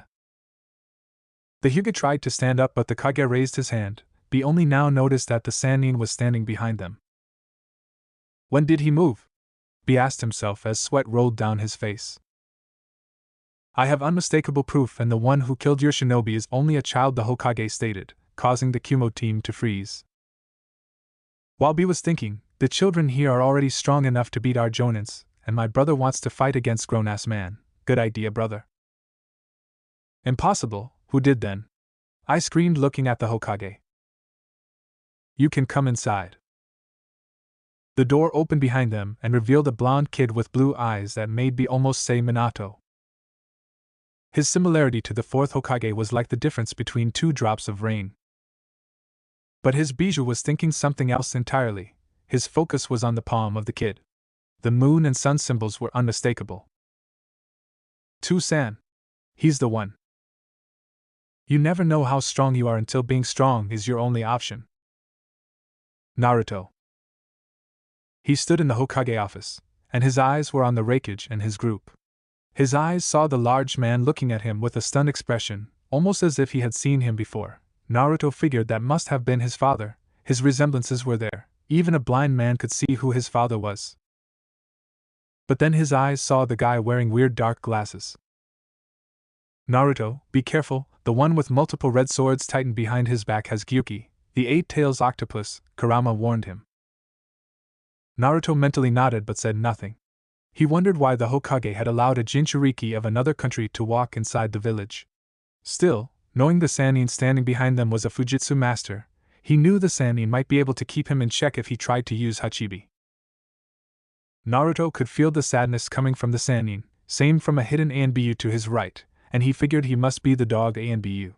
Still, his senses detected that Itachi and Shisui were inside the room as well, and both of them had activated their Sharingans. Naruto hoped this wouldn't turn into an all-out war, but he would need to reveal his Sharingan if it did. Reikage regained his composure. He didn't need to ask who the father was, but despite seeing his hair color and blue eyes, I could see the Red Death glaring at him. His face belonged to Kushina, there was no doubt whatsoever. Damn me and my stupid head, Reikage murmured under his breath and remembered the debt he had with both Minato and Kushina. Why didn't you finish me? You beat my speed. So why? I screamed at the yellow flash, his body barely standing. His sleeve was cut in several places, a deep cut across his shoulder but wasn't a lethal one. I hated this feeling. He hated to be seen as weak. If he died here, At least he would die against a worthy opponent. I'm not sure why, but even if I kill you, your brother will never stop. That will only fuel him. I stood quietly and let the words roam around his head. When he had told B about it, he first got a good punch in the face for worrying him and a second punch for telling the Yellow Flash to take his life. I knew B was probably thinking the same thing. B was about to greet the little Minato when B, the kid, he is the one. He's Kyuubi's Jinchuriki, his friend suddenly said. B noticed a sudden stop and wondered if Kyuki wanted to say something else but didn't ask. For real? Damn, I never saw Minato sealing Kyuubi inside his own son, but that's still too much like him, B replied, mentally smiling, remembering the Yellow Flash. Who's the little fella? B asked, smiling, taking a step closer and pulling out his hand for Naruto to shake.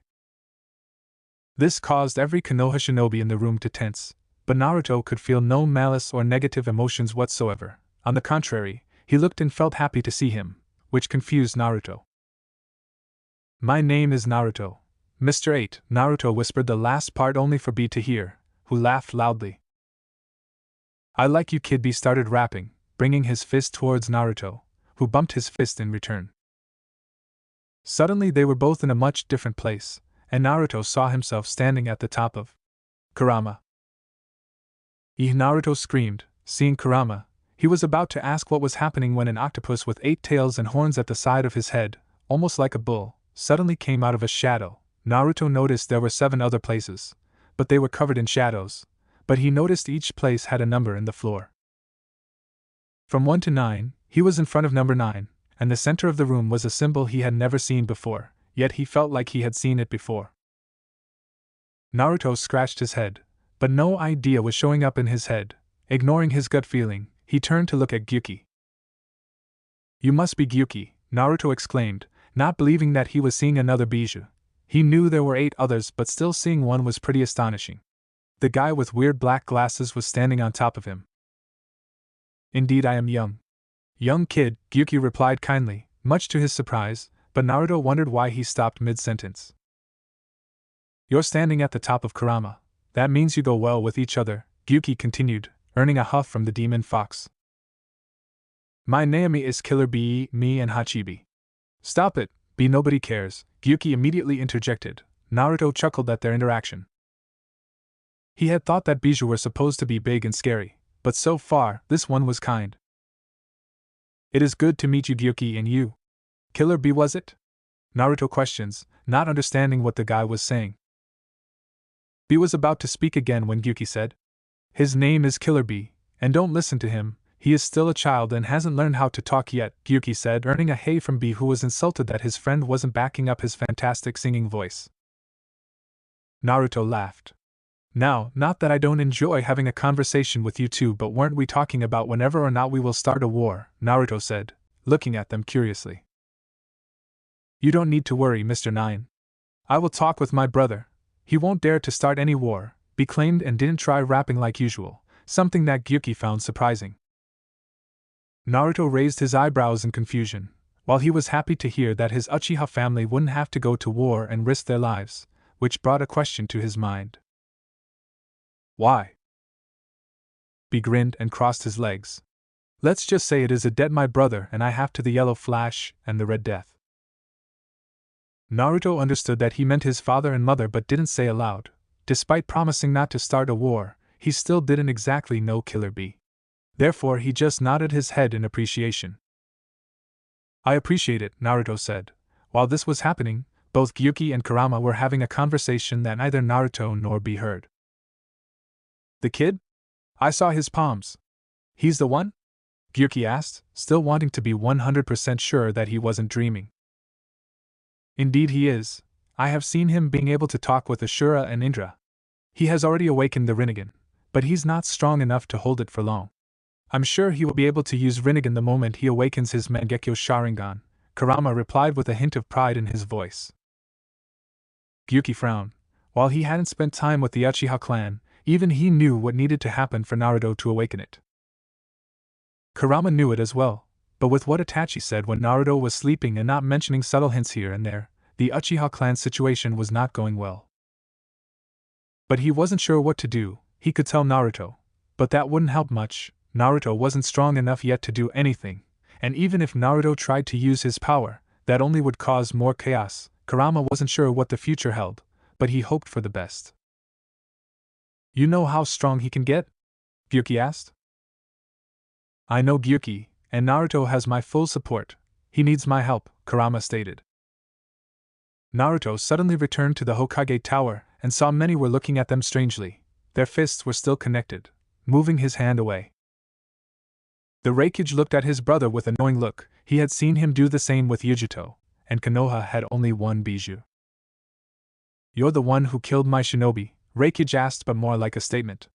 Naruto turned to look at the Raikage, and to his surprise, the Raikage held no malice. He wondered what was up with people of a foreign village being more friendly towards him than most people of his village. Naruto just nodded his head, and Raikage let out a huge breath. Inoichi Yamanaka had scanned Naruto. Your shinobi was found holding Hinata Hyuga in a bag over his shoulder, the third stated with a much more dangerous tone, his tone slightly higher, his pipe no longer on his mouth. While Inoichi didn't actually skin Naruto, the Raikage didn't need to know that part. The third wanted to show Naruto that he trusted his words, and forcing him to have his brain checked by Inoichi wouldn't help with that. Raikage said nothing but turned at the Hokage, and he took his seat. The Hokage gestures for Naruto to leave. The blonde left much to the disappointment of B. Training yard. After leaving the Hokage tower, he reached the training yard, and Naruto created 1,000 clones all around him. Now all of you will beat me up until I can't move, Naruto shouted with a fist up in the air. Yes, sir, the clones shouted back with fists in the air. Several clones rushed at him. Naruto activated his Sharingan and jumped away. His moon started shining in dark color. Immediately he did several hand seals that were nearly impossible to trace, and he intertwined his fingers as he took a deep breath, drawing upon the chakra within his chest. Fire style. Great fire annihilation, he called out as he then unleashed a torrent of flame from his mouth. The blast of flame, so hot it was red in color, had a massive range and covered the entire training yard. The sea of flame towered everything. The very heat turned the ground into hot melted rock. The same air sizzled from the heat as the clones began a counterattack. Several clones jumped forward and synchronized their chakra. Suetun, Suijin Hiki, water release. Water wall. In response to Naruto's sea of flame, a massive amount of water was expelled from the clones to meet his attack. Superheated flames met cold water, and the effect was explosive.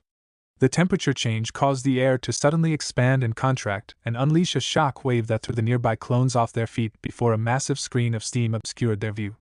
Then Naruto himself rushed through the mist and was completely unaffected by the sheer heat, and he got right into the sea of clones. Startled, many of the clones rushed to attack him from all sides.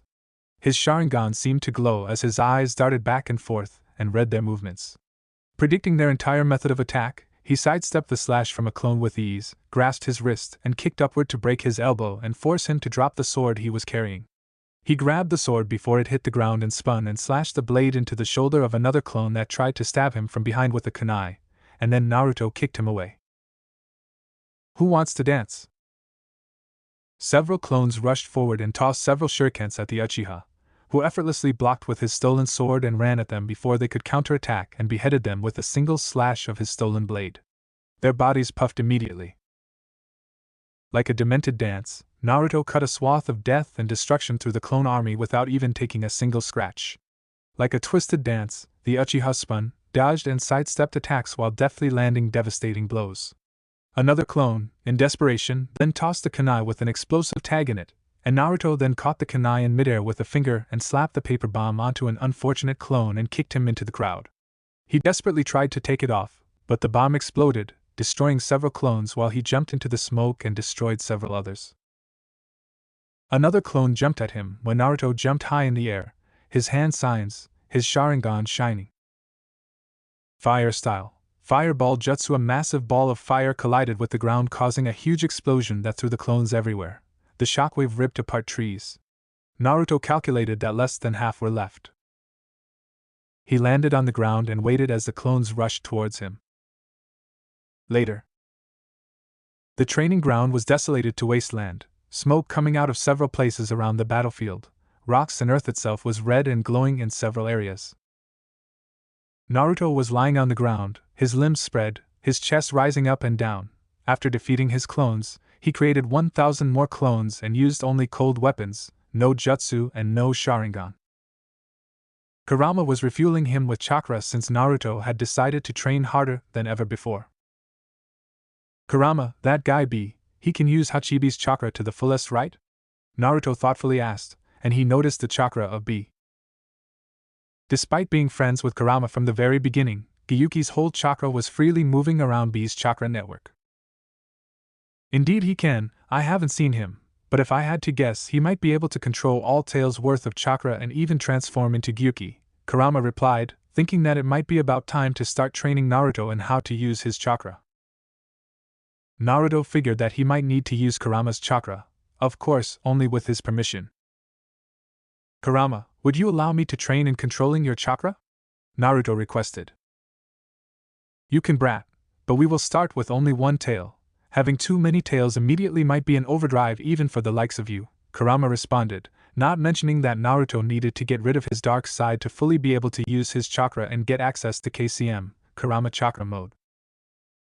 Naruto mentally thanked his furball friend for allowing him. I can still hear your thoughts, brat. Who are you calling a furball? After 1 month. Naruto was looking outside the window. It had been 3 weeks since the Kumo team had left. Itachi told him that Reikage admitted the order and took full responsibility for it. In return, Hokage wouldn't spread the word, and Kumo wouldn't be shamed in the process. Reikage signed an agreement to be in neutral friendship, and it meant they weren't enemies but neither allies. Much to his surprise, Reikage had asked about Naruto and if it would be alright to develop their friendship in the near future. Sadly, in that part, Hiruzen had ordered all his ANBU except Shikaku to leave. Whatever offer Reikage suggested, no one knew. Naruto didn't ask them. While he stayed in the village, B would spend every day with the little blonde, much to his happiness. I have another friend. Naruto thought happy, much to young Uzumaki's surprise. B told him about a girl named Yujito. Apparently, she was the Jinchuriki of Two Tails Cat. When B mentioned her, Kurama had started grumbling. Naruto was walking around the Konoha streets with B, the blonde, of course, could feel at least 7 ANBU following them from the shadows, and he could tell one of them was Shisui, who was staying in guard all the time, especially when B sometimes would slap his back in a friendly manner. So, Naruto, do you know any place worth visiting? B asked with a carefree tone. Usually, he would try rapping, but Naruto was only a kid and probably wouldn't understand half of his words. B couldn't help but notice the glares coming from the civilians. Some were glaring at him. Most probably they had heard about what Kumo tried to do to the Hyuga heiress. But much to his surprise, almost everyone was glaring at the little ball of sunshine walking beside him. B felt terrible for him. It didn't take long to realize that Naruto wasn't living with anyone. And if people glared at him every single day like this, he wondered how this would affect him, or maybe it has already affected him. Ichiraku Ramen is a good restaurant. They make the best ramen in the world, Naruto stated. Then let's go, little blonde, lead the way, B shouted with his fist up in the air. After eating, Naruto figured B might like the shops around the village, perhaps buy a souvenir or something, or purchase extra weird glasses. Both Naruto and B spent the entire day together. Naruto was busy telling him about his life. By half of the day, B started teaching him the art of rapping. At first, Naruto was skeptical but decided to listen to him. At the end of the day, Naruto could sing something. B called it progress and promised to teach more in the future. Tell me, young sunshine, have you thought of starting training in controlling Kyuubi's chakra? B asked with a low tone. Not yet, Kurama says I will start once I'm ready, according to him, Naruto replied. In that case, let me give you a few tips. First, the hardest tail to control will always be the first, in your case, the 4th and the 9th tail. Once you control the first tail, you can easily go up to 3 tails, but 4 tails are where it gets tricky. Going from 3 to 4 tails is much harder than going from 0 to 3. Second advice, since Kurama is your friend, will make it a bit easier not to go berserk, but don't think that won't happen, so don't go overboard. Third, only try in a secured environment. Fourth, think of good memories whenever you tried to use an extra tail, be finished, and they bumped their fists. Thank you, B-sensei, Naruto said smiling. Naruto remembered the day with a smile, and B promised to meet again as soon as possible. Reikage had taken a week to make a deal with the Hokage, whatever that meant. The blonde just hoped that the Hokage wouldn't force him into anything. Now soon, the academy would start. Naruto wasn't that much looking forward to it, but he figured he could make new friends. To save Hinata Hyuga, her mother and father visited his home one day. They were both surprised to see an actual clear home with nothing on the carpet or just in a mess. Both had personally thanked him and told him that Hyuga clan would always be there for him if he ever needed anything. Naruto said that it had been nothing and he just protected someone when they needed help. Hayashi also told him that Hinata would be in the same year as him in the academy. Naruto just nodded his head at that, and they soon left home. Just like that, a year passed, and Naruto slowly reached 7 years old and spent 1 year in the academy.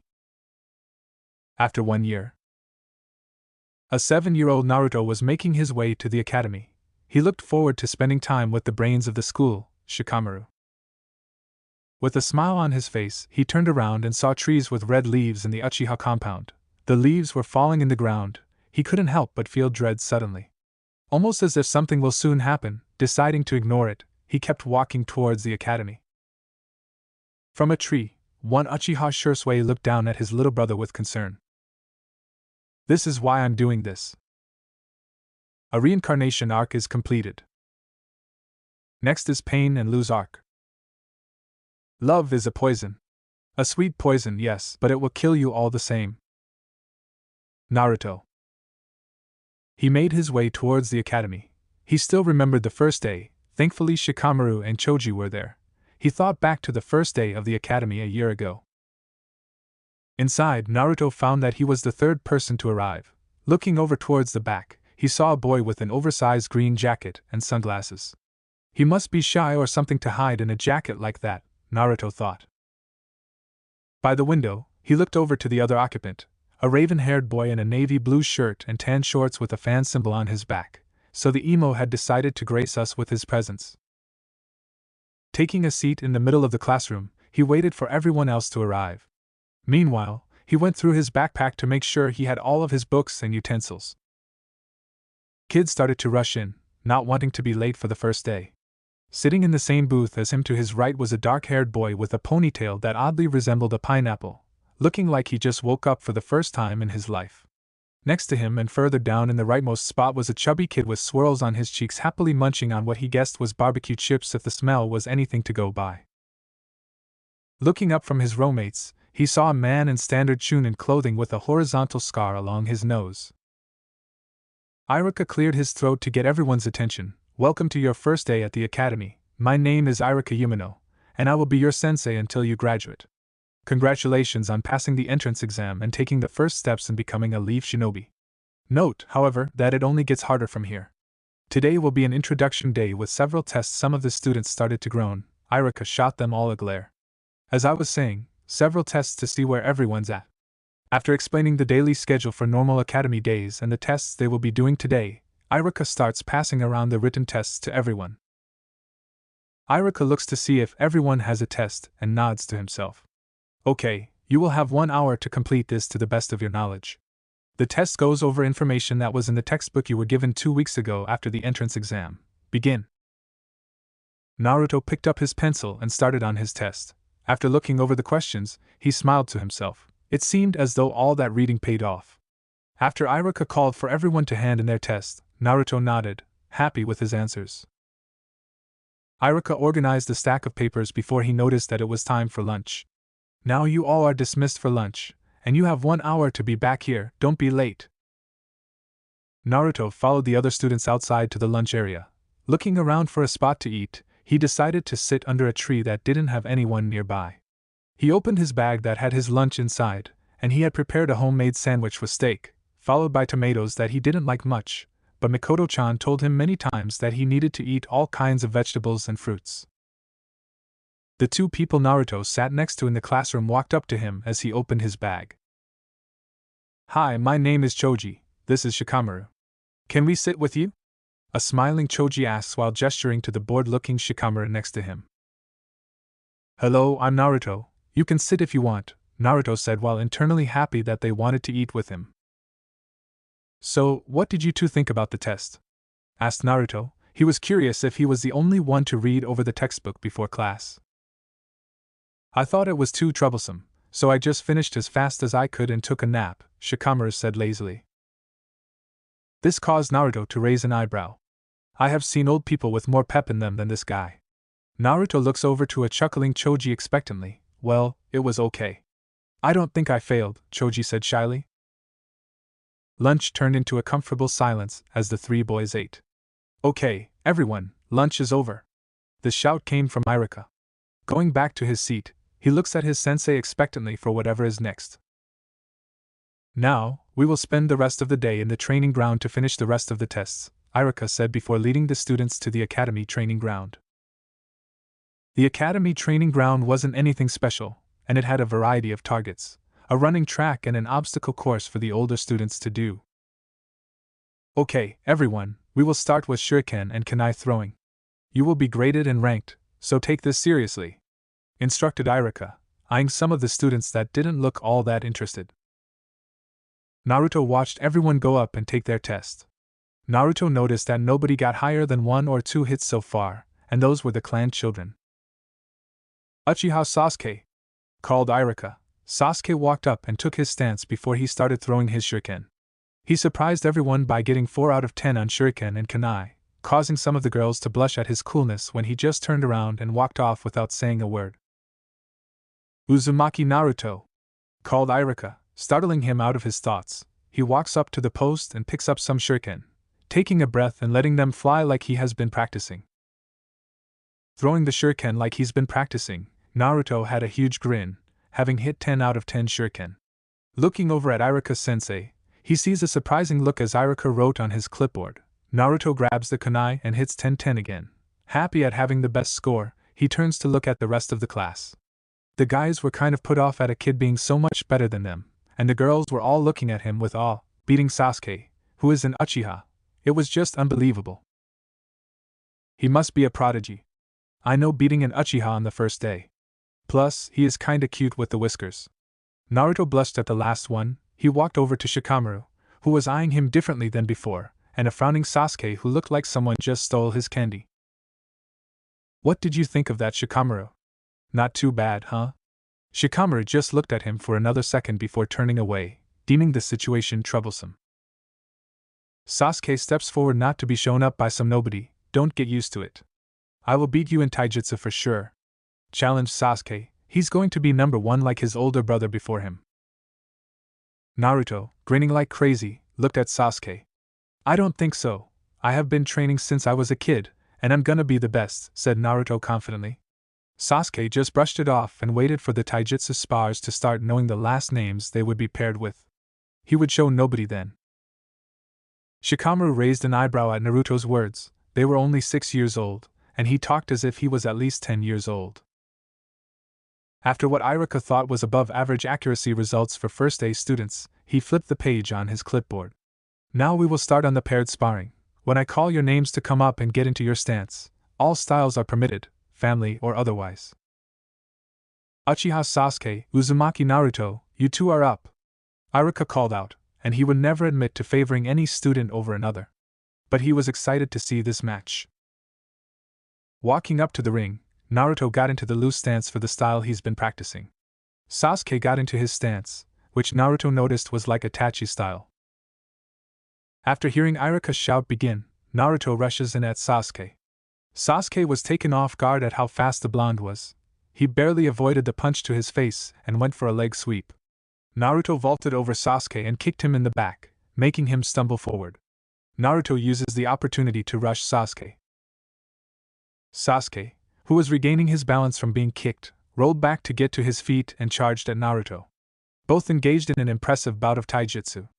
Naruto saw an opening and sunk his fist into Sasuke's stomach, making him double over. Naruto follows up with a kick, knocking Sasuke back and onto his back, then rushes over and points a kunai in Sasuke's face. Enough!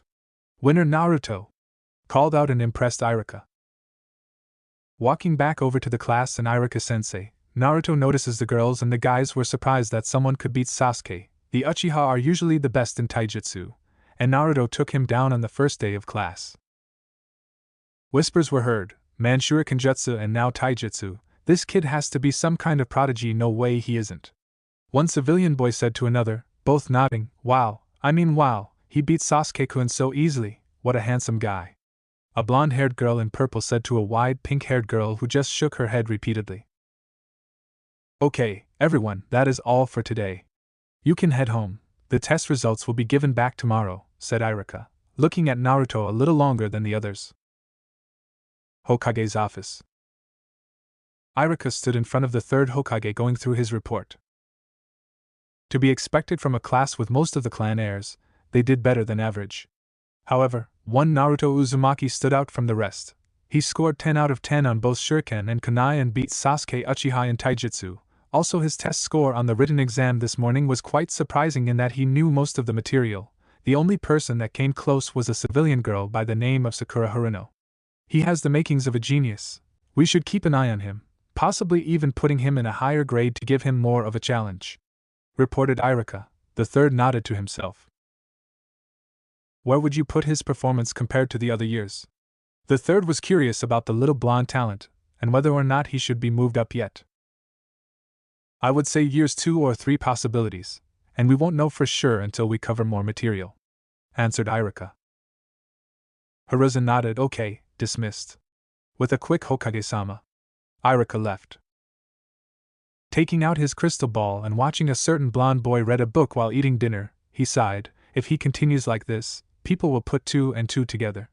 He is pretty much a clone of his father, and if word spreads of a spiky blonde-haired blue-eyed genius, people will find out who he is. Which is something that would be a big headache should that spread to some other countries like IWA. I should classify his info and his parents' info on a much higher level to be safe, a good thing not too many people know anyway. The third took out his pipe and puffed on his glorious tobacco before getting back to work. Naruto went through hand seals. After ending in the snake seal, he called out, Earth release, Earth-style wall. A massive wall of solid earth shot up from the ground before him. Proud of his now 5th mastered jutsu, Naruto started reminiscing about his time in the academy so far. Naruto's shuriken jutsu has gotten to a level that stationary targets weren't even difficult anymore. He's starting to practice wire techniques, something that only the most skilled in shuriken jutsu learn. In taijutsu, Naruto hasn't learned any new styles. He still relies on the Uchiha style form, and the unnamed style from the book he was given from Itachi. Naruto has made alterations to both styles to fit his small body, albeit average for his age. He changed the style to focus heavily on speed and counterattacks. Genjutsu Naruto can say he is at the top of his class, but he doesn't know anything other than the Sharingan Genjutsu. Naruto was disappointed to find that in the academy library, only Genjutsu theory was covered. He would have to wait until he was a genin to make any headway in the illusion department. In ninjutsu, Naruto's most pleased with his progress. After receiving the scroll of jutsu from Itachi, he added 5 new jutsu, which he had just mastered last one. The others include the water release, jet stream. This jutsu has many forms, a wide cone of water to a concentrated stream, the more chakra, the further the range. Fire release, flame bullet. This was a smaller version of the Uchiha's famous fireball jutsu. Wind release, wind bullets. Another chakra-dependent jutsu in that the more chakra fed into the technique, the more bullets produced and the stronger they would be. Lastly is his favorite jutsu so far, lightning release, lightning stream. The user would extend 2 fingers after condensing lightning chakra and release it all at once in a stream. It was mostly a stunning jutsu, but with enough chakra and control, it could pierce or even kill. Right now, Naruto put his hand on his pocket to see the kunai Shisui had gifted him for his birthday, and Mikoto made the sweater he was wearing. Just the thought of last winter put a smile on his face. Naruto knew this was how family felt, and he would give it all to protect them.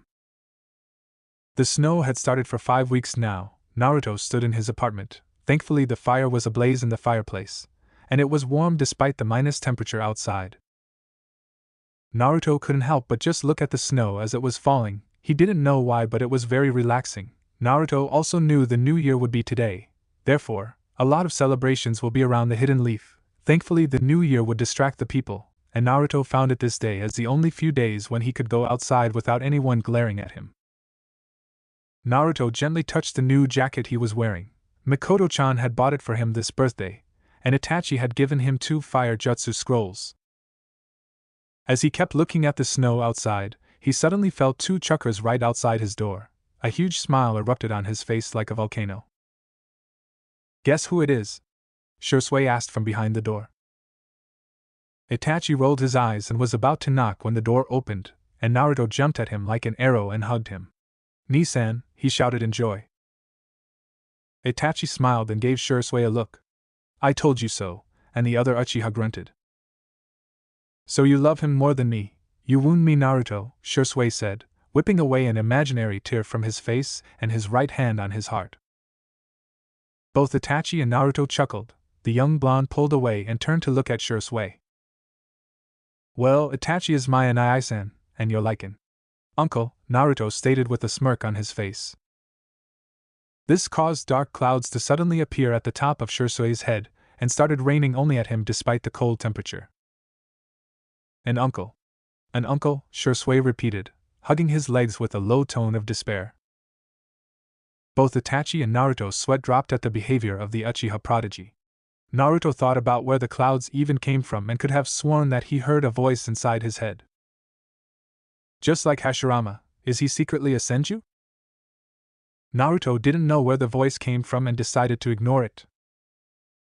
"Just joking around, Shisui, of course, you're my big brother." This caused Shisui to suddenly stand up and put his hand around his neck and rub his spiky hair with his other hand.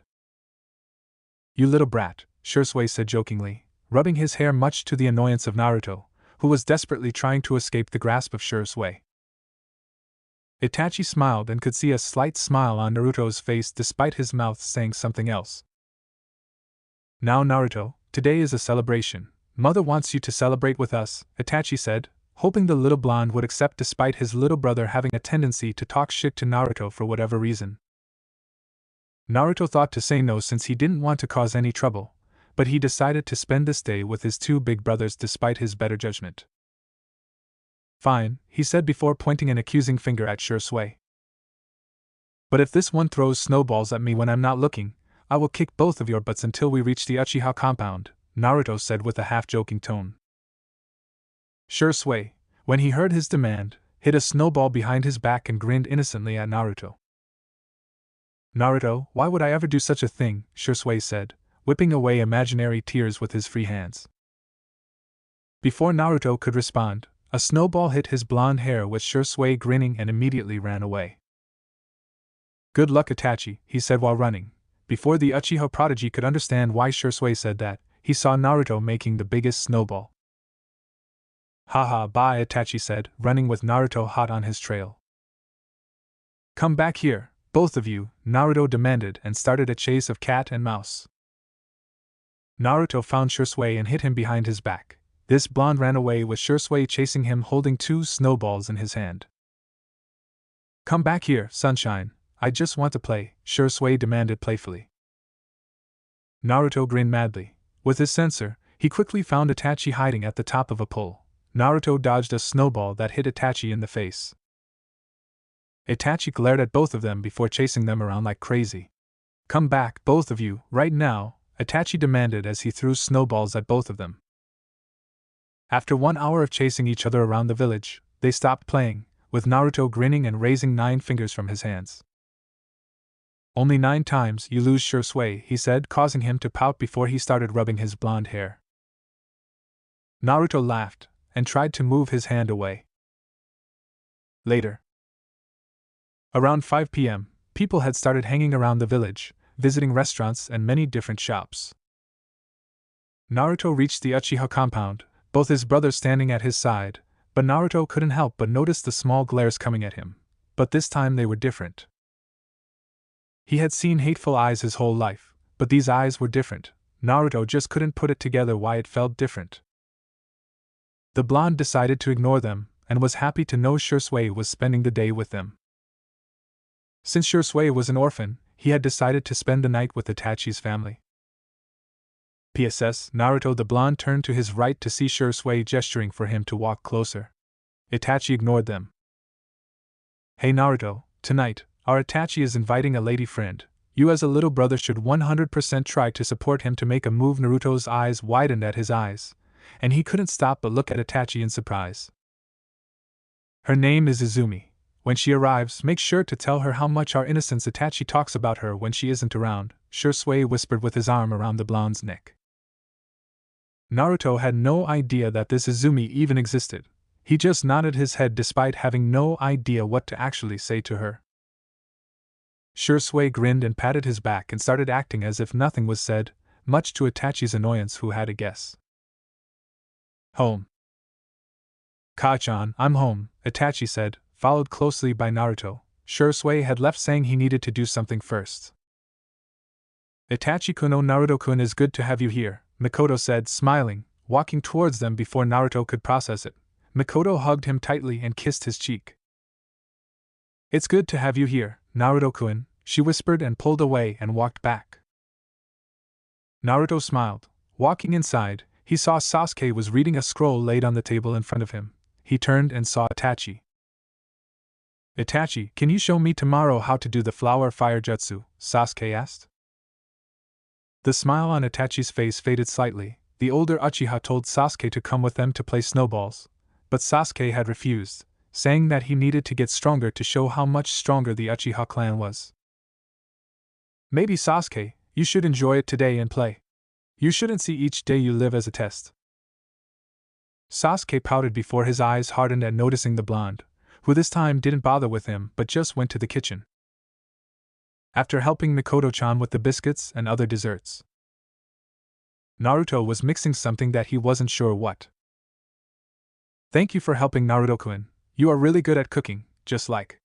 She stopped mid-sentence, knowing what she almost had said. The Kage had specifically told her and a few others that he would tell Naruto the truth when he thinks that he's ready. Naruto, of course, knew. Like who? Like your mother. Your face is just like hers, but the hair and eyes of your father, Mikoto said, feeling tears developing in her eyes. Thank you, no one tells me about them. I appreciate it, and I'm thankful for everything that you did for me, Naruto said, smiling. You can call me Ka-chan when we are alone, Naruto. I don't mind, Mikoto said, rubbing his blonde hair. Naruto hides his face away from her and whips away the tears. Thank you for loving me, he mentally said. 9 p.m. Naruto was sitting on the couch chatting with Shisui about something. Fugaku had arrived early today and spoke something with Itachi and Sasuke when a knock was heard on the door. Come in, Fugaku said, but Itachi stood up immediately to open the door, but the door opened, revealing a girl around Itachi's age, long dark hair. Naruto had to admit that his brother had chosen quite a beautiful one. Izumi-chan, is good to have you here, Itachi said, smiling and blushing slightly, much to the amusement of both Naruto and Shisui, who were grinning like crazy. Oh, how are you doing, Izumi-chan, Mikoto said, winking at Itachi's face, whose face turned red in embarrassment. Mikoto welcomed Izumi inside and made sure that Itachi was sitting right beside her. Naruto, at this point, was barely holding his laughter. The big brother who he thought was invincible was completely defenseless. Even the stoic Sasuke looked amused by what was happening with his brother. Soon Fugaku brought a gift for Itachi and Sasuke. For Itachi, he gave him a scroll with A rank on the top, while for Sasuke, he gave him several kunai and shurikens that weren't real sharp but mostly for target practice. Naruto was happy when Mikoto brought him a little box, much to his surprise. Open it. Naruto opened it to find a red scarf that was perfect for him. Do you like it? Thank you so much, Naruto said, smiling like never before. While this happened, Shisui looked at his little brother's happy face, and he remembered the most important thing in this world again. Almost 12 a.m. Naruto was outside, standing just looking at the sky, the snow falling on his face. He heard footsteps. He turned his head to see Shisui sitting close to him. Beautiful night. Indeed, I wish this moment would never end, Naruto said, melancholy. Shisui turned to him and put his hand on his shoulder. I know what you go through, Naruto. I lost my parents at a very young age. I don't even remember them anymore, but you have me, Naruto, and I will do anything to protect my little brother. Shisui gave him a side hug. At the other side of the house, Itachi stood with Izumi watching the snow falling. I really liked your family, Itachi, she said, grabbing his hand and intervening her fingers with his. Before Itachi could say anything, Izumi brought her lips to his. Today. As Naruto walked inside the academy, he felt a cold shiver around his whole body. He turned around but didn't see anyone and couldn't feel anyone. Shisui was looking from a far distance, and his eyes became Mangekyo. I will protect my home and family, even if it results to this. Hokage office. Itachi-san? How are you? Not well, Lord Third. The clan is dead set on their plans. I fear within a year at most they'll revolt. Hiruzen lost his smile. This was serious. He didn't want this to happen. He really truly cared for the Uchiha, no doubt about that. One of his best friends had been an Uchiha. This would only spell disaster for everyone. Anything that we can do? At this stage in the game, I'm doubtful. Hiruzen looked down. However, he looked into Itachi's once more. Shisui told me that if all else had failed, he had a plan. I trust him. Bring him in tomorrow. Hi. Next day, Hokage meeting room. The following day, in the room, when Itachi and Shisui both appeared, they noticed Hiruzen and the village elders. Danzo is to Hiruzen's right, with the other two, Hamura and Koharu, to the left. Thank you for coming. Before we begin, can you please brief the elders on the situation? Shisui and Itachi gave them a rundown on the situation. They looked shocked and worried. Except for Danzo. He seemed to have known all along in some way. He couldn't be behind it all. Could he? Hiruzen, I've told you from the beginning. The Uchiha are not to be trusted. It was only a matter of time before a coup took place. Danzo. How dare you! Do you forget that one of our closest friends was Kagami Uchiha? Hiruzen spoke in defense of the Uchiha clan. They are the few versus the many. They truly valued the village over the clan. However, the Uchiha now can't be trusted. We must strike first and take them all out. Danzo retorted, the Uchiha clan needed to go. They were a danger to the hidden left village. Danzo, enough of this. I will not strike a leaf ally.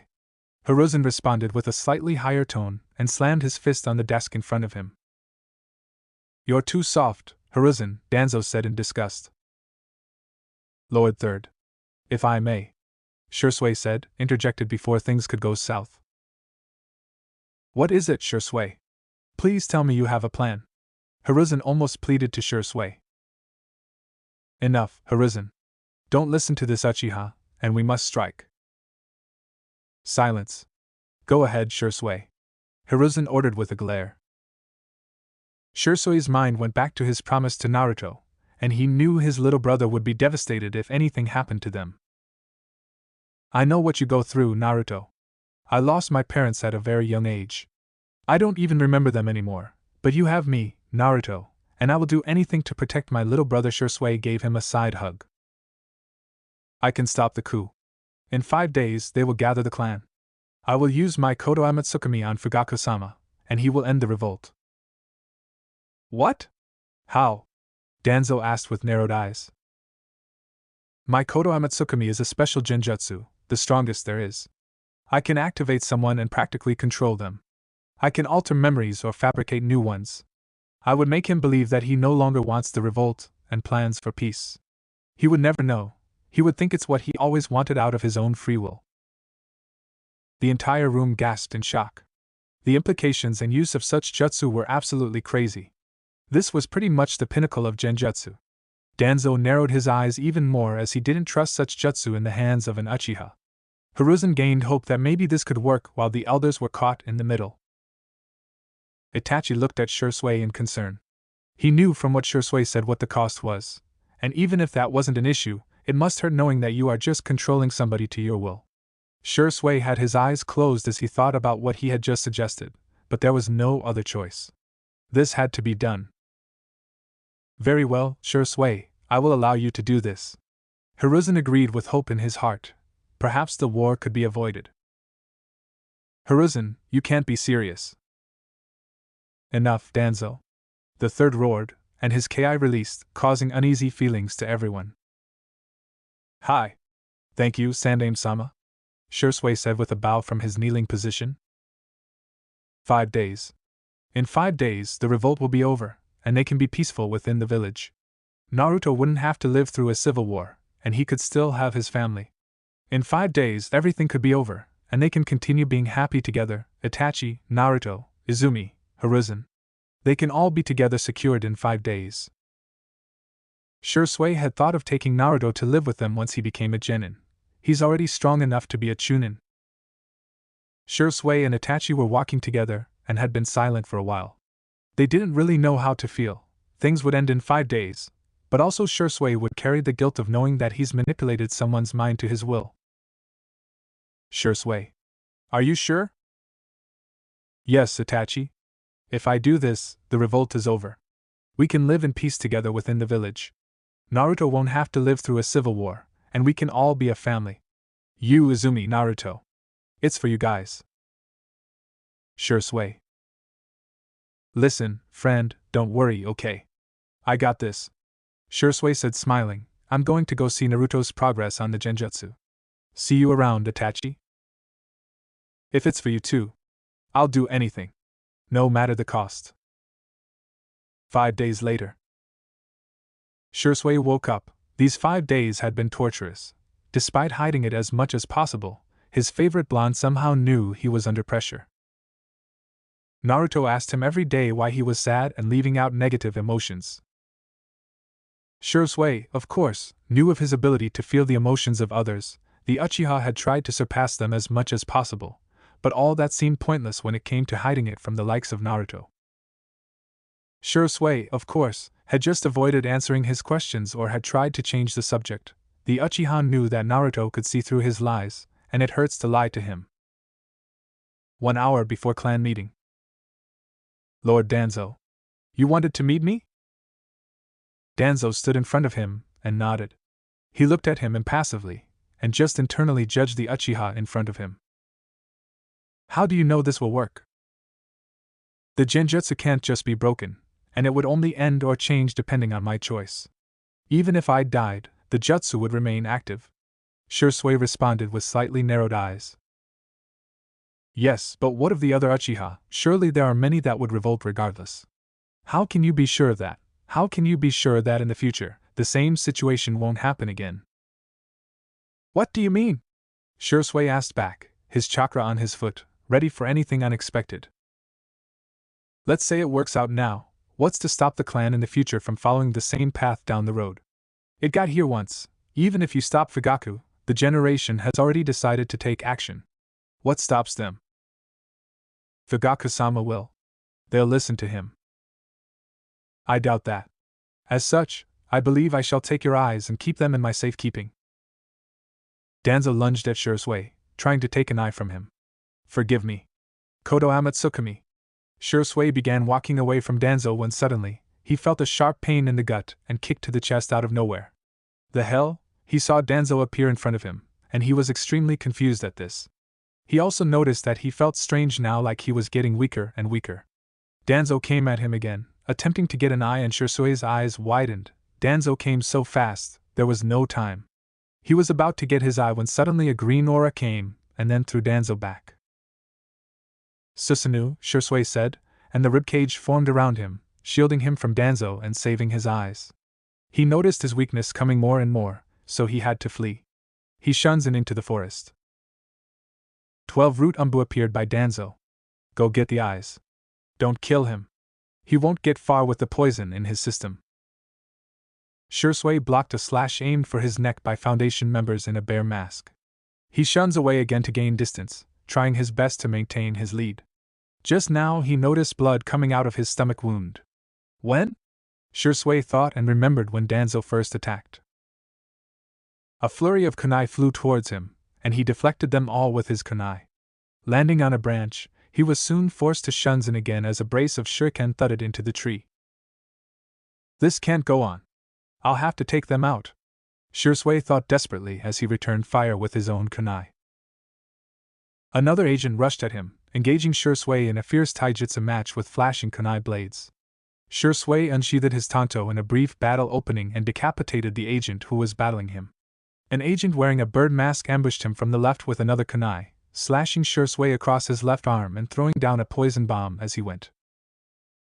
In another shunskin, Shisui stabbed the masked bird agent through the throat, leaving him choking on his blood as Shisui fled.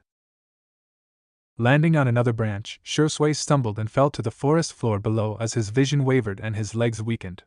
He felt shaky and began coughing violently. Shit! I must have inhaled some of that poison. And who knows what exactly was on that kunai blade? The root agents surrounded him again. The captain gestured to his squad, and one by one, they all raised kunai with explosive tags tied to them. Aim for the legs, don't damage anything above the neck, came the cold-hearted order. His agents nodded, swiftly sending the kunai flying at Shisui from all directions. Boom! A cloud of dust flew up into the air and settled over the forest. The captain gestured to his subordinates. They nodded and separated to search for Shisui's body parts. Suddenly a shower of bright green projectiles thudded into 3 agents. The smoke cleared, revealing a standing Shisui who was engulfed by a giant fiery green humanoid figure in a tengu mask. The figure appeared to have its chest cage opened, ribs on stark display, with a bright red matagama in the middle of its chest.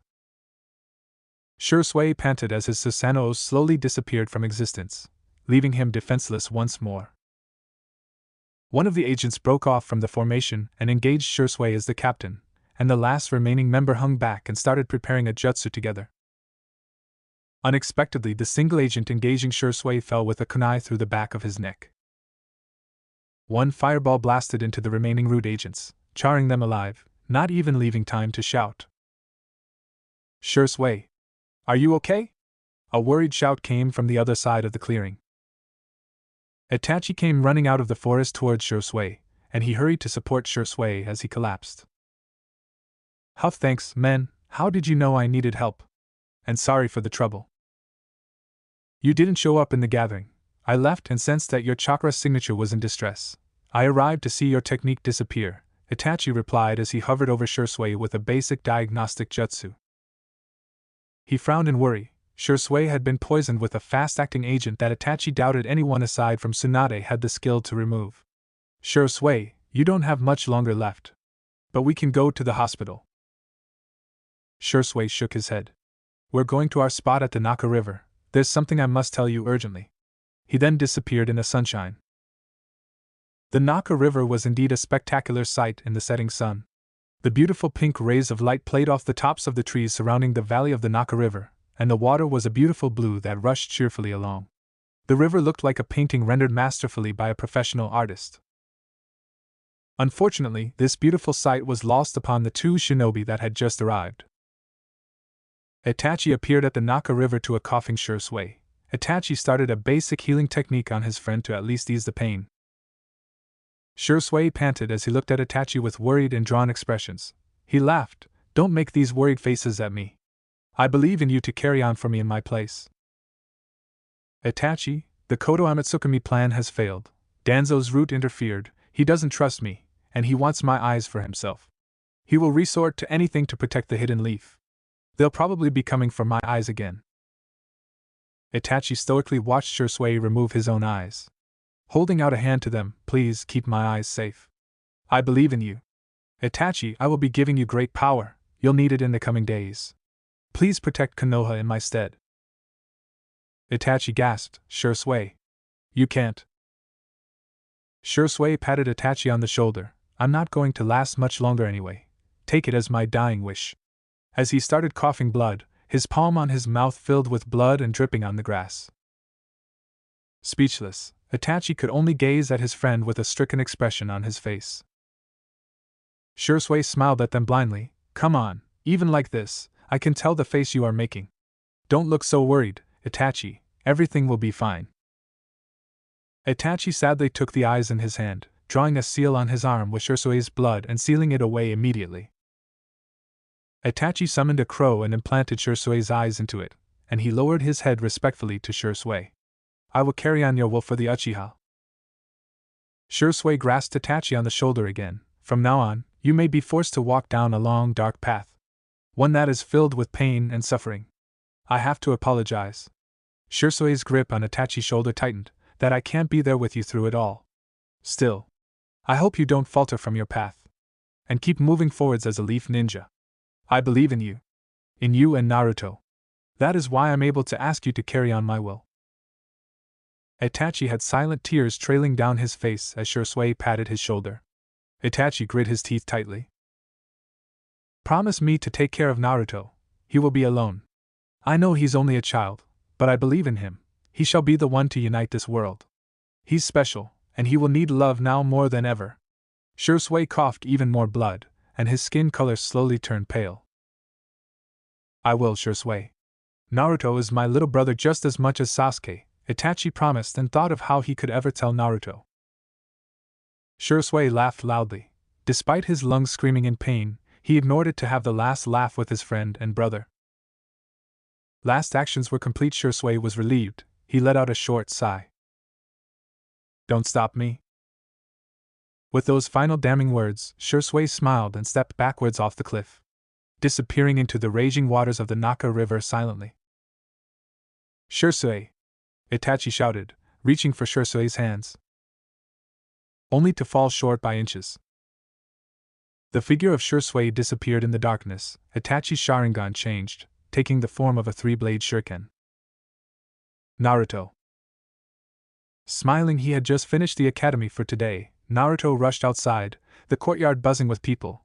The parents had come to take their children home. At the same time, Naruto waited for either Shisui or Itachi to come. Naruto felt the wind blowing against his face as a hand touched his shoulder.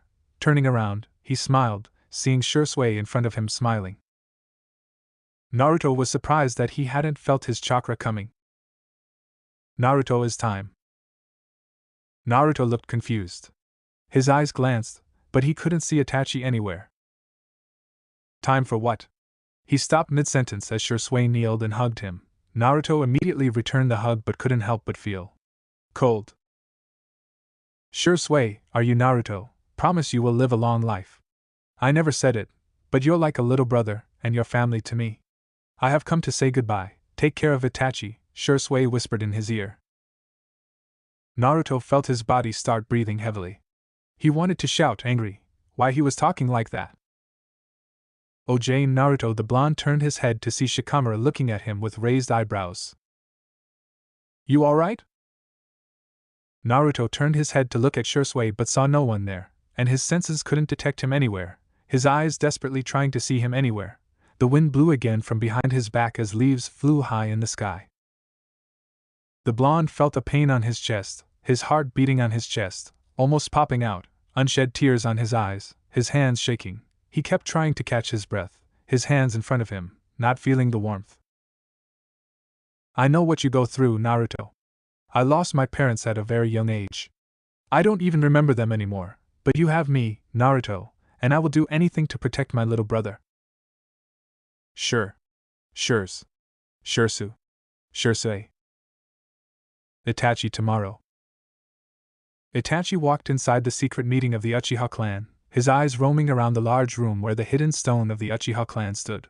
His father stood in front of the stone, looking down at it. No one else was in the room. Itachi knew what the stone said. His Mangekyo allowed him to read the secret text, and it sounded too good to be true. His thoughts were interrupted when his father turned to look at his son with a fully matured Sharingan. Itachi narrowed his eyes slightly, his muscles tensed, almost like preparing for a fight. He never believed his father would fight him, but one can never be too prepared. Itachi, I thought you were training Naruto? His father asked with a neutral tone, and he didn't look angry with him, much to Itachi's surprise. He said he didn't feel good, Itachi replied, knowing Naruto's true reason for not training this time. The next thing that happened shocked Itachi to his core. His father's Sharingan changed into a Mangekyo Sharingan. Suddenly everything around him changed. He saw Kurama with Sharingan destroying the village. His tails were destroying the Hokage tower. Itachi fell on his knees, breathing heavily, cold sweat running down his forehead. Will his father truly do something like that? No, he would not allow it. Raising his head slowly, his own Mangekyo Sharingan was on full display, but to Itachi's surprise, his father didn't even flinch from his new Sharingan, almost like he was expecting it. "I didn't know you had it, father," Itachi said, still breathless. "During the war, I lost my closest friend. And it is better this way, Itachi. If people of our clan knew of my Mangekyo, they would force me to use it on Naruto. I had him in my house, at my table. I could have easily used it on him, but that's not what I want," Fugaka stated with a cold tone.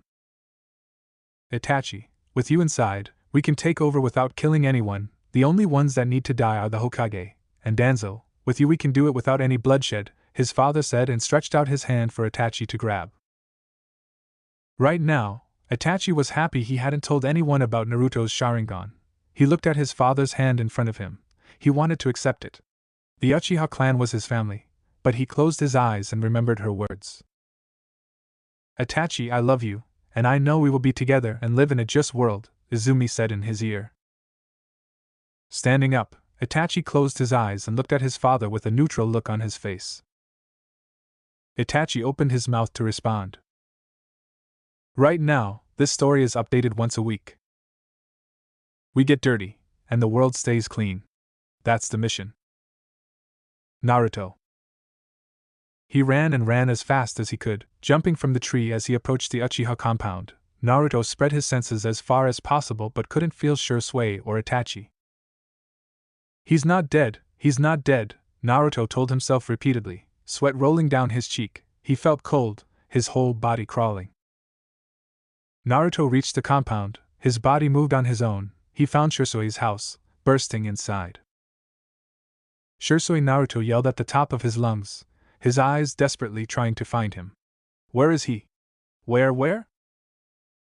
Naruto understood he wasn't here. He jumped away, making his way towards Itachi's house. Perhaps he's there despite not feeling him or Shisui either there. The sun shines on his face, red leaves flying towards the sky. He shielded his face from the leaves flying on his face. Reaching the door, he opened it. "Itachi, Shisui," Naruto cried out, his eyes looking around when he heard footsteps, almost breathed in relief only to see Mikoto walking downstairs. She noticed his pale face, his breathing quickening and not stopping. "Where's Shisui and Itachi?" Naruto asked immediately as she tried to approach and ask what was wrong. "I don't know, Naruto, but what's wrong? Naruto didn't stay and immediately jumped away. He activated his Sharingan as he jumped at the top of a pole, his eyes trying to find them. Naruto swallowed a huge breath. Where? Please, where are you? Take care of Itachi." No, you're not dead, where? Naruto immediately rushed towards the river, knowing he, Shisui, and Itachi had trained there many times. Reaching it, he looked around for any sign of Shisui, the trees everywhere around him, the sound of the river rushing in his ears. Shisui. No sign as he kept his Sharingan activated. Inside, Kurama was silent, knowing what Naruto wanted to refuse. "Naruto, he's..." "Shut up," Naruto yelled at his friend. Kurama always supported him. "No, Shisui can't be dead." Naruto ran to the top. From there, he could see very far, his eyes searching around, nothing but trees and rocks. Shisui. Naruto turned his head downwards at the bottom, where the waterfall ended. He noticed something, jumping down, the tiny bits of water hitting his face as he reached the bottom. There he saw a body lying at the shore. Naruto swallowed. He felt his body freeze. He closed his eyes tightly, enough to hurt, his breathing rate increasing, his heart hitting his chest like a hammer, his hands and legs shaking. Naruto didn't know how, but he found himself walking towards it. Soon he reached the body lying on his belly, his right hand on the mud and his left hand still beneath the water. His hand moved on its own, rolling the body to face him. No. No. Itachi, Nisan, help. Kurama, you can help him, Naruto shouted, his hand touching his neck, desperately trying to find a pulse. Naruto, I'm really sorry, and no, shut up. He can't be, he promised, he can't be. Naruto fell on his knees. He closed and opened his eyes, Shisui still there. Big brother, please. Please, Naruto suddenly felt lightheaded, his entire body numb, everything covered in darkness. the last thing he heard. "I'm sorry, Naruto-kun." "I Itachi?" "Itachi after 2 days' night." It was just past dinner time when Izumi heard a quiet but firm knock at her door. A pretty smile immediately graced the young girl's features as she sensed a familiar chakra signature. For a moment, she had an internal freakout. This was so sudden. She certainly hadn't expected Itachi to show up out of the blue, not that she was complaining. What if she looked like a hot mess? Untying her apron and tossing it aside, she quickly made her way to the living room mirror. She examined herself thoroughly, ensuring that there was nothing in her teeth and that she looked presentable. Deciding she shouldn't keep Itachi waiting any longer, she ran her fingers through her long hair and smoothed out her clothes before going to answer the door. "Itachi-kun, what brings you wait, are you okay?" The smile that previously graced her features disappeared as she took in the object of her affections. Itachi was in full Anbu gear, katana and all. She hadn't been aware that he'd been assigned to a mission. What was even weirder was the fact that he'd stopped by to see her before leaving. The raven-haired man quietly stepped into her apartment and removed his mask, donning a carefully controlled and blank expression. However, Izumi had known Itachi for a long time. She studied him carefully, looking into his eyes. She saw the pain in those onyx orbs of his, and her chest constricted painfully. Something was terribly wrong. Shutting her door and taking a calming breath, Izumi offered what she hoped was a comforting smile. "I can tell something is wrong, Itachi-kun." "Talk to me," she said. He stood there for a few moments, still as a statue. Inwardly, two parts of himself were at war with one another. He had a mission to carry out. Tonight was the night that the Uchiha clan, except for his younger brother, were to be exterminated. Why did his father and his fellow clansmen have to be so damn foolish? As he gazed into Izumi's innocent and hopeful eyes, he was almost tempted to take her, Sasuke and Naruto, and run someplace far away. Nobody had to die tonight. He could take his 2 little brothers and his lover. They could be happy together, the village and the clan be damned. "You know that can never happen," Itachi thought bitterly. The Anbu captain had decided to begin his onslaught with Izumi, the woman he was well aware of harbored deep feelings for him. She was so sweet and innocent, completely unfit for shinobi life. Yet she felt that she had something to prove and insisted on continuing to push herself. As twisted as it sounded even in his own mind, he had to kill her first to spare her. If nothing else, he wanted her last moments in the world to be painless and for her to never be traumatized. He almost released a bitter laugh, disgusted with himself. Trying to protect her while killing her, how noble. Truthfully, Itachi wanted to tell her everything. He knew he could tell her anything, and she would never judge him, she would simply understand. Unfortunately for both of them, their fate was sealed. He knew that he couldn't put things off any longer, and he activated his Sharingan, his expression blank. "There's nothing to talk about," he said coldly, his voice wavering ever so slightly. Izumi's eyes widened in alarm as realization washed over her like a tidal wave. She thought back to the hushed conversations that Itachi and Shisui had when they thought she was out of earshot. Had things truly gotten that bad? Had communications between the village and the Uchiha broken down that much? She took a shaky breath, more out of shock than fear. "You're here to kill me, aren't you?" she asked calmly, no hint of accusation in her tone. Itachi swallowed thickly, trying to maintain his composure. "I don't expect you to understand, and I'm sorry." Tears stung at the back of her eyes, and she cursed herself for being so weak. She knew that there was no way she could fight him. Even if she could, she wouldn't. It was clear even to civilians that there had been tension between the village and the Uchiha for years. The optimistic side of her always believed that things would be resolved peacefully. As she took in Itachi's pained expression that he was so desperately trying to hide, she found that she couldn't be angry with him if she tried. She'd known him for years and knew that he despised the shinobi lifestyle and only wished for peace. She knew he had his reasons if he was standing in front of her like this to take her out. Her heart broke for him as she realized the pain and suffering he would endure for the rest of his days. Izumi released a breath she wasn't aware she'd been holding and bravely looked into Itachi's eyes. "I know that you wouldn't be doing this if it wasn't your last resort. I want you to know that I'm not angry with you. And that I love you," she whispered, unable to stop the tears from falling. Upon hearing her confession, Itachi closed his eyes as the weight of her words washed over him. Of course, he'd known that she loved him. It was evident in the way that she looked at him when she thought he wasn't looking and in her actions. Why she loved him, he had no idea. Yes, he was a skilled shinobi. However, he could never be what she needed. Izumi deserved someone who would fawn over her and treat her like a queen. He was a trained killing machine and faced death and destruction daily. She was simply too sweet and kind to live that kind of life.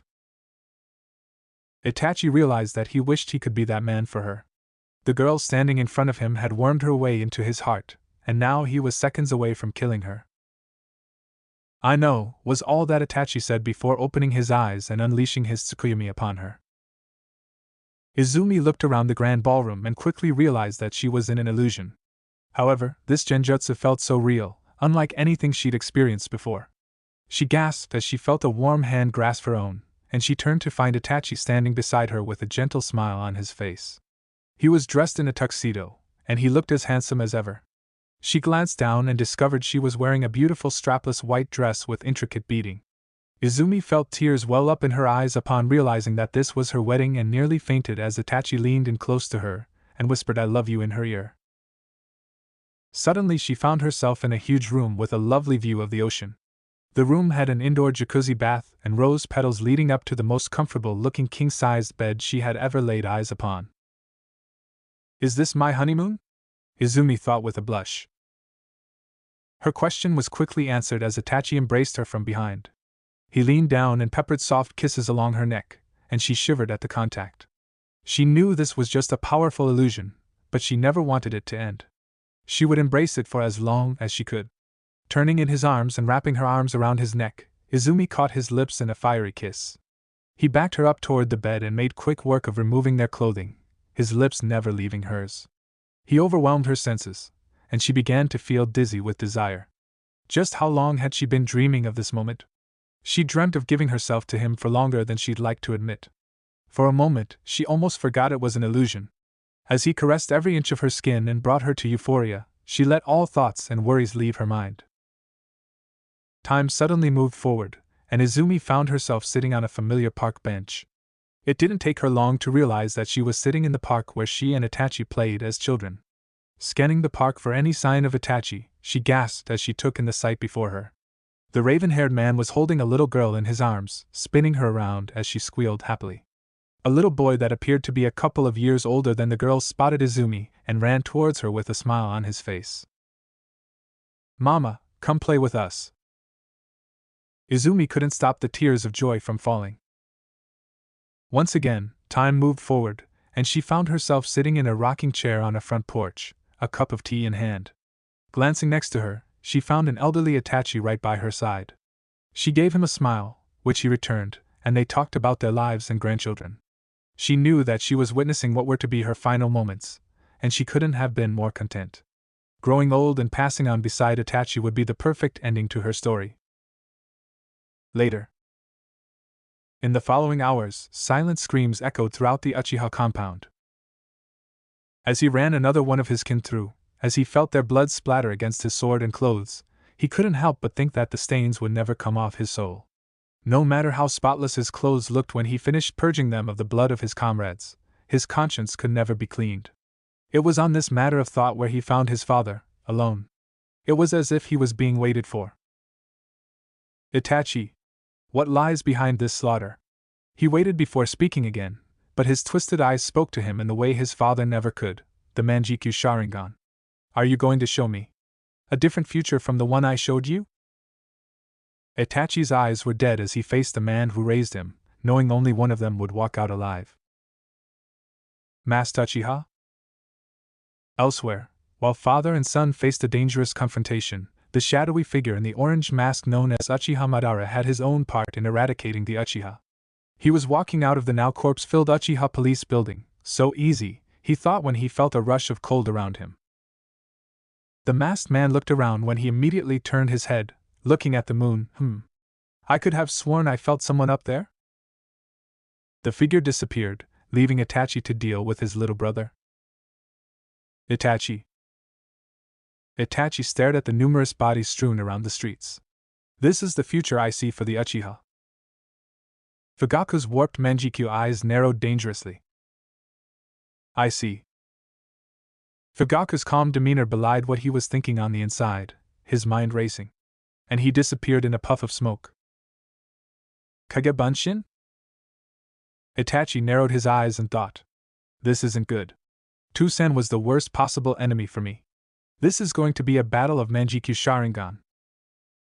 He pushed the thought out of his mind as he traveled to his home, where he knew his father would be, along with his mother. A quick shunshin got him outside of the house, where he walked toward the door cautiously, watching for any traps or surprises. He was trying to discreetly check their bedroom for them when he heard a voice from the living room. His father's voice resonated throughout the dead-silent compound. Come inside, there are no traps. I will not participate in a death match with my own son. Itachi obeyed but kept his guard up. He walked in to have his mind blown. His parents were kneeling on the living room floor with their back to him. No fighting positions, no weapon in hand, not even a clenched fist. They were truly prepared to die. That's when the gravity of the situation hit him. Could he truly end their lives, the very people who fed him, clothed him, and were even prepared to die for him? For a cause they didn't believe in, just because he supported it? Itachi couldn't keep the sword from trembling in his hands as he stood behind his mother and father, tears rolling down his cheeks. His father's strong, commanding voice he would never see again cut through him sharper than any blade. You've aligned with the other side. He responded, his eyes getting watery. Toussaint Ka-san? I? He was cut off by his mother's voice that held his heart in a vice grip. We know, Itachi. His father spoke again. Itachi, promise me one thing. Take care of Sasuke and Naruto. Itachi felt like he was being given his own personal type of torture, as he couldn't hold back the tears anymore. His heart constricted tighter than he thought possible as his teary voice stuttered. I will. Itachi readied his katana with a heavy heart he thought would simply give out because of how much pain he felt. His father spoke for the last time. Do not fear. This is the path you have chosen. Compared to your pain, ours will be gone in an instant. Even if our philosophies differ, I am proud of you. You truly are a kind child. His silent sobs heard only by him increased as he drove his katana through their chests. While witnessing the aftermath of what he had done, he heard footsteps approaching the door. He recognized them as his little brother, Sasuke. He forced himself to look strong. The only way to escape this pain is weighing him down like an anchor. He forced himself to stay silent after hearing Sasuke's yell, and as he heard, Toussaint Ka-san yelled in fear, he stepped out of the shadows. Itachi. You have to help, Ka-san and Toussaint are. When he heard no reply from the older boy, he repeated again shakily. Itachi? Who could do this? The raven-haired Anbu watched as horrifying comprehension settled into his brother's eyes as he saw the blood-stained katana held in Itachi's hands. As soon as those words left his throat, Sasuke felt a sting on his shoulder, and a shuriken embedded in the wall behind him. He looked down to see a thin line of blood under his ripped clothing and looked up in fear. Wait a second, no! Despite their teary state almost in an instant, Itachi's eyes were now as motionless as a stone. He spoke in the cruelest voice he could. Foolish little brother. I almost pity you. So weak. Sasuke's tortured voice ripped Itachi apart. Why did you do this? Itachi spoke. To test the limits of my ability. Sasuke was gripped with the fiercest anger he had ever been in his life at those words. To test your ability? That's the reason you butchered every member of our clan. Of our family. Sasuke charged at Itachi as fast as he could, screaming, You're out of your mind! As he went to strike Itachi, a swift punch to the stomach stopped him cold in his tracks. Saliva was forcibly ejected from his mouth as he stood, suspended on his older brother's fist. Removing that support sent Sasuke careening to the floor, face to face with his dead mother and father. It was then Sasuke started to sob uncontrollably. The volume is only matched by the booming sound of Itachi stepping toward him. He looked up in fear before realizing what he earlier had not. I'm scared. He repeated again, audibly. I'm scared. The younger Uchiha turned and ran out the door as fast as possible. His sobs echoed throughout the night as he screamed. I don't want to die. He kept running through the streets of the Uchiha district, hoping it wasn't empty for the reason he knew it to be. He kept running until the sound of Itachi's ninja sandal hitting the floor in front of him struck fear into every cell in his body. Please. Don't kill me. Itachi's hard voice answered him. You're not even worth killing. Foolish little brother. If you wish to kill me one day, foster your hatred and despise me. By all means run. Cling to your wretched life. And when you have the same eyes as me. His warped Manjikyu Sharingan spun menacingly. Seek me out. In the following 2 words, Itachi had to gather up more resolve than he ever had to in his life. Manjikyu Sharingan! Sasuke yelled in agony as Itachi used his Tsukuyomi to force him to fall asleep. Only when he fell to the ground did Itachi release him from the clutches of Tsukuyomi. With that, Itachi disappeared and decided to visit Naruto one last time. However, he turned as he heard the sounds of 2 kunai racing toward him. After seeing it was Naruto? Naruto was silent, his breath stuck on his throat like a lump, frozen like ice, piercing his flesh. His eyes saw Itachi in front of him, but at the same time, he couldn't believe his own eyes. Why? Why? Itachi? Why? Naruto finally managed to ask, his Sharingan shining in his eyes. He focused on his answers, he would know the truth, and he would not let him leave until he knew it. Itachi looked at Naruto with pain behind his eyes. He didn't know why he was here and how.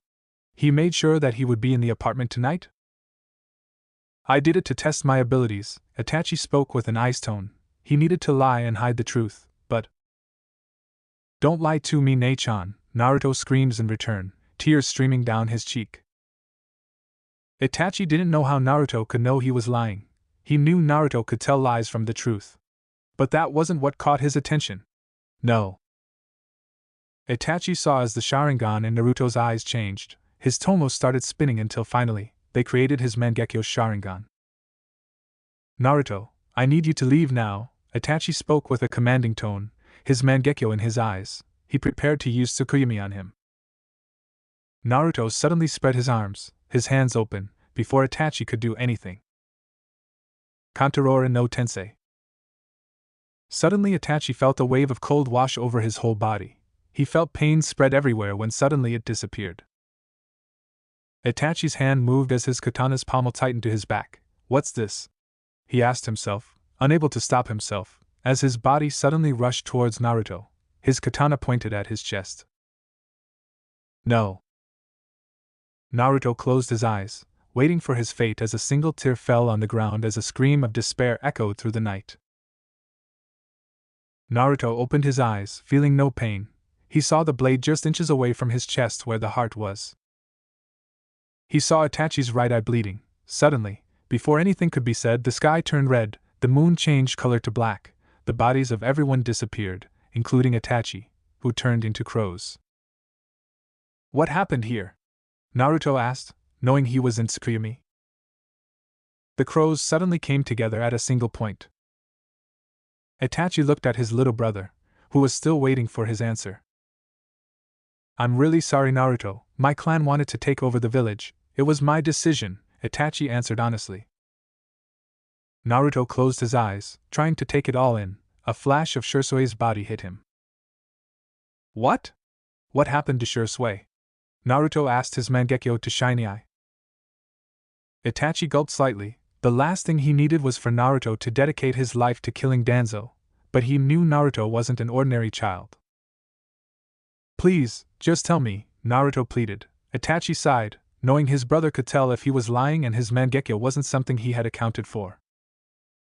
Opening his eyes, he told Naruto everything about that day, how Shisui had tried to use Kodoama Tsukumi, and Danzo trying to steal his eyes. When he was done, Naruto's facial expression didn't change outside, not even in the slightest, but inside he felt a burning fire. Later, Itachi returned back, gasping for air. Naruto suddenly fell on his knees. Naruto felt dizzy. He still wasn't sure what jutsu he used to do that to Nisan, but his chakra had dropped to almost zero. Itachi said something, but Naruto could hardly hear anything at this point. Itachi left him alone as Naruto fell unconscious. Naruto. He didn't know how long he had been lying on the ground. His body slowly rose up, his legs shaking. He used a bit of Kurama's chakra to fully stand up and walk towards the house. Reaching the house, he walked inside. His eyes found her figure lying dead close to Fugaku. Naruto walked and reached her. His shaking hand touched her now cold cheek, his forehead touching hers. Her smile had disappeared. "Kaa-chan, please wake up," Naruto pleaded, moving her shoulder, but her body was as cold as a grave. Her skin had turned pale like snow, blood all over the floor. "You can call me Kaa-chan." Naruto started sobbing, his forehead touching her shoulder. He kept moving her shoulder hoping that she would wake up. Naruto's Mangekyo started expanding before turning metallic color. I failed. The sound of a huge explosion was the last thing Naruto heard. Thanks a ton for watching, Shinobi Squad. I hope you had as much fun as I did putting this epic what if together. Make sure to smash that like button, subscribe, and hit the bell icon so you never miss a single twist in the story. Drop your thoughts, theories, or even wild ideas in the comments. I read every single one. And hey, if you're craving more awesome Naruto content, go check out the other videos on the channel. I've got plenty of heat waiting for you. Until next time, stay sharp, stay awesome, and remember, even a shadow clone needs love. Peace out, Shinobi.